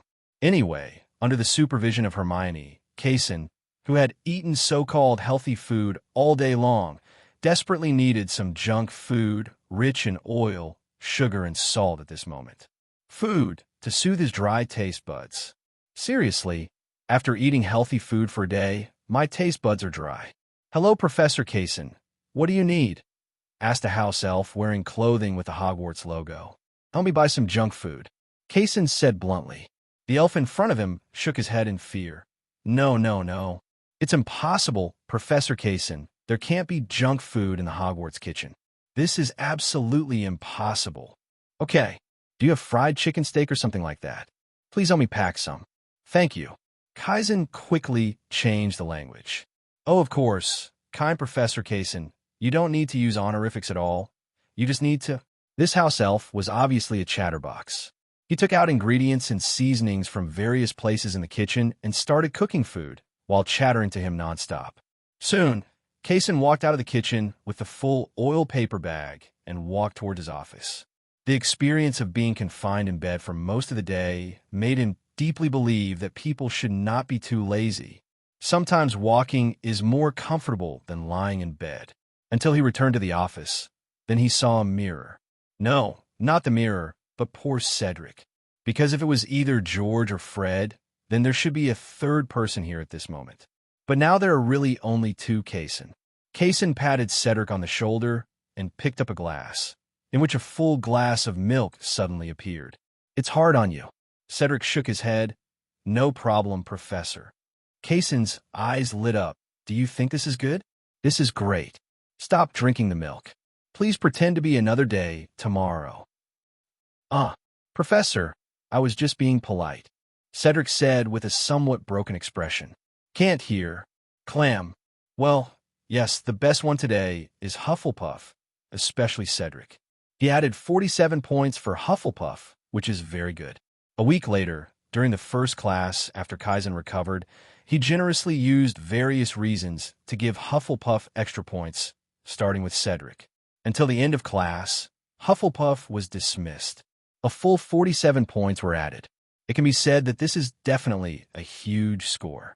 And Cedric deserves it all. Well, he deserves it. After finishing the last class of the day, Kaizen walked back to his office with brisk steps and returned to the office openly. You no longer have to worry about the sudden appearance of little wizards looking at your thin trouser legs with an old mother's gaze, because wearing long johns is really uncomfortable. After returning to the office, a package on the windowsill attracted his attention. It can't be a Christmas gift at this time. Kaizen looked at the package with inquiring eyes, and soon he made the same choice as Rita Skeeter. Use obsidian to build a sealed explosion-proof space, and then control the small cubes to open the package inside the explosion-proof space. Then he put his ear against the obsidian, and after making sure there was no sound of explosion or the smell of black magic, he felt relieved and took the obsidian back. The package was opened, revealing a running redstone doll with a golden lightning bolt on its chest, which looked like it was made by Jean Giallo. There's also a card on the inside of the package with 4 names written on it. Harry, Hermione, Ron, Neville. I'm quite touched. Kaizen carefully placed the Flash figure in the corner of his desk, used the enchanting table to enchant it for durability, and then covered it with a glass cover. Perfect. Dong, dong, dong. Just as he was leaning on the office chair and admiring the figures, there was a knock on the office door. Please come in. Professor Kaizen, this is a letter from you, from the Owl Loft. A 5th-year Ravenclaw student came in holding an envelope. Thank you, James. How are you doing lately? James put the envelope on his desk. I heard that you have recovered, and you will be doing well when you start teaching us. What now? Of course, I can't say anything bad now, but Professor Dumbledore, we can't let go. Of course, I'm not saying that Dumbledore's teaching is not good. It's just not that interesting. Of course, Dumbledore, does he know what alchemy is? Kaizen nodded. He now looked like a little wizard who was used to being criticized by his teacher. The little wizard who was criticized for the first time was so timid that he didn't even dare to look at anyone. After being criticized for the 5th time, the little wizard gradually got better and felt that it was best not to criticize, but criticism was fine. The little wizard who was criticized for the 10th time completely let himself go and even began to enjoy the baptism of eyes like a spotlight. Just like Kaizen, he can now say without shame, does Dumbledore know what alchemy is? There is absolutely no fear like that of a newbie when he first steps in a magic world. I won't let Dumbledore know this. Don't worry, Professor, James said with a smile. Actually, it's okay for him to know. Then what can I say? Better not. Knowing Professor. James nodded with a smile, left the office, and closed the door. Kaizen looked at the envelope. It was from a European Alchemy Exchange Association. He tore open the envelope and took out the letter paper inside and read it. It was roughly that the association invited him to go to France to give a lecture on the enchantment table. As for why France? Anyway, Nicolim, who is mentioned in the letter, will also attend, but he doesn't like to be too far away from home.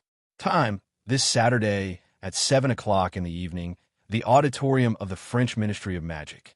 And Kase fell silent for a rare moment, not thinking about whether to go or not, but looking at the closet. He was thinking about what kind of dress he should wear when he went out to brag. I went through the wardrobe from the inside to the outside.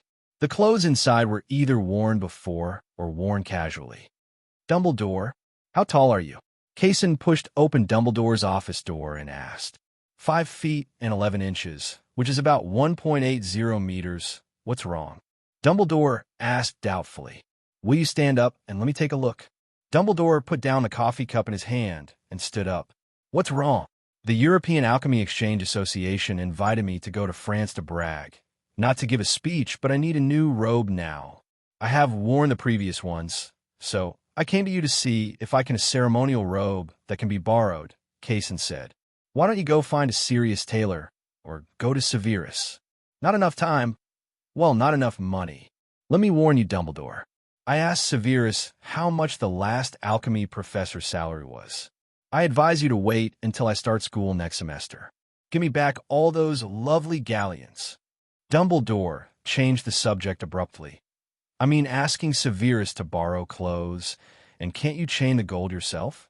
I have no interest in collapsing the fragile financial system of the magic world, and if I do this, I will definitely be scolded by my fellow members of the Alchemy Association.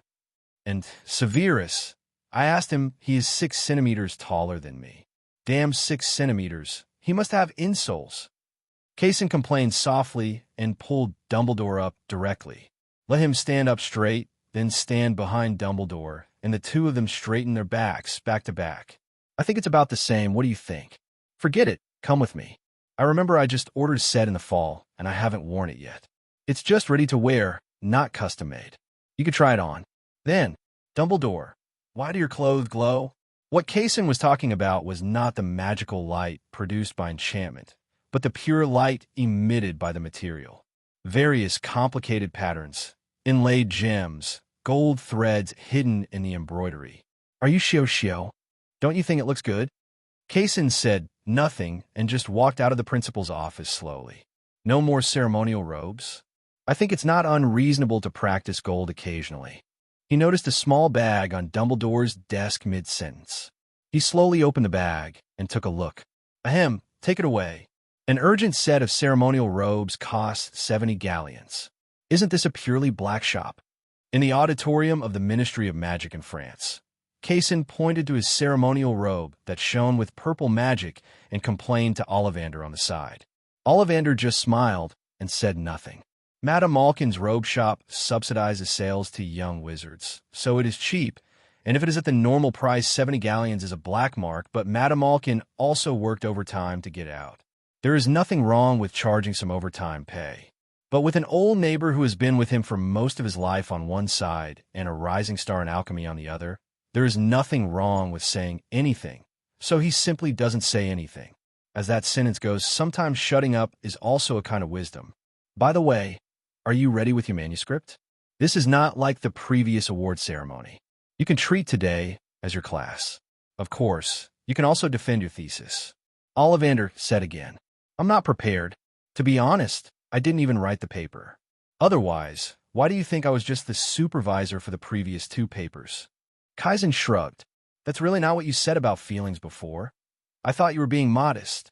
Ollivander said, in surprise. Otherwise, do you like writing papers? Compiling one's own knowledge into words is a charming behavior. You could try to write one yourself. Honestly, you will fall in love with this feeling. Okay, I will give it a try when I have time.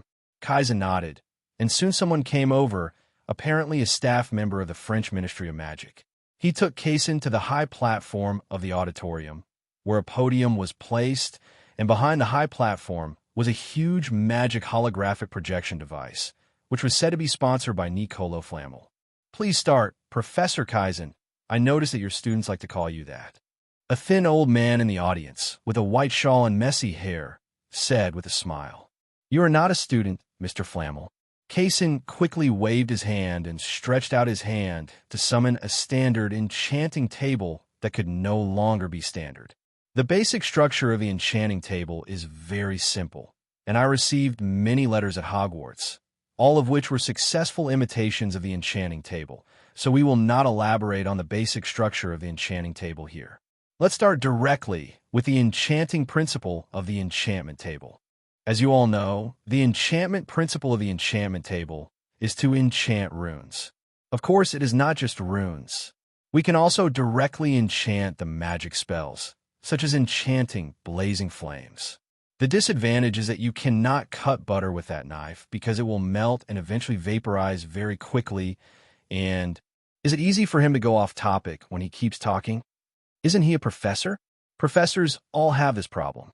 When I was a student, the professor always liked to bring the topic to the marriage of his colleagues.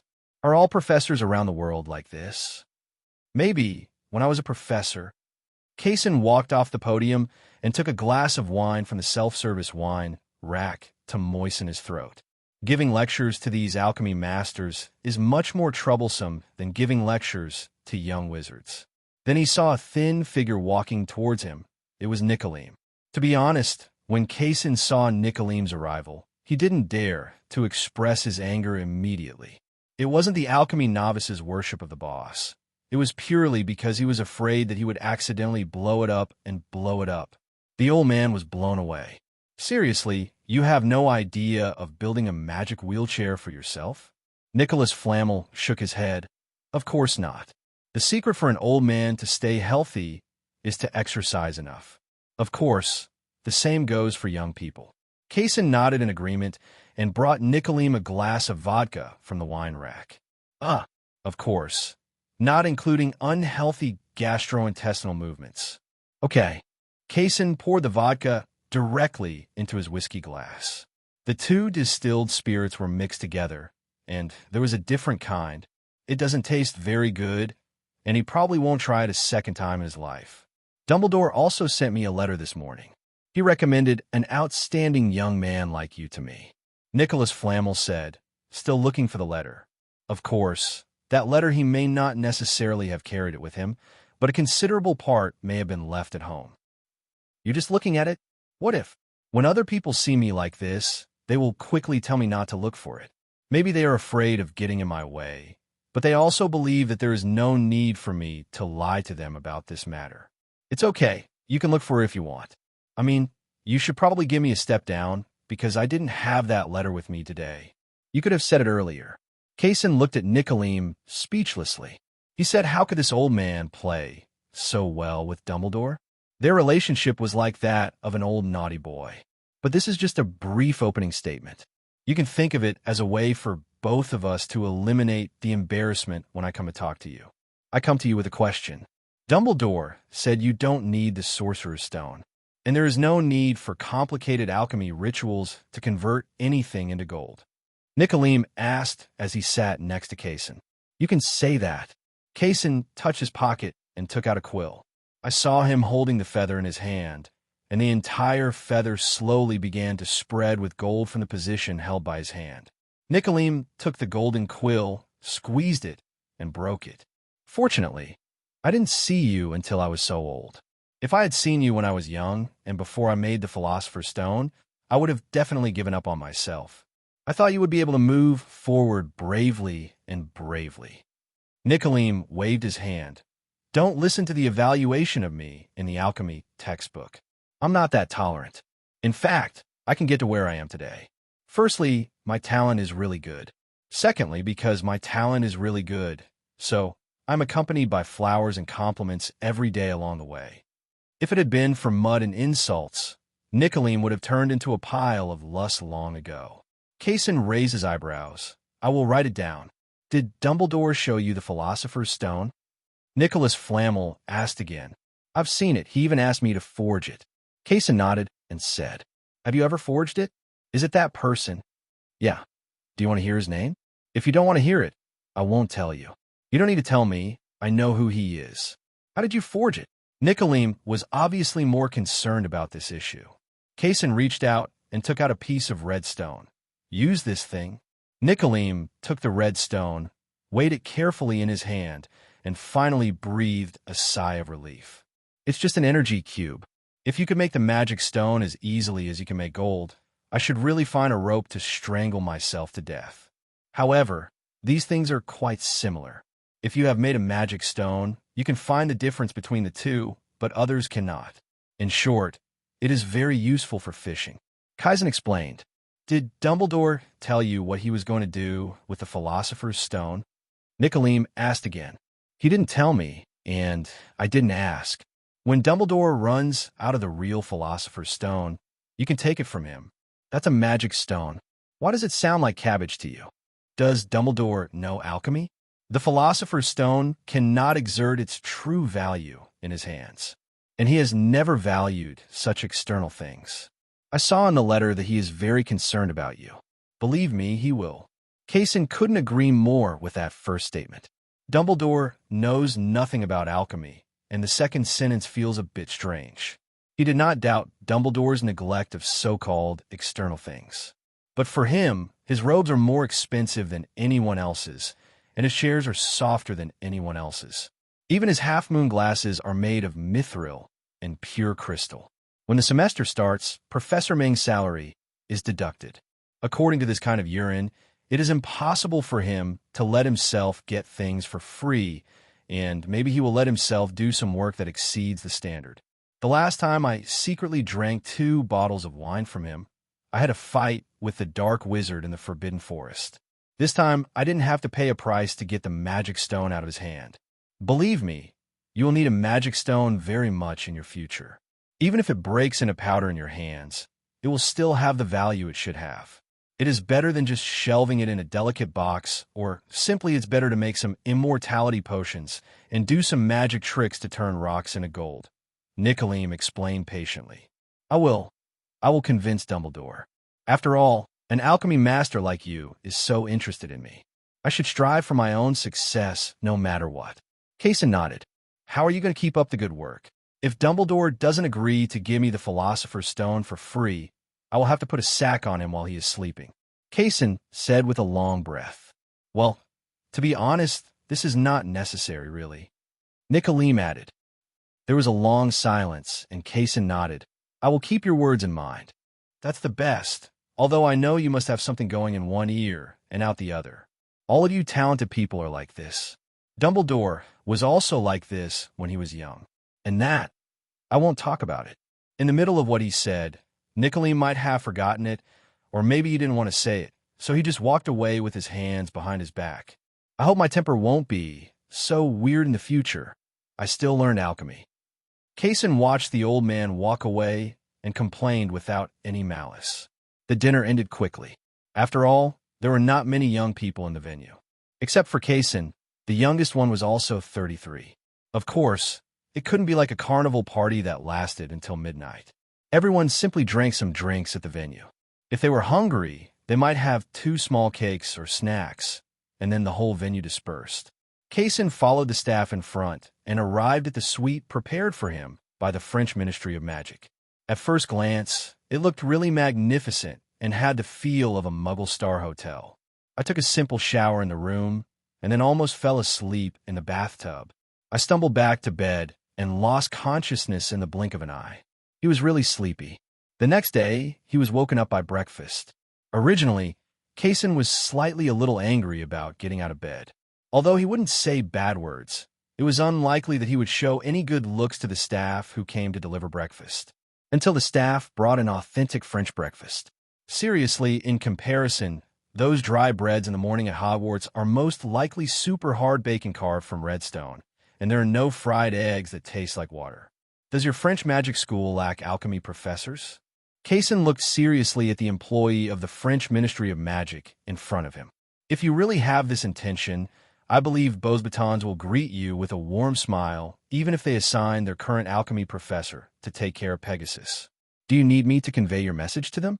As the employee of the Ministry of Magic took out the parchment and quill, he was about to lie on the door frame and write a letter on the spot. There's no need for that, sir. Really, I just sighed, and I sincerely praise your French cuisine. Kase quickly stopped the sincere gentleman in front of him. Only then did the employee of the Ministry of Magic remember that the Professor Kase in front of him was from England, and he immediately looked over with a look of pity. After thinking for a while, he took another plate of breakfast from the dining car and handed it over. Thank you, generous sir, and I hope Merlin will bless you. Kase stood at the door with 2 breakfasts and watched the breakfast man gradually go away before returning to the suite and began to enjoy his own breakfast. After enjoying breakfast, he had to rush downstairs. To be honest, it was not easy for all members of the Alchemy Association to gather together this time. So these alchemy masters slapped their foreheads and filmed an event such as, and there's a wave of team building in the French Muggle community. Kase happily accepted this. Since they are here, he just bought some souvenirs for the students here. Just when he expressed this idea and asked where Gringotts in France was, he learned that the team building association had paid for it and had exchanged a large amount of gold galleons for francs. In this case, you can also bring gifts from professors. I will create a fan group. If you have any ideas, you can join the group. Thump, plop, plop, plop, plop, plop. I really should tell Dumbledore that Professor Kase is obviously not a Hogwarts, but his office still makes this weird sound as if someone is throwing something in it. Filch happened to pass by Kase's office on his way to Professor McGonagall's office with the 4 Gryffindors. Listening to the weird sounds inside, Filch sighed. Is there something wrong with Professor Kase's alchemy item? Filch paused as he walked forward. After a while, he shook his head. Then you should tell Dumbledore first. Don't tell me that you are also researching alchemy. In fact, my alchemy skills. Hermione started to say, but was interrupted by Filch. Then your alchemy skills can't be compared with Professor Kase, you know? Last time a lamp he gave me is still shining brightly now, more than half a semester ago, and I don't even need to add fuel. Hermione nodded. Mr. Filch, I understand your respect for Professor Kase, but do you think this voice is a little too weird? Filch frowned and finally put his ear against the office door. The rumbling sounds inside came one after another. This sound is too scary. I'm going to find Dumbledore. You guys wait here for me. Don't even think about running away. If you really run away, I will really have to go to Professor McGonagall to ask for someone. Fair said. Evil threatened the 4 young wizards fiercely, and then he ran towards Dumbledore's office. That's it. Should we run away? I heard George and Fred say that one of the unspoken rules of Hogwarts is that if you break the rules, there will be no punishment as long as you are not caught. Ron suggested, I'm sorry, because I've heard something similar, but we've been caught. Hermione shook her head regretfully. While Hermione and Ron were saying nothing, the other 2 people had already taken action and began to try to use the unlocking spell to open the door. However, it seems that Professor Kase's door is not a common mechanical lock or magic lock, but a redstone lock, so the unlocking spell is of no use to this poor door lock. Wait, the redstone door? Harry suddenly discovered the blind spot. He touched his pocket and took out a red cube. Hermione, do you know the disassembly charm? He asked. Hermione rolled her eyes. We almost turned over Professor Kase's office last time, and the professor didn't care about us. And now you want to remove Professor Kase's door lock? Harry shrugged. Principal Dumbledore is on his way here. This door lock must always be opened. Rather than being opened by Principal Dumbledore with unknown magic power, we might as well use redstone to open it now. At least we can put the shell back on. Okay. Hermione was moved by Harry. She took out her wand and pointed at the door lock and chanted the spell. Soon the door lock shell fell down, revealing the dense redstone circuits inside. There is also a lock cylinder composed of a very small pull rod, a pressure plate and a button, and the position of the lock head is a few pieces of obsidian and a piston. It's open. Now how do you want to open the lock? Ron asked. Didn't Professor Kase teach us before about using redstone? Harry took out a small piece of redstone and pressed it directly on the line made of redstone powder. As the redstone powder gave off a strange light, the piston in the lock composed of obsidian retracted directly. Harry turned back and smiled at Hermione and the others. I still have some talent in alchemy, don't I? Yes, "Future Mr. Alchemy, please open the door." Hermione nodded. "Oh." Harry nodded and opened the door. The next moment, the four of them were buried in a pile of gifts that suddenly poured out of the door. And Filch finally arrived here with Dumbledore, who was belatedly arriving. "Wow, it seems that you are all buried in the ocean of happiness." Dumbledore bent down and picked up a huge packaging box from the ground and looked at the ribbons and greeting cards on it. "This is what Kase brought to you." He handed the gift to Filch behind him. The latter took the gift with slightly trembling hands and reacted for a while before remembering to open it. Fortunately, Dumbledore stopped him. "Just wait. When Kase comes back, he will personally hand you this gift. The surprise smile on your face will also be a surprise to him." Filch quickly put down the gift. "Yes, you are right, Professor Dumbledore." Dumbledore smiled and nodded, looking at the four little wizards who carefully walked out of the pile of gifts. "I don't know if Kase knows that you cracked his lock. Should he sigh for your talent, or give his poor lock a try? Change your head to a new shell." "Don't worry, Professor, we will fix it." Neville was still holding the lock shell that fell on the ground. After reading this episode related to the lock, several people also looked towards the source of such a pile of gifts. They saw a place in the corner of the office that kept spraying gifts out. Dumbledore used magic to move the gift that was blocking his vision to one side, and then he saw clearly that the gift was a dark green ornate box. "Well, I remember that Kasen's ring is almost exactly the same as the box, just a little smaller." "Okay, has your curiosity been satisfied?" Dumbledore finished speaking and looked at a few young wizards. The four little ones also scratched the back of their heads in embarrassment. "Go back after you see it clearly. Then it's time to let Professor Kase, who has been late, experience this surprise." He waved his hand, and the countless gifts that poured out were neatly arranged and returned to the office. Neatly coated up, but soon a new gift sprayed out messed up the neat pile of gifts. "Lock this door quickly, otherwise they might come out again later." Dumbledore said hurriedly towards Harry. Harry touched the redstone circuit with a redstone, causing the lock to retract for 3 seconds. Taking advantage of this moment, he quickly slammed the door back and closed the lock's shell. The incident in the office ended like this, and with Dumbledore's persuasion, Filch planned to take Harry and others to Professor McGonagall's office had to be abandoned. The corridor in Professor Alchemy's office fell silent again until a moment in the evening.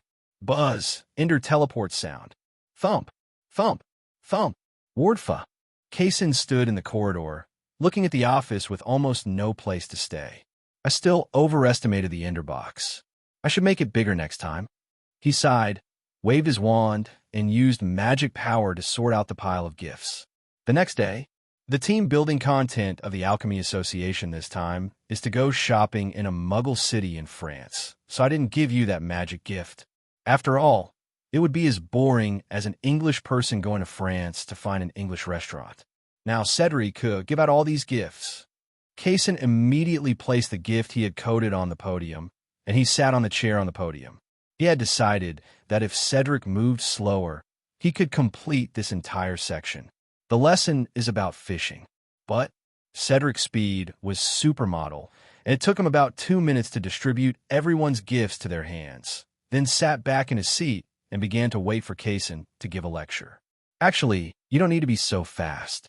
Don't you want to enjoy more fishing time during class time?" Kase stood up with an embarrassed expression, picked up a piece of chalk and asked. The little wizards below all shook their heads simultaneously.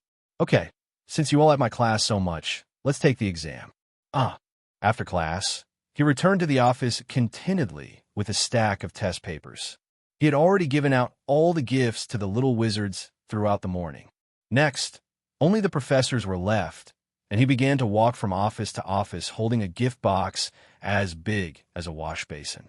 Although he didn't know whether his colleagues liked Muggle gifts, at least Snape showed a rare smile when he looked at the complete set of scale weights he gave, until he was delivered to Filch.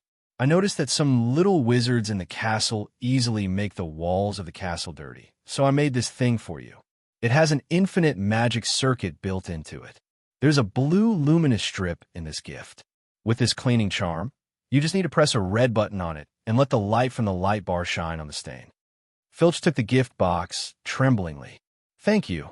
Thank you, Professor Kase. You're welcome. I'll go back if I have nothing to do. I still have Dumbledore's wool socks here. I bought him 200 pairs at a time. Oh, of course it's okay. It's okay, Professor Kase. Dumbledore's gift was the last one he gave. Well, not much else. It was just that he had to walk up a damn long flight of stairs to his office. Dumbledore, come here and take a look at the socks I prepared for you.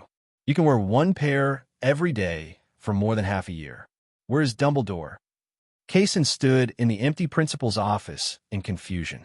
Hey, but if the principal is not at home. He slowly turned his head and looked at the cabinet where Dumbledore usually kept his wine. Ha ha ha ha. He hummed a song and came to the cabinet, rummaged inside, and quickly took out 2 bottles of wine that seemed to be worth a lot of money, as well as the corresponding matching magic wine box, which could simulate the temperature and humidity required by the wine. Good stuff. He removed the wine box and kept it because he didn't think these 2 bottles of good wine could survive until tomorrow in his hands. And at the same time, we want to see Dumbledore. We have something very important to tell him. Harry and Neville, 2 of the 4 little Gryffindors, appeared in front of the statue of the gatekeeper in the principal's office and asked anxiously.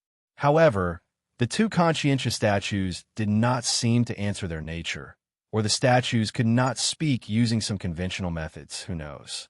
In short, the 2 of them were rejected. Well, it's confirmed this time. The portrait is right. Dumbledore is really not in Hogwarts. Soon the other 2 little wizards, Hermione and Ron, also trotted over. Professor Kase's office is also. No one is there. Okay, now, the other professors still don't believe what we said. Wait, why do we have to let other professors come? Can't we ourselves? Harry suddenly reacted. Do you agree? Professor Kase told us that when doing something, we must calculate its gains and losses. Between the Sorcerer's Stone and our lives, which one do you think he wants us to choose? Hermione reminded him in time. Then which one would you choose? Even knowing that Professor Kase thinks that we should choose our own lives. Neville asked. I choose the Philosopher's Stone, not because of how precious the Philosopher's Stone is, but because I think it would be absolutely no good for such a powerful alchemy item to be obtained by that dark wizard Quirrell. Hermione said decisively. Then what nonsense are you talking about? Let's go.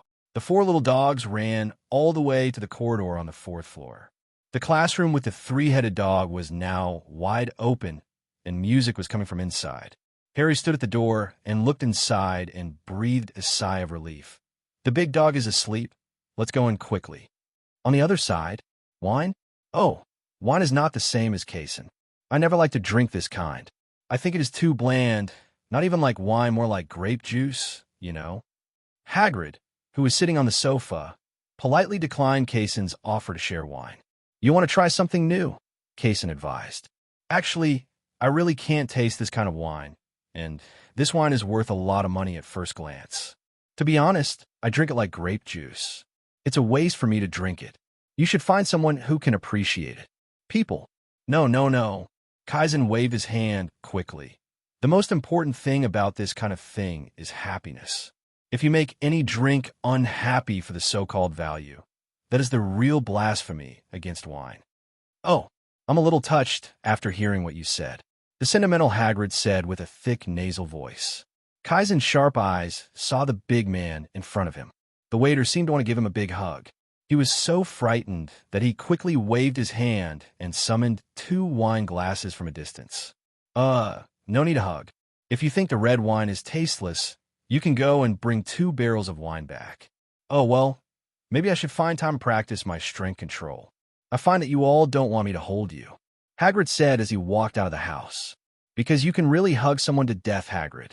To be honest, it's just an adult wizard. Don't touch a young wizard. It's easy to explode. Kaizen said. The 4 little ones broke through and reached the last floor with only 2 people left. Neville also helped Harry remove the shell of the piston door, exposing the redstone circuit inside. Harry pressed the small redstone block against the redstone line, and the piston door opened with a click. Okay, let's go in. Harry breathed a sigh of relief. This door was almost exactly the same as what Professor Kase said. If it wasn't impossible, He would have thought that this redstone theory was what he expected. I came here specifically to speak for him. The two walked into the door side by side and looked at the shadow at the end and the mirror behind the shadow. Mr. Potter and Mr. Longbottom, how are you? Quirrell said without turning his head, or it was not Quirrell's voice. Did you put a stereo on the back of your turban? Harry looked at Quirrell in front of him, who seemed to have no intention of killing the two of them for the time being, but he still didn't have the slightest bit of goodwill toward the Dark Wizard, so he just started talking trash. Hand. Quirrell, relax, let me out. Let me see him. The voice came from behind the hood again. Quirrell nodded obediently and began to take off the turban on his head one by one. The pale, evil, ugly face without a nose was revealed on the back of his head. Mr. Potter, the last time I saw you, I gave you two gifts. Your father's death and your mother's death. Similarly, Mr. Longbottom, where are your parents? I got some news later. I can only say that your parents are very brave, but they are not smart enough. They don't know how to take sides.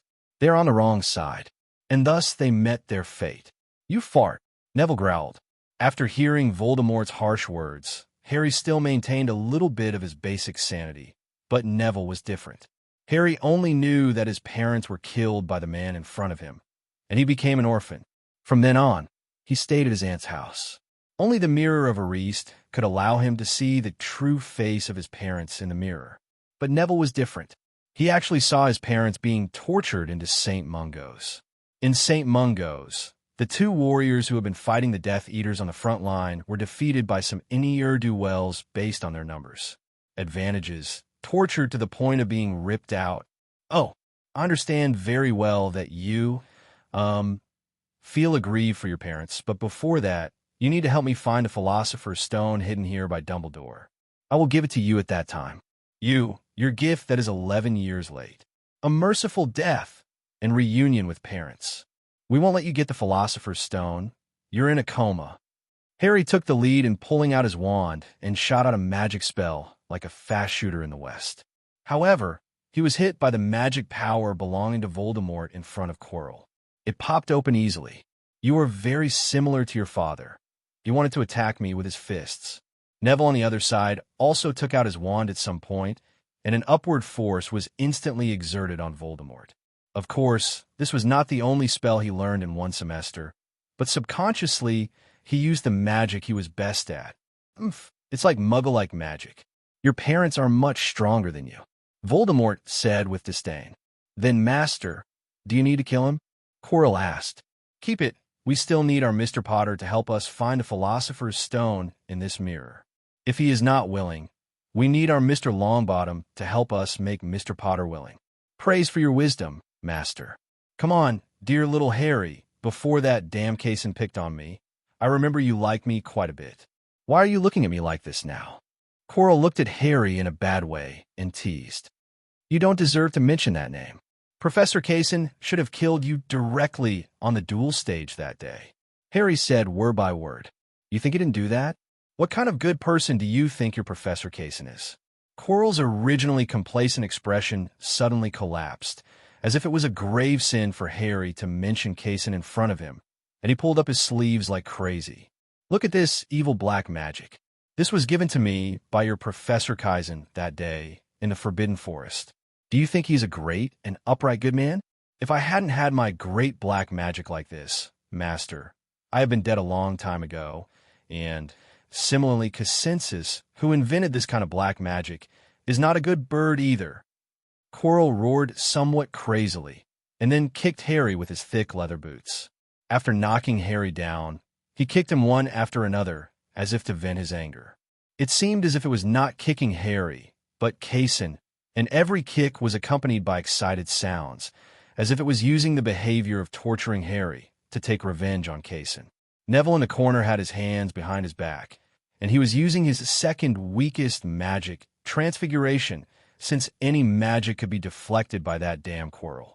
Isn't that magic? He decided to transform the memory ball bracelet he was wearing into a knife. This should be possible, but there's nothing he can do if he can't. This is the only thing in his hand that can be transformed.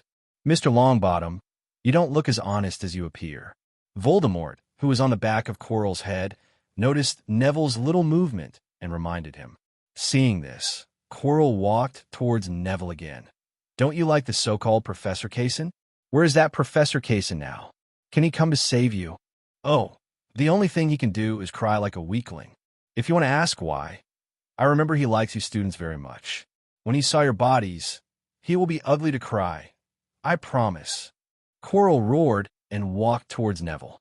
He took out his wand and flicked it casually. A ray of silver light flew out from it, leaving a line of blood on Neville's face. Then in the blink of an eye, blood surged like note. Let alone the Forbidden Forest. It was the hospital wing that day. I could guess who that worthless guy was just by using my toes. Isn't he very powerful?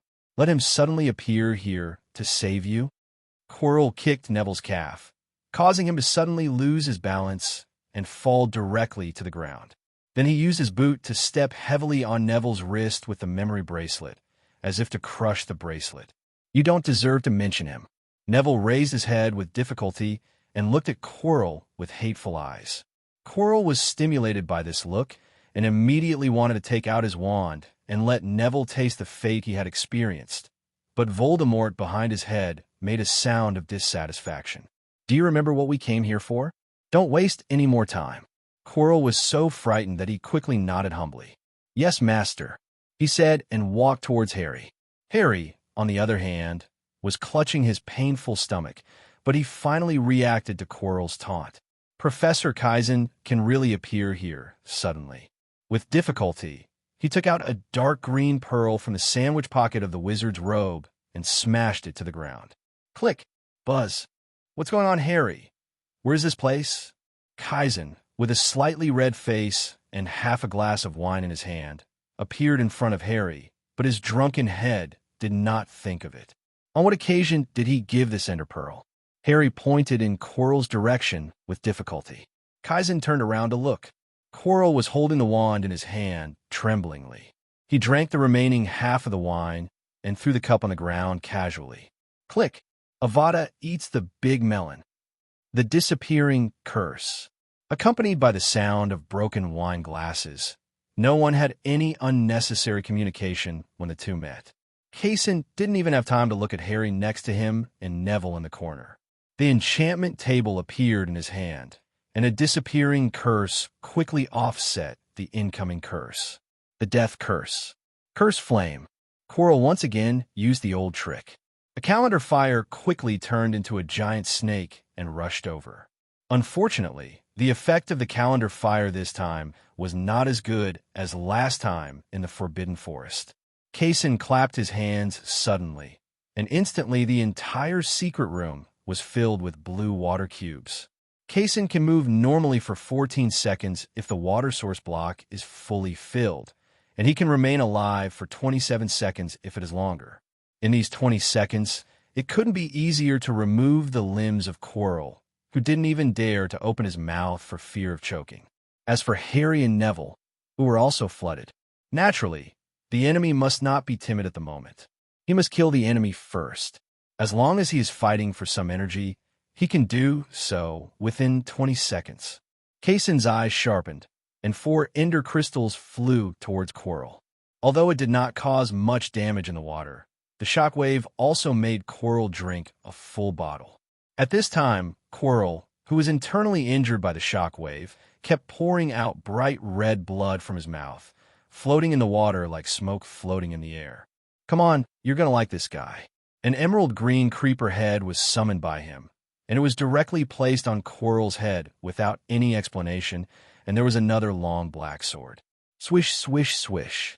After cutting Quirrell into a cylinder with 4 knives, he collected the water in the entire room.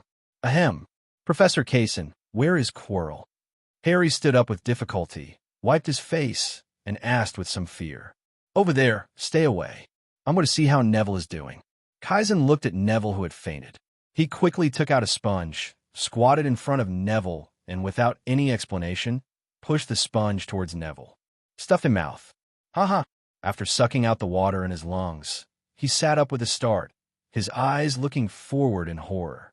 Kase suddenly broke into his field of vision, patted his back and comforted. It's okay, it's okay.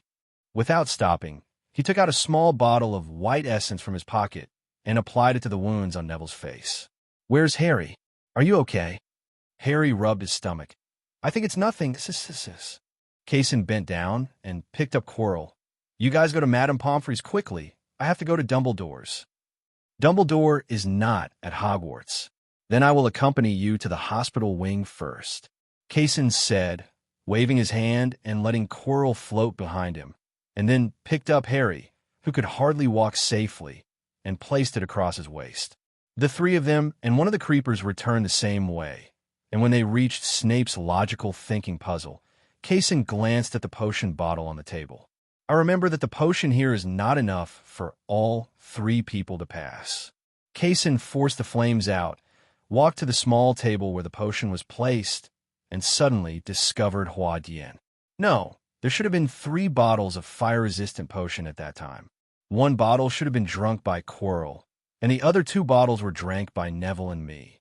Harry said, but Severus only placed a potion when he set up this level. There was silence in the air, and the little wizards didn't react at all, but Kase did have a vague guess.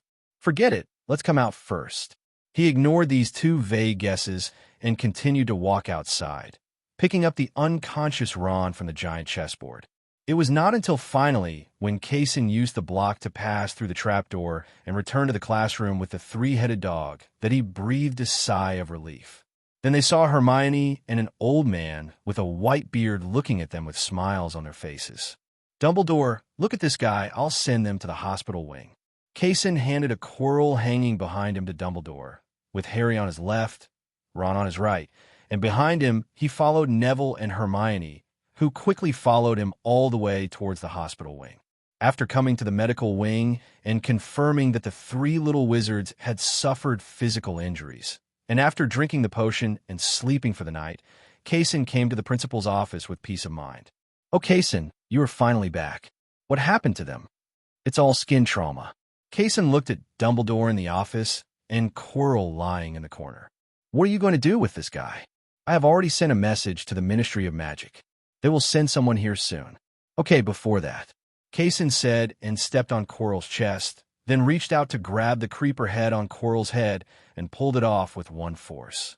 "I deeply approve of your elaborate plan to steal the magic stone, so I'm here to show you something good." He reached into Quirrell's pocket and took out the fake philosopher's stone 2.0 he produced. "Do you still remember it? I made it for you." Upon seeing this, Dumbledore was happy to satisfy Kasen's evil taste, and quickly took the fake philosopher's stone 1.0 hidden in the mirror of Erised. "Look, both pieces are fake. This is the result of all your efforts.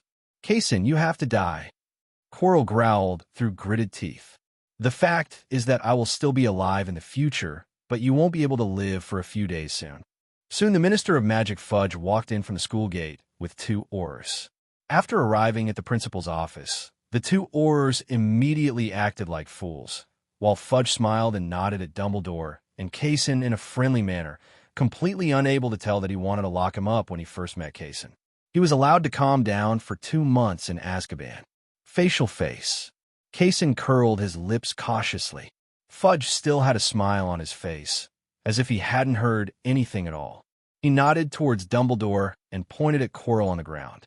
"I never thought that the professor who taught the young wizard's defense against the dark arts for nearly a semester would be a dark wizard. Dumbledore, how could you make such a low-level mistake? Maybe you should really take my advice and have the Ministry of Magic at Hogwarts." Before Fudge could finish speaking, he was interrupted by Dumbledore. "This is no ordinary dark wizard. Look at the face behind his head. That's Voldemort." Fudge's innocent face suddenly stiffened. "What did you say, Dumbledore?"